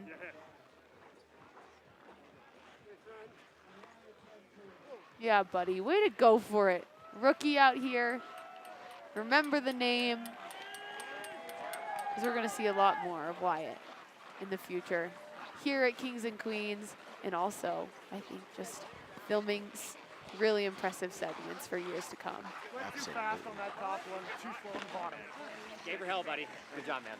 All right. Good stuff. You good, bro? I'm totally fine, dude. Oh my God. You went so big, dude. So big. Oh my God, you're such a legend. Fuck yeah, dude. We're getting word that Erica Vikander is back up here at the top. Looking down, yeah, I see her just below us in the start. She's got a nice pink jacket. She's easy to spot. Next year, he'll be back. Watch out. What happened to SNS?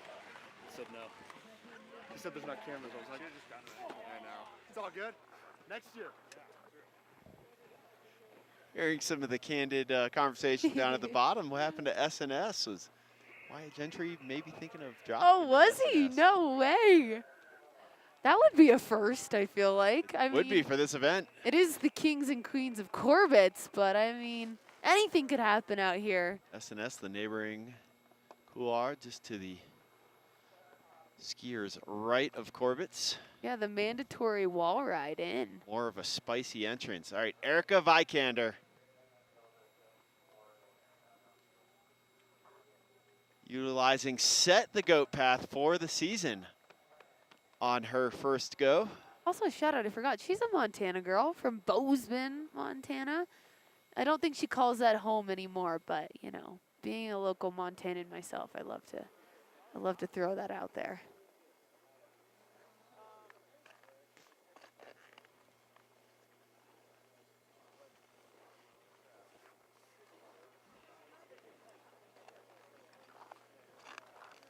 Letting these athletes take their time, get dialed.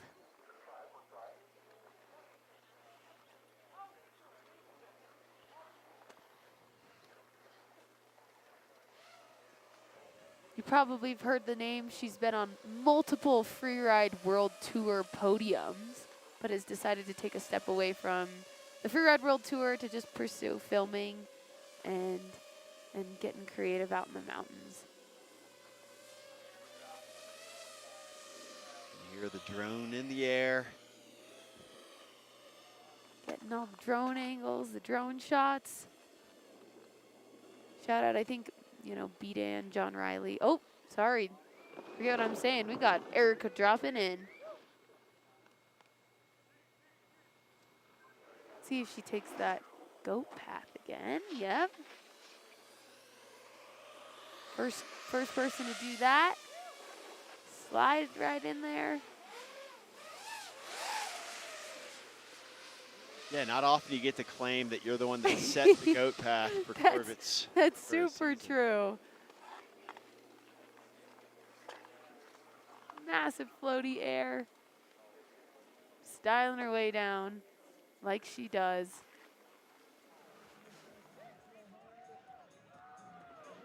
Headed in now to the crowd pleaser.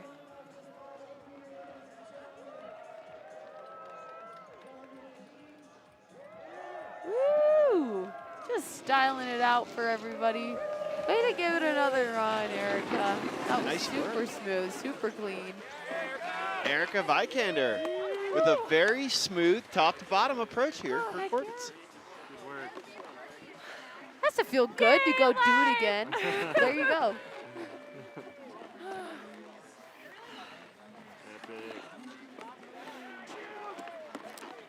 Listen to the live commentary. Hi, Mom. All the love to Mom, always. All the moms out there, shout out.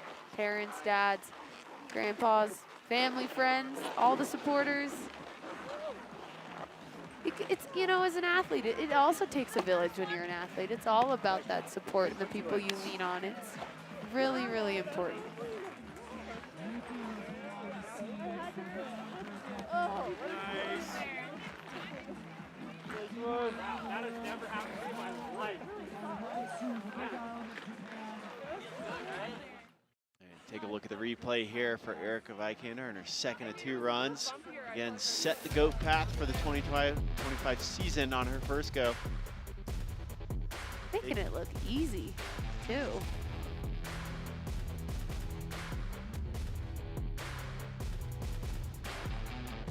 Styling our way here down the bottom. I know she had an air for us in here. Oh yeah.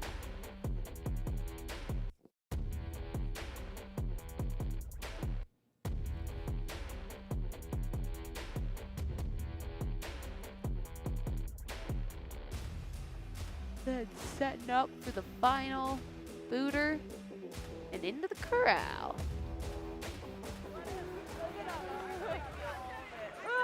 Yeah, Erica. Nice. Honestly, let's just like do it right. Let's see, we could still see another run from Yuki Kadono potentially. And then looking at the start from here, I got to kind of glance through some trees, but it does look like Yuki Kadono up at the start. 2014 Olympian from the 2014 Winter Olympic Games, hailing out of Japan. 2-time Burton US Open slopestyle champion. And one of the most like happy and excited people on a snowboard. Just shares the stoke, brings the vibes, the good energy, and really happy to see him in here dropping again into Corbett's for run number 2. This event completely changed his life. He had never jumped into a couloir before coming to this event. Yeah, it really just came from that park background, right? Kind of knew that he was transitioning out of his career and moved to Jackson after that as well, correct? Still calls Jackson home. I believe that was 2021, his first year competing in this event. But yeah, again, life-changing experience. And so cool hearing about him talk about what this valley and these mountains mean to him. Yeah, Yuki. Throwing out his stoke and love before dropping in.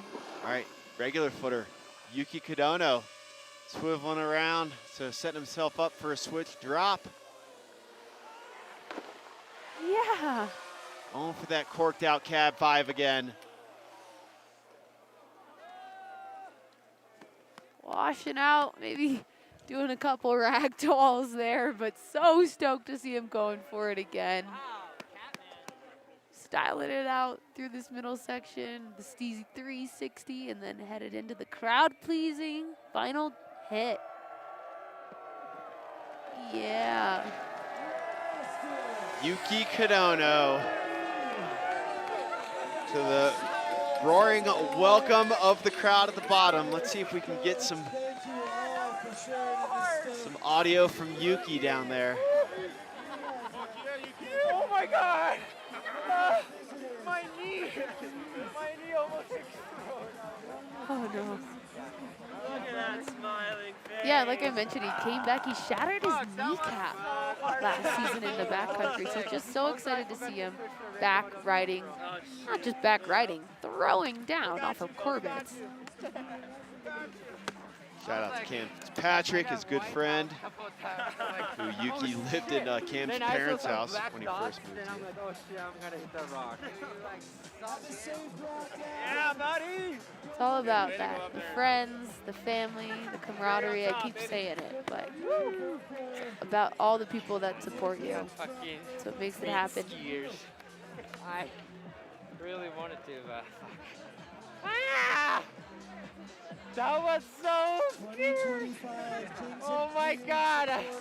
After I took off, I was like, holy shit, this is so bumpy and flat.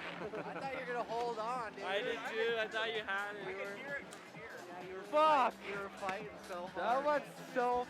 Well, let's take a look at the replay here for Yuki. That corked out cab 5. Yeah, perfectly to his feet, but I mean, it's getting choppy down in there. Cowboy conditions, I'd imagine, here in cowboy country.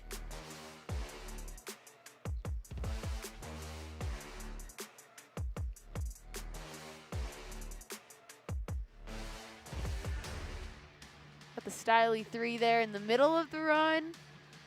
Mid-coolie back 3 there.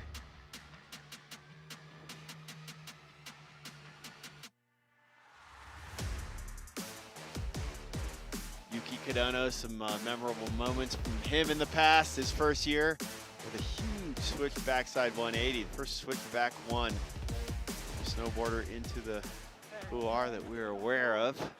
Then had a hand drag back 3 as well. I believe that was 2023.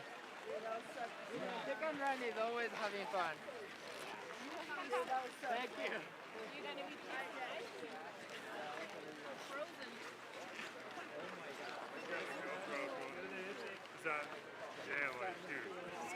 I forgot to hit that record on second one. Did the first one. Yeah. It was documented for sure. Thanks, bud. Yeah, bud, that was awesome. Okay, thank you so much. Appreciate you. Oh, I was like, is he gonna throw it on the quick side of the day?